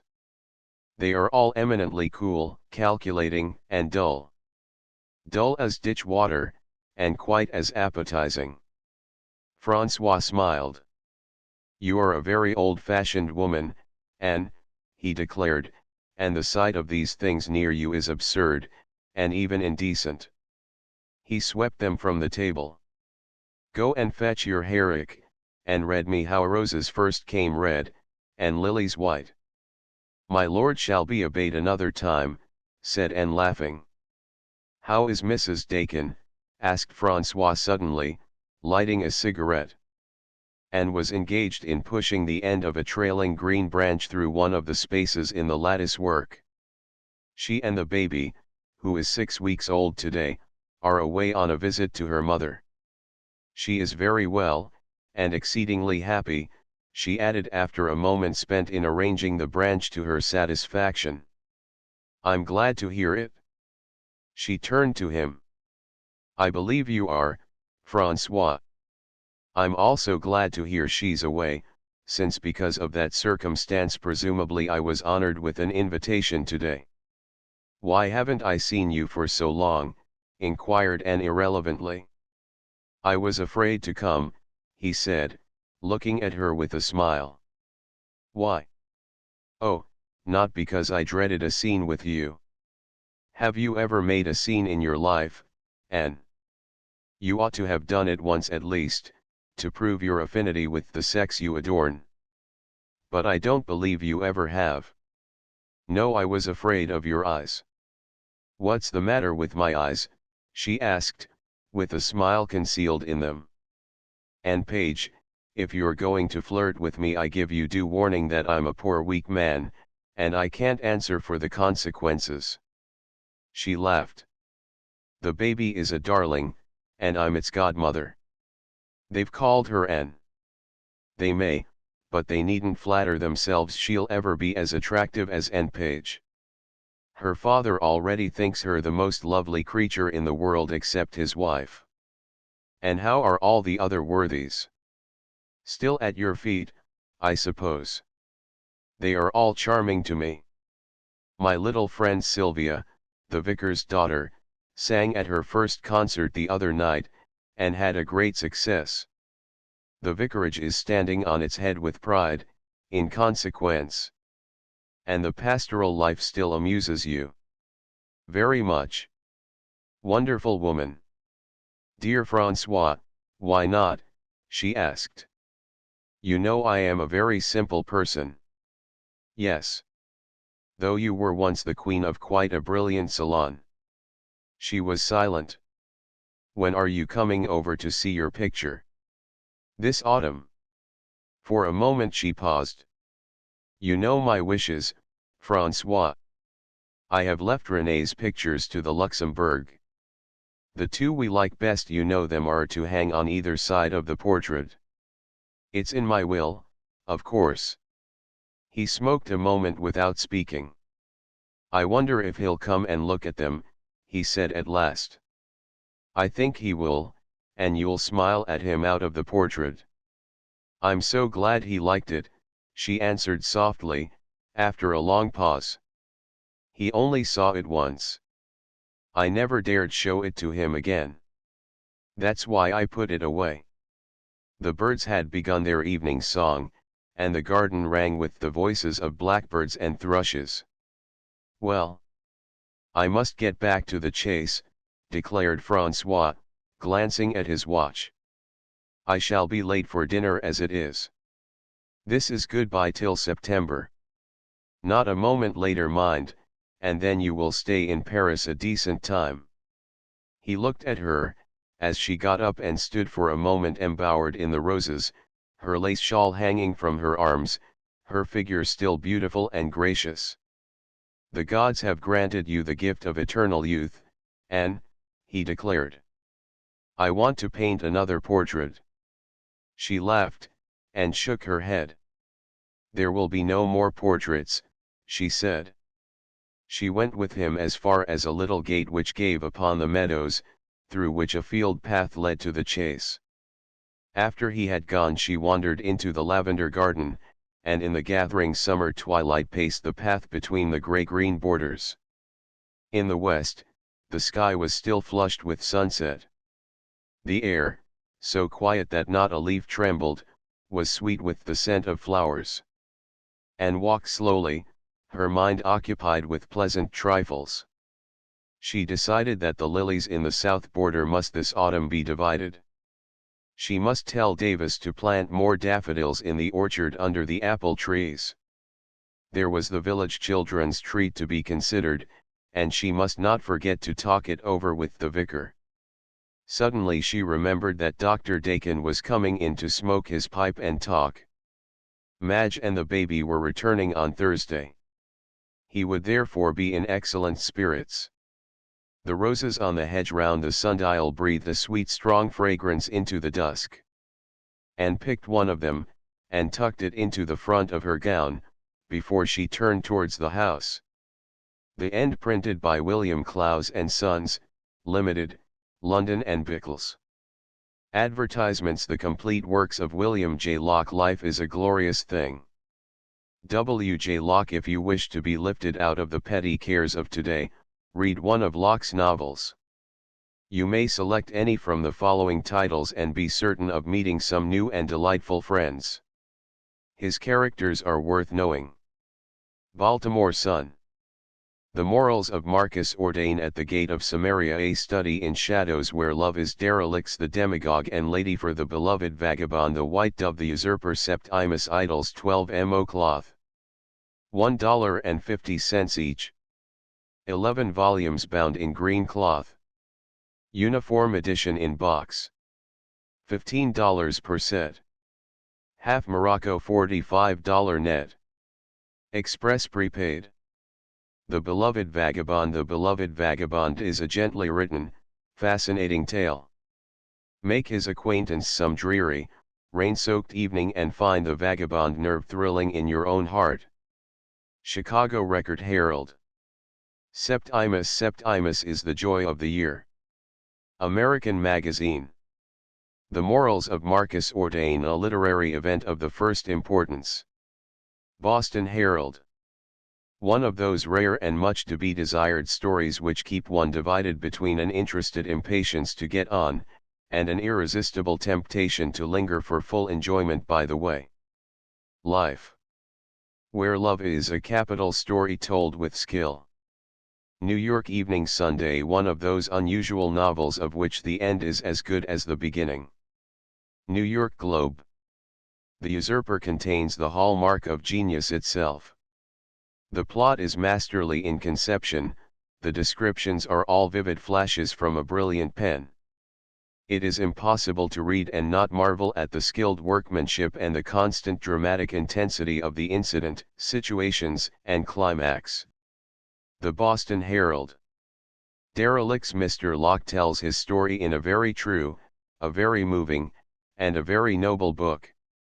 If anyone can read the last chapter with dry eyes, we shall be surprised. Derelicts is an impressive, an important book.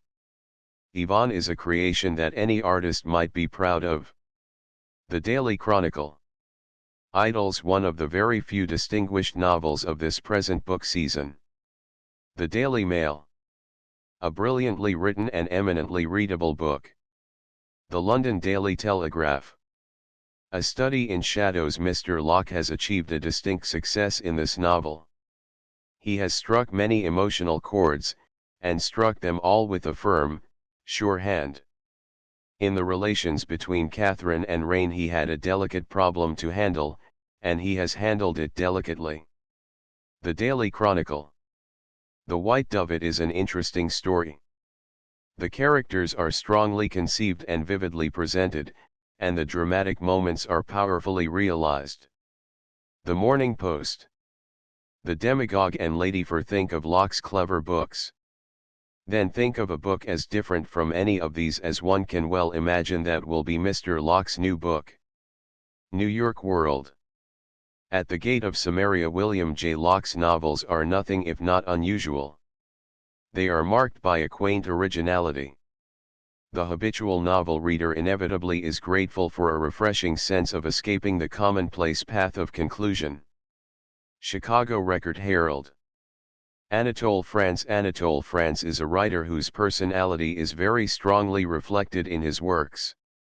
To reproduce his evanescent grace and charm is not to be lightly achieved, but the translators have done their work with care, distinction, and a very happy sense of the value of words.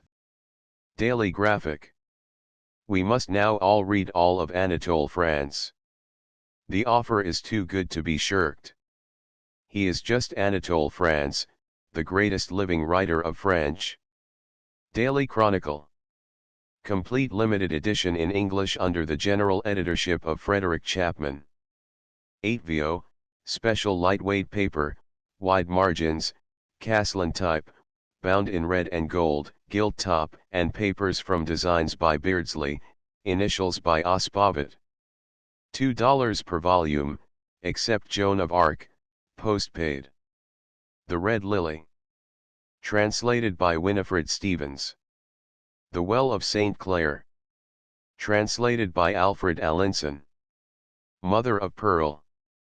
Translated by Frederick Chapman, containing, the Procurator of Judea, Our Lady's Juggler Amicus and Celestine Madame de Lucy, etc. The Garden of Epicurus. Translated by Alfred R. Allinson, containing, In the Elysian Fields card houses careers for women, the Priory, etc. The Crime of Sylvester Bonnard. Translated by Lafcadio O'Hearn. This novel was crowned by the French Academy in 1881, the author being received into membership in 1896. The highest presentation of France's many qualities and gifts is to be found in this exquisite book. Joan of Arc, translated by Winifred Stevens. 2 volumes. $8 net per set. Postage extra. This is an epoch-making book. Beneath the simplicity of the medieval narrative there may still be discerned the delicious irony and the delicate subtle humor of the novels. Winifred Stevens in French Novelists of Today.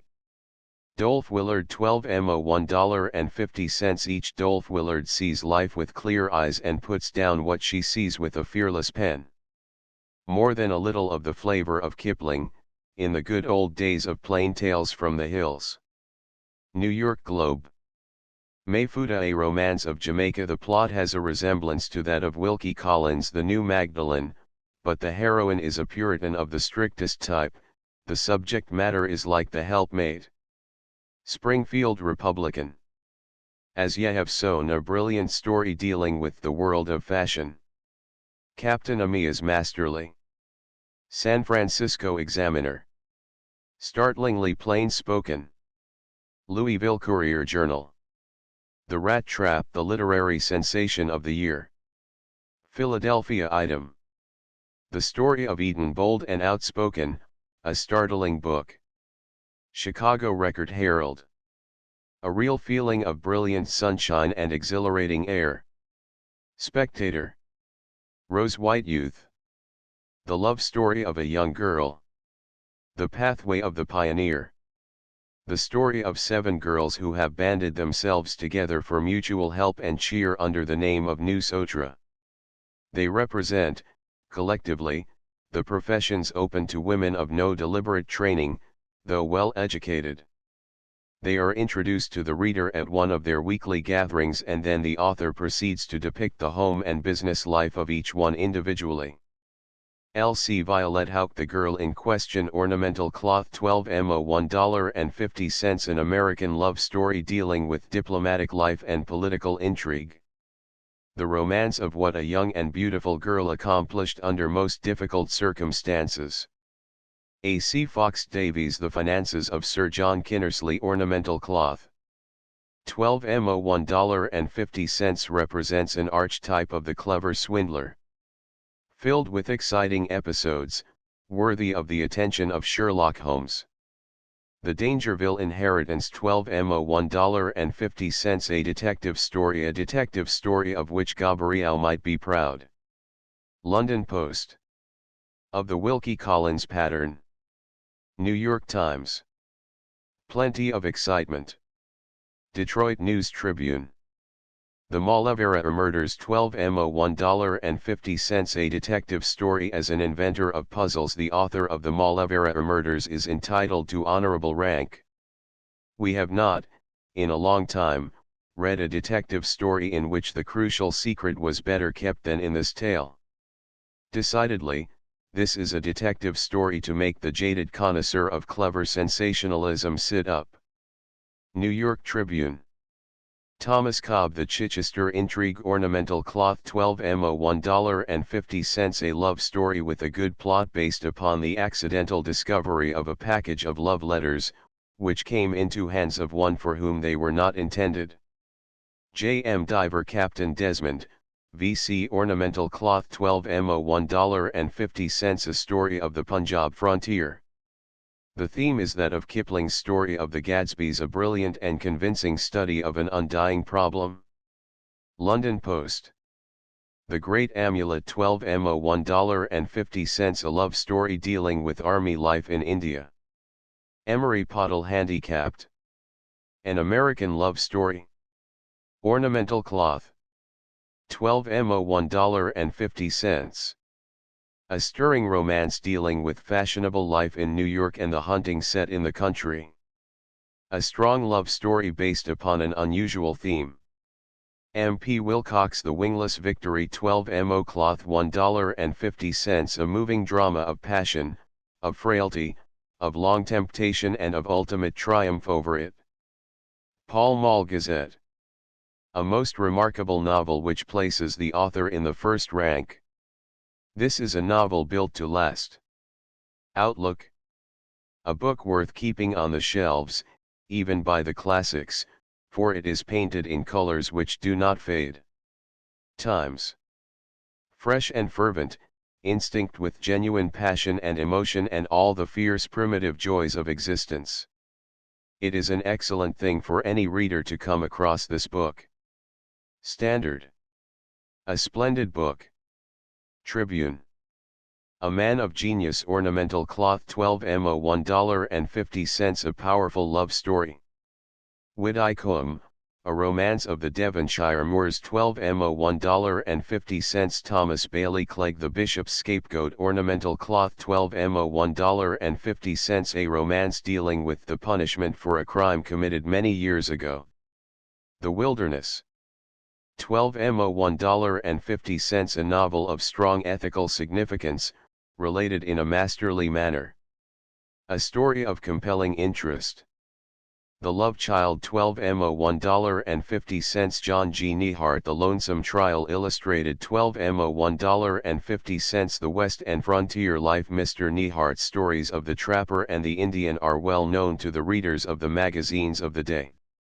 They pulsate with the spirit of Western life.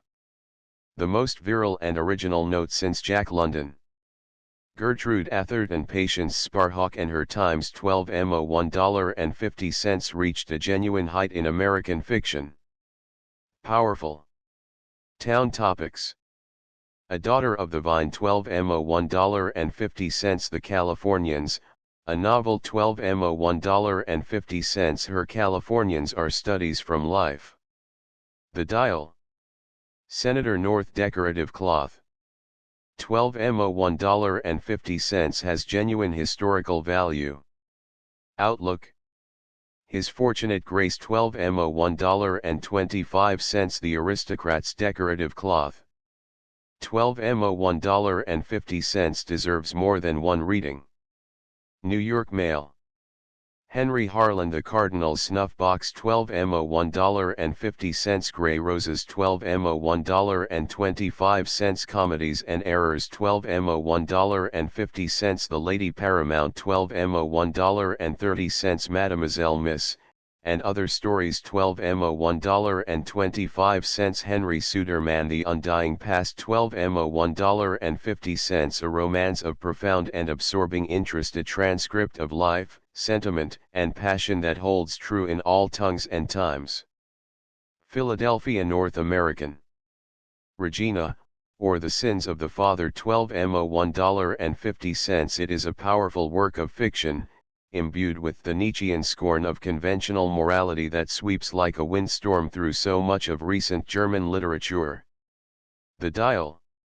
Richard L. E. Gallienne The Quest of the Golden Girl 12mo $1.50 Charm is the word which best describes the pervading quality of this book. Critic. The New Pocket Library Uniform Editions. Boxed printed from a clear type upon a specially thin and opaque paper manufactured for the series Anthony Trollope. 16 volumes in dark olive green cloth or leather, boxed. Dr. Thorne Framley Parsonage Castle Richmond The MacDermots of Ballycloran Barchester Towers The Bertrams Orley Farm, 2 volumes, The Warden The Three Clerks Rachel Ray Can You Forgive Her? 2 volumes, The Small House at Allington, 2 volumes, The Kellys and the O'Kellys Flexible Leather, $12 net cloth, $8 net express 50 cents George Borrow. 5 volumes in dark olive green. Lavengros The Romany Rye The Bible in Spain The Zincali Wild Wales Flexible Leather, $3.50 net cloth, $2.50 net express 25 cents Beaconsfield.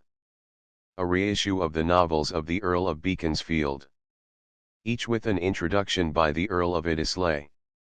Sybil Tancred Venetia Contarini Fleming Konings by Henrietta Temple Vivian Gray The Young Duke The Rise of Iskander The Infernal Marriage Alroi Popanal Account Alarcos Ixion in Heaven 9 volumes in flexible leather, $6.50 net 9 volumes in cloth, $4.50 net express 50 cents George Eliot Adam Bede The Mill on the Floss Silas Marner Scenes of Clerical Life 4 volumes in flexible leather, $3 net 4 volumes in cloth, $2 net express 25 cents Gilbert K. Chesterton Heretics.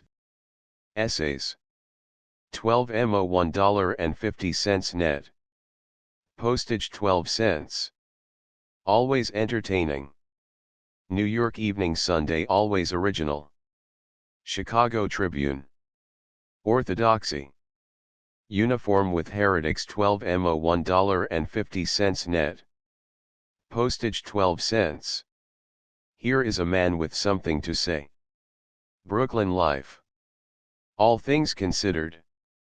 Essays on various subjects, such as conceit and caricature, spiritualism, science and religion, woman, etc. 12 mo $1.50 net. Postage 12 cents. The Napoleon of Notting Hill. 12 mo $1.50. A brilliant piece of satire, gemmed with ingenious paradox. Boston Herald. Charles H. Sherrill Stained Glass Tours in France. How to reach the examples of XIIth, XIVTH, XVTH, and XVth century stained glass in France, with maps and itineraries, and what they are. Ornamental cloth. 12 mo profusely illustrated.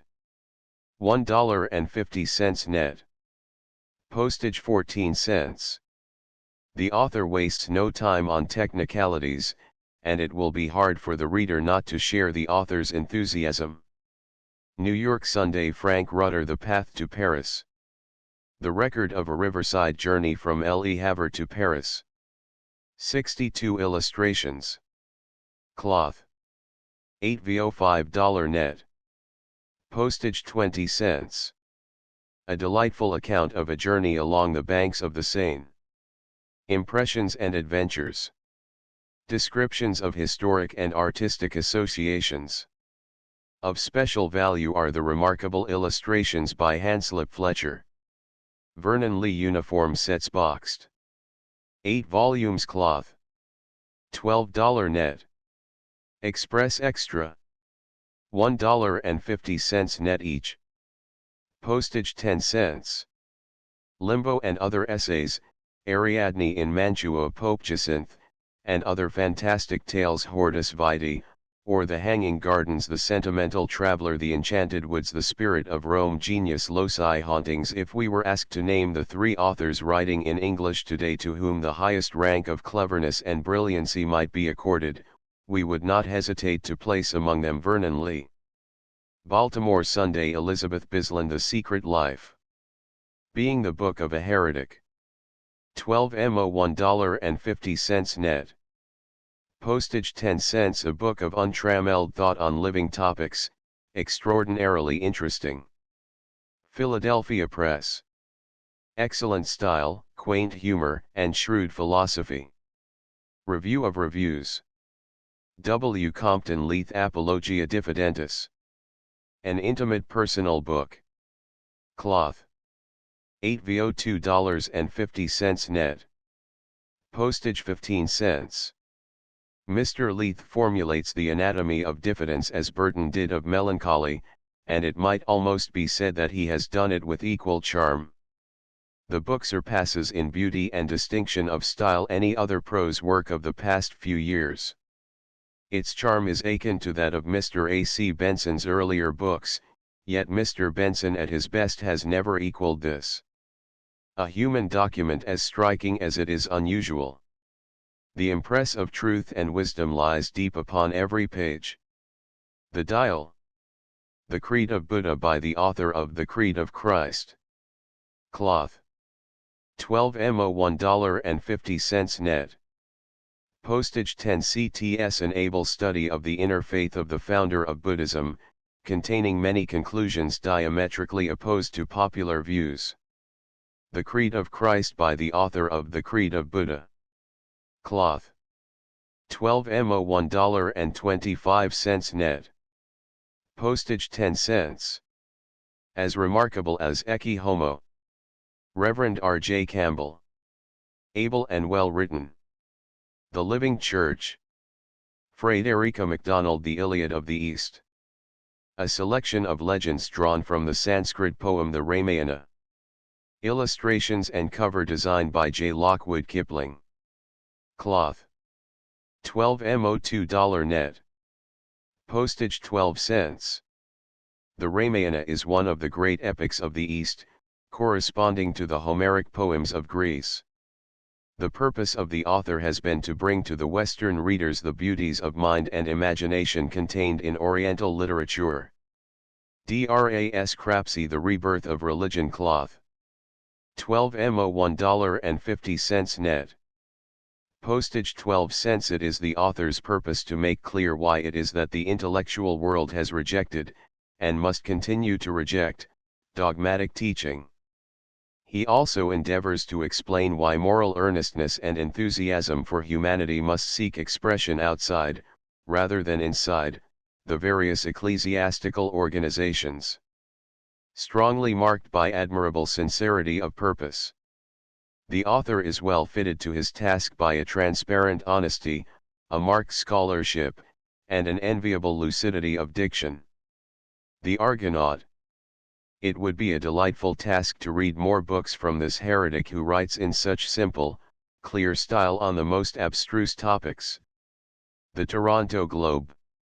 S. Baring Gould Illustrated. 8 vo $5 net each. Postage 20 cents. Devonshire Characters and Strange Events. Profusely illustrated with reproductions from old and rare prints. Cornish Characters and Strange Events. A collection of accounts of personages either born in or connected with Cornwall. Uniform with Devonshire characters. Ida Woodward in and around the Isle of Purbeck. 36 illustrations in color. Crown 42. $5 net. Postage 28 cents. The text deals with the history and description of the Isle, of its antiquity, its old families, its association with the Revolution, etc. Caroline Corner Salon, The Paradise of Adam. The record of 7 years' residence in the island. Cloth. 8 vo $4 net. Postage 18 cents.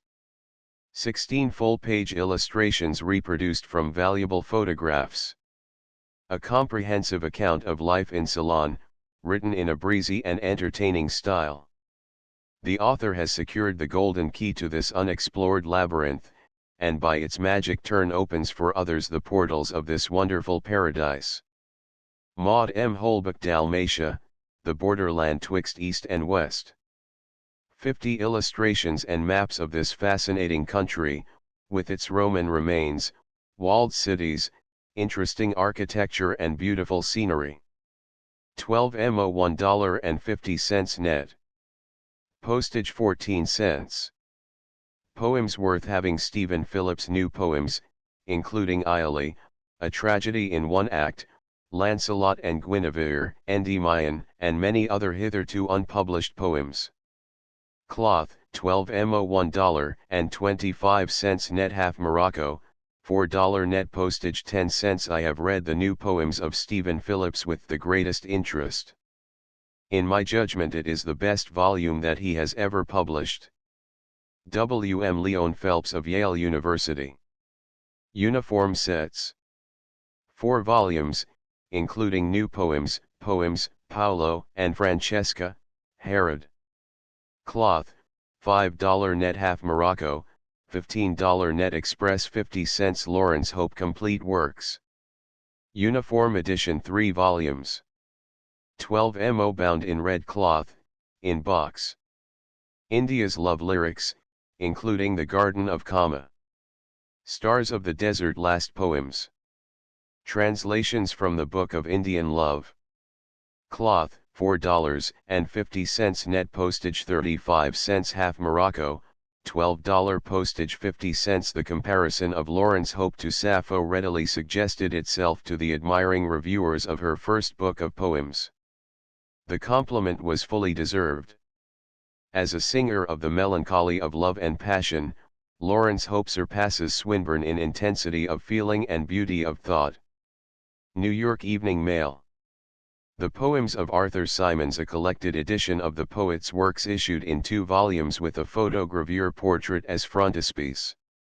$8.03 net half Morocco, $10 postage 24 cents. The Fool of the World, and Other Poems by Arthur Symons $12 $1.50 net half Morocco, $5 postage 15 cents. Stands at the head of all British poets of his generation. New York Evening Post. The Poems of William Watson, edited and arranged with an introduction by J. A. Spender. In 2 volumes 12 mo cloth, $2.50 net half Morocco, $7.50 net photogravure portrait postage 20 cents. The lover of poetry cannot fail to rejoice in this handsome edition. Philadelphia Press. Work which will live, one may venture to say, as long as the language. Philadelphia Public Ledger. The Poems of Samuel Taylor Coleridge, a complete illustrated edition of the poems of the author of Christ Abel, The Ancient Mariner, etc. Several hitherto unpublished poems are included in this edition. $8.03 net postage 25 cents. The Poems of Ernest Dowson, illustrations and a cover design by Aubrey Beardsley. An introductory memoir by Arthur Symons, and a portrait. Belongs to the class that Rossetti does, with a touch of Herrick, and something which is Dowson, and Dowson alone. Dr. Talcott Williams in Book News. $12 mo $1.50 net half Morocco, $4 postage 10 cents. Sappho memoir, text, selected renderings, and a literal translation by Henry Thornton Wharton. Illustrated in photogravure. New edition. $2 net postage 10 cents. A Shropshire Lad. By A. E. Houseman. New edition 12 mo cloth, $1 net half Morocco, $3 net postage 5 cents. Mr. Houseman's verse has a very rare charm, due to its blending of a subdued and poignant sadness with the old pagan glorification of the beauty and the sacredness of youth. The Sun, New York. The best in A Shropshire Lad is altogether memorable, you cannot shake it off or quote it awry. Chapbook. Something to please on every page. Brooklyn Eagle. The Wind Among the Reeds. By W. B. Yeats. $12 mo $1.25 net half Morocco, $5 net postage 10 cents. The genuine spirit of Irish antiquity and Irish folklore, the very spirit of the myth-makers, is in him. Mr. William Archer. The Rubaiyat of Omar Khayyam, rendered into English verse by Edward Fitzgerald. With 9 illustrations. Flowers of Parnassus series. Leather, 75 cents net cloth, 50 cents net postage 4 cents. A paraphrase from several literal translations. By Richard L. E. Gallienne. New edition with 50 additional quatrains. With cover design by Will Bradley. $12 mo $1.50 net postage 6 cents. The International Studio, an illustrated magazine of fine and applied art published by John Lane Company, the Bodley Head, 110 to 114 West 32nd Street, New York City. 50 cents per month. $5 annual subscription. 3 months trial subscription. $1. One specimen back number of the magazine will be sent to any address in the United States on receipt of 10 cents. It is the aim of the International Studio to treat of every art and craft, architecture, sculpture, painting, ceramics, metal, glass, furniture, house decoration, design, bookbinding, illustrating, photography, lithography, enamel, jewelry, needlework, landscape gardening, etc. The principal writers on art are contributors to its pages. Many original illustrations, reproduced in every variety of black and white process, halftone, line, photogravure, etc., are to be found in each number. Color plates of real value are to be found in every issue. Transcribers note punctuation and other obvious typographic inaccuracies were silently corrected. Archaic and variable spelling has been preserved. Variations in hyphenation and compound words have been preserved. Corrections P55, must have had a companion to must have a companion. P266, who was always been to who has always been. End of the Project Gutenberg ebook and page updated editions will replace the previous one. The old editions will be renamed. Creating the works from print editions not protected by U.S. copyright law means that no one owns a United States copyright in these works, so the Foundation, and you, can copy and distribute it in the United States without permission and without paying copyright royalties. Special rules, set forth in the general terms of use part of this license, apply to copying and distributing Project Gutenberg trademark electronic works to protect the Project Gutenberg trademark concept and trademark. Project Gutenberg is a registered trademark, and may not be used if you charge for an ebook, except by following the terms of the trademark license, including paying royalties for use of the Project Gutenberg trademark. If you do not charge anything for copies of this ebook, complying with the trademark license is very easy. You may use this ebook for nearly any purpose such as creation of derivative works, reports, performances, and research. Project Gutenberg ebooks may be modified and printed and given away. You may do practically anything in the United States with ebooks not protected by U.S. copyright law. Redistribution is subject to the trademark license, especially commercial redistribution.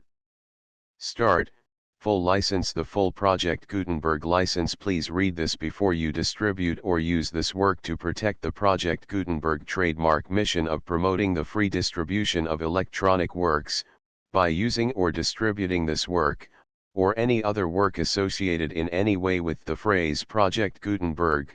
You agree to comply with all the terms of the full Project Gutenberg trademark license available with this file or online at www.gutenberg.org/license. Section 1.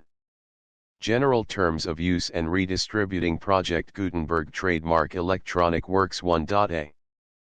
By reading or using any part of this Project Gutenberg trademark electronic work, you indicate that you have read, understand, agree to and accept all the terms of this license and intellectual property, trademark/copyright, agreement. If you do not agree to abide by all the terms of this agreement, you must cease using and return or destroy all copies of Project Gutenberg trademark electronic works in your possession. If you paid a fee for obtaining a copy of or access to a Project Gutenberg trademark electronic work and you do not agree to be bound by the terms of this agreement, you may obtain a refund from the person or entity to whom you paid the fee as set forth in paragraph 1.e.8.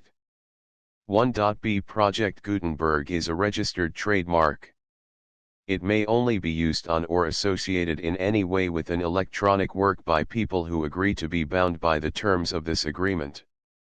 There are a few things that you can do with most Project Gutenberg trademark electronic works even without complying with the full terms of this agreement.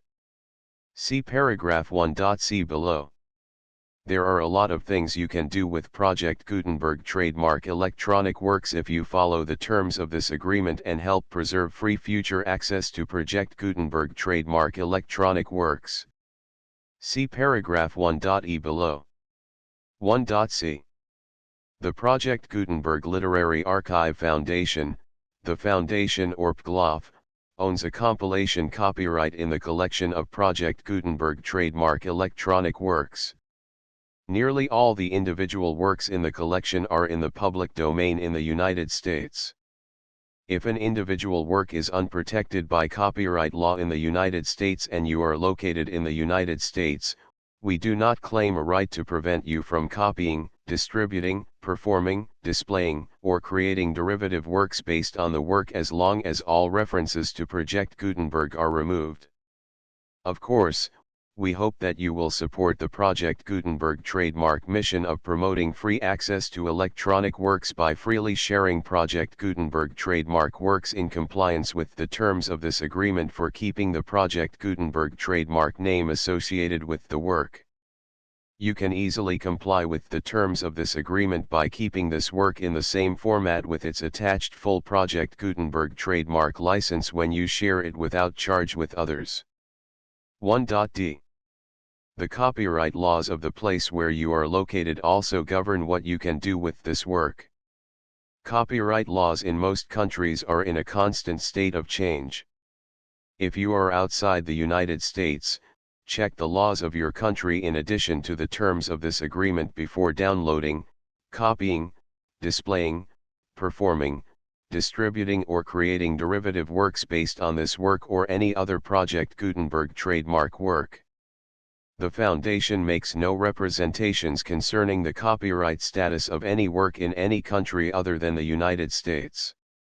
1.e Unless you have removed all references to Project Gutenberg, 1.e.1.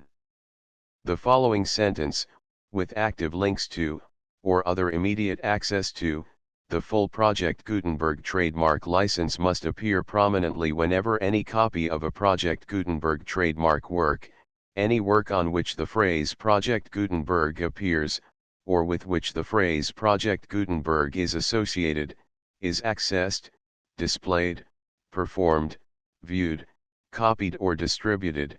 This ebook is for the use of anyone anywhere in the United States and most other parts of the world at no cost and with almost no restrictions whatsoever. You may copy it, give it away or reuse it under the terms of the Project Gutenberg license included with this ebook or online at www.gutenberg.org. If you are not located in the United States, you will have to check the laws of the country where you are located before using this ebook. 1.e.2. If an individual Project Gutenberg trademark electronic work is derived from texts not protected by U.S. copyright law, does not contain a notice indicating that it is posted with permission of the copyright holder, the work can be copied and distributed to anyone in the United States without paying any fees or charges.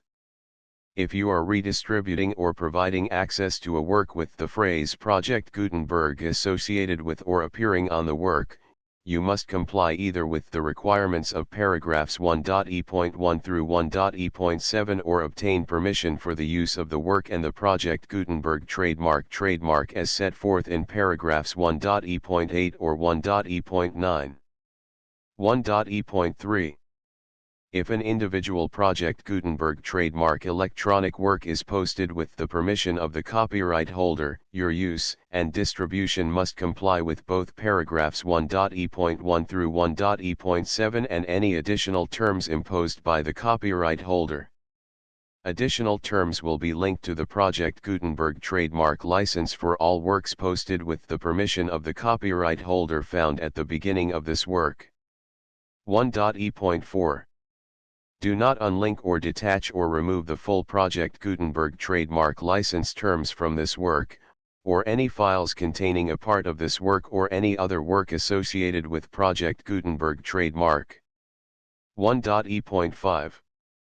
Do not copy, display, perform, distribute or redistribute this electronic work, or any part of this electronic work, without prominently displaying the sentence set forth in paragraph 1.e.1 with active links or immediate access to the full terms of the Project Gutenberg trademark license. 1.e.6. You may convert to and distribute this work in any binary, compressed, marked up, non-proprietary or proprietary form, including any word processing or hypertext form. However, if you provide access to or distribute copies of a Project Gutenberg trademark work in a format other than plain vanilla ASCII or other format used in the official version posted on the official Project Gutenberg trademark website, www.gutenberg.org, you must, at no additional cost, fee, or expense to the user, provide a copy, a means of exporting a copy, or a means of obtaining a copy upon request, of the work in its original plain vanilla ASCII or other form. Any alternate format must include the full Project Gutenberg trademark license as specified in paragraph 1.e.1. 1.e.7. Do not charge a fee for access to, viewing, displaying, performing, copying or distributing any Project Gutenberg trademark works unless you comply with paragraph 1.e.8 or 1.e.9. 1.e.8. You may charge a reasonable fee for copies of or providing access to or distributing Project Gutenberg trademark electronic works provided that, you pay a royalty fee of 20% of the gross profits you derive from the use of Project Gutenberg trademark works calculated using the method you already use to calculate your applicable taxes. The fee is owed to the owner of the Project Gutenberg trademark, but he has agreed to donate royalties under this paragraph to the Project Gutenberg Literary Archive Foundation. Royalty payments must be paid within 60 days following each date on which you prepare, or are legally required to prepare, your periodic tax returns. Royalty payments should be clearly marked as such and sent to the Project Gutenberg Literary Archive Foundation at the address specified in Section 4, Information about donations to the Project Gutenberg Literary Archive Foundation. You provide a full refund of any money paid by a user who notifies you in writing, or by email, within 30 days of receipt that he does not agree to the terms of the full Project Gutenberg trademark license. You must require such a user to return or destroy all copies of the works possessed in a physical medium and discontinue all use of and all access to other copies of Project Gutenberg trademark works. You provide, in accordance with paragraph 1.f.3, a full refund of any money paid for a work or a replacement copy, if a defect in the electronic work is discovered and reported to you within 90 days of receipt of the work. You comply with all other terms of this agreement for free distribution of Project Gutenberg trademark works. 1.e.9. If you wish to charge a fee or distribute a Project Gutenberg trademark electronic work or group of works on different terms than are set forth in this agreement, you must obtain permission in writing from the Project Gutenberg Literary Archive Foundation, the manager of the Project Gutenberg trademark. Contact the Foundation as set forth in Section 3 below. 1.f.1.f.1. Project Gutenberg volunteers and employees expend considerable effort to identify, do copyright research on, transcribe and proofread works not protected by U.S. copyright law in creating the Project Gutenberg trademark collection.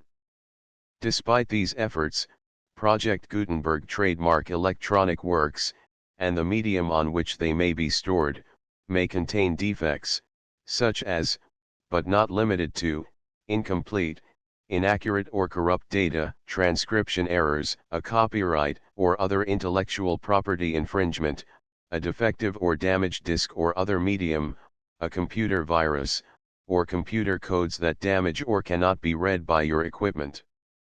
1.f.2. Limited warranty, disclaimer of damages, except for the right of replacement or refund described in paragraph 1.f.3, the Project Gutenberg Literary Archive Foundation, the owner of the Project Gutenberg trademark, and any other party distributing a Project Gutenberg trademark electronic work under this agreement, disclaim all liability to you for damages, costs, and expenses, including legal fees. You agree that you have no remedies for negligence, strict liability, breach of warranty or breach of contract except those provided in paragraph 1.f.3. You agree that the Foundation, the trademark owner, and any distributor under this agreement will not be liable to you for actual, direct, indirect, consequential, punitive, or incidental damages even if you give notice of the possibility of such damage. 1.f.3. Limited right of replacement or refund, if you discover a defect in this electronic work within 90 days of receiving it, you can receive a refund of the money, if any, you paid for it by sending a written explanation to the person you received the work from. If you received the work on a physical medium, you must return the medium with your written explanation. The person or entity that provided you with the defective work may elect to provide a replacement copy in lieu of a refund. If you received the work electronically, the person or entity providing it to you may choose to give you a second opportunity to receive the work electronically in lieu of a refund.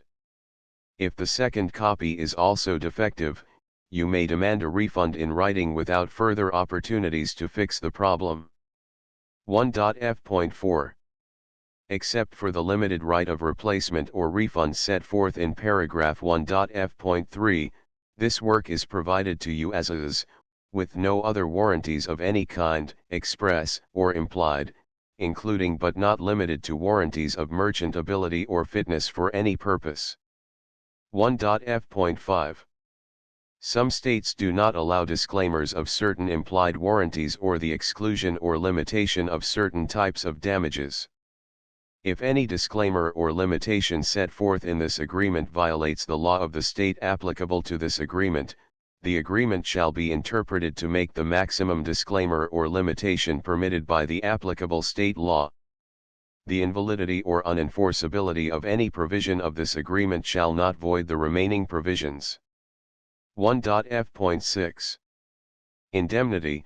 You agree to indemnify and hold the foundation, the trademark owner, any agent or employee of the foundation, anyone providing copies of Project Gutenberg trademark electronic works in accordance with this agreement, and any volunteers associated with the production, promotion, and distribution of Project Gutenberg trademark electronic works, harmless from all liability, costs, and expenses, including legal fees, that arise directly or indirectly from any of the following which you do or cause to occur. A. Distribution of this or any Project Gutenberg trademark work. B. Alteration, modification, or additions or deletions to any Project Gutenberg trademark work, and C. Any defect you cause. Section 2. Information about the mission of Project Gutenberg trademark. Project Gutenberg trademark is synonymous with the free distribution of electronic works in formats readable by the widest variety of computers, including obsolete, old, middle-aged, and new computers. It exists because of the efforts of hundreds of volunteers and donations from people in all walks of life. Volunteers and financial support to provide volunteers with the assistance they need are critical to reaching Project Gutenberg trademark's goals and ensuring that the Project Gutenberg trademark collection will remain freely available for generations to come. In 2001, the Project Gutenberg Literary Archive Foundation was created to provide a secure and permanent future for Project Gutenberg trademark and future generations. To learn more about the Project Gutenberg Literary Archive Foundation and how your efforts and donations can help, see sections 3 and 4 and the Foundation information page at www.gutenberg.org. Section 3. Information about the Project Gutenberg Literary Archive Foundation. The Project Gutenberg Literary Archive Foundation is a non-profit 501(c)(3) educational corporation organized under the laws of the state of Mississippi and granted tax-exempt status by the Internal Revenue Service. The Foundation's IN or Federal Tax Identification Number is 64-6221541. Contributions to the Project Gutenberg Literary Archive Foundation are tax-deductible to the full extent permitted by U.S. federal laws and your state's laws. The Foundation's business office is located at 809 North 1500 West, Salt Lake City, Utah 841-16808-596-1887. Email contact links and up-to-date contact information can be found at the Foundation's website and official page at www.gutenberg.org/contact section 4. Information about donations to the Project Gutenberg Literary Archive Foundation. Project Gutenberg trademark depends upon and cannot survive without widespread public support and donations to carry out its mission of increasing the number of public domain and licensed works that can be freely distributed in machine-readable form accessible by the widest array of equipment including outdated equipment. Many small donations, $1 to $5,000, are particularly important to maintaining tax-exempt status with the IRS. The Foundation is committed to complying with the laws regulating charities and charitable donations in all 50 states of the United States.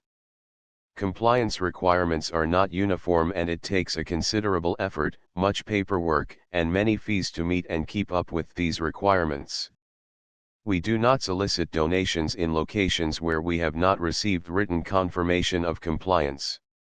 To send donations or determine the status of compliance for any particular state, visit www.gutenberg.org/donate. While we cannot and do not solicit contributions from states where we have not met the solicitation requirements, we know of no prohibition against accepting unsolicited donations from donors in such states who approach us with offers to donate. International donations are gratefully accepted, but we cannot make any statements concerning tax treatment of donations received from outside the United States. U.S. laws alone swamp our small staff. Please check the Project Gutenberg web pages for current donation methods and addresses. Donations are accepted in a number of other ways including checks, online payments, and credit card donations. To donate, please visit www.gutenberg.org/donate. Section 5. General information about Project Gutenberg trademark electronic works. Professor Michael S. Hart was the originator of the Project Gutenberg trademark concept of a library of electronic works that could be freely shared with anyone. For 40 years, he produced and distributed Project Gutenberg trademark ebooks with only a loose network of volunteer support. Project Gutenberg trademark ebooks are often created from several printed editions, all of which are confirmed as not protected by copyright in the U.S. unless a copyright notice is included. Thus, we do not necessarily keep ebooks in compliance with any particular paper edition. Most people start at our website, which has the main PG search facility, www.gutenberg.org. This website includes information about Project Gutenberg trademark, including how to make donations to the Project Gutenberg Literary Archive Foundation, how to help produce our new ebooks, and how to subscribe to our email newsletter to hear about new ebooks. And page I234V678911213141516171819XXXIXXIXXIIXXIII advertisements. Transcribers note corrections. The full Project Gutenberg license 34123456789101112131415161718192021222324252627 29 30 31 32 33 34 35 36 37 38 39 40 41 42 43 44 45 46 47 48 49 50 51 52 53 54 55 56 57 58 59 60 61 62 63 64 65 66 67 68 69 70 71 72 73 74 75 76 77 78 79 80 81 82 83 84 85 86 87 88 89 90 91 92 93 94 95 96 97 98 99 100 101 102 103 104 105 106 107 108 109 110 111 112 113 114 115 116 117 118 119 120 121 122 123 124 125 126 127 128 129 130 131 132 133 134 135 136 137 138 139 140 141 142 143 144 145 146 147 148 149 150 151 152 153 154 155 156 157 158 159 160 161 162 163 164 165 166 167 168 169 170 171 172 173 174 175 176 177 178 179 180 181 182 183 184 185 186 187 188 189 190 191 192 193 194 195 196 197 198 199 200 201 202 203 204 205 206 207 208 209 210 211 212 213 214 215 216 217 218 219 220 221 222 223 224 225 226 227 228 229 230 231 232 233 234 235 236 237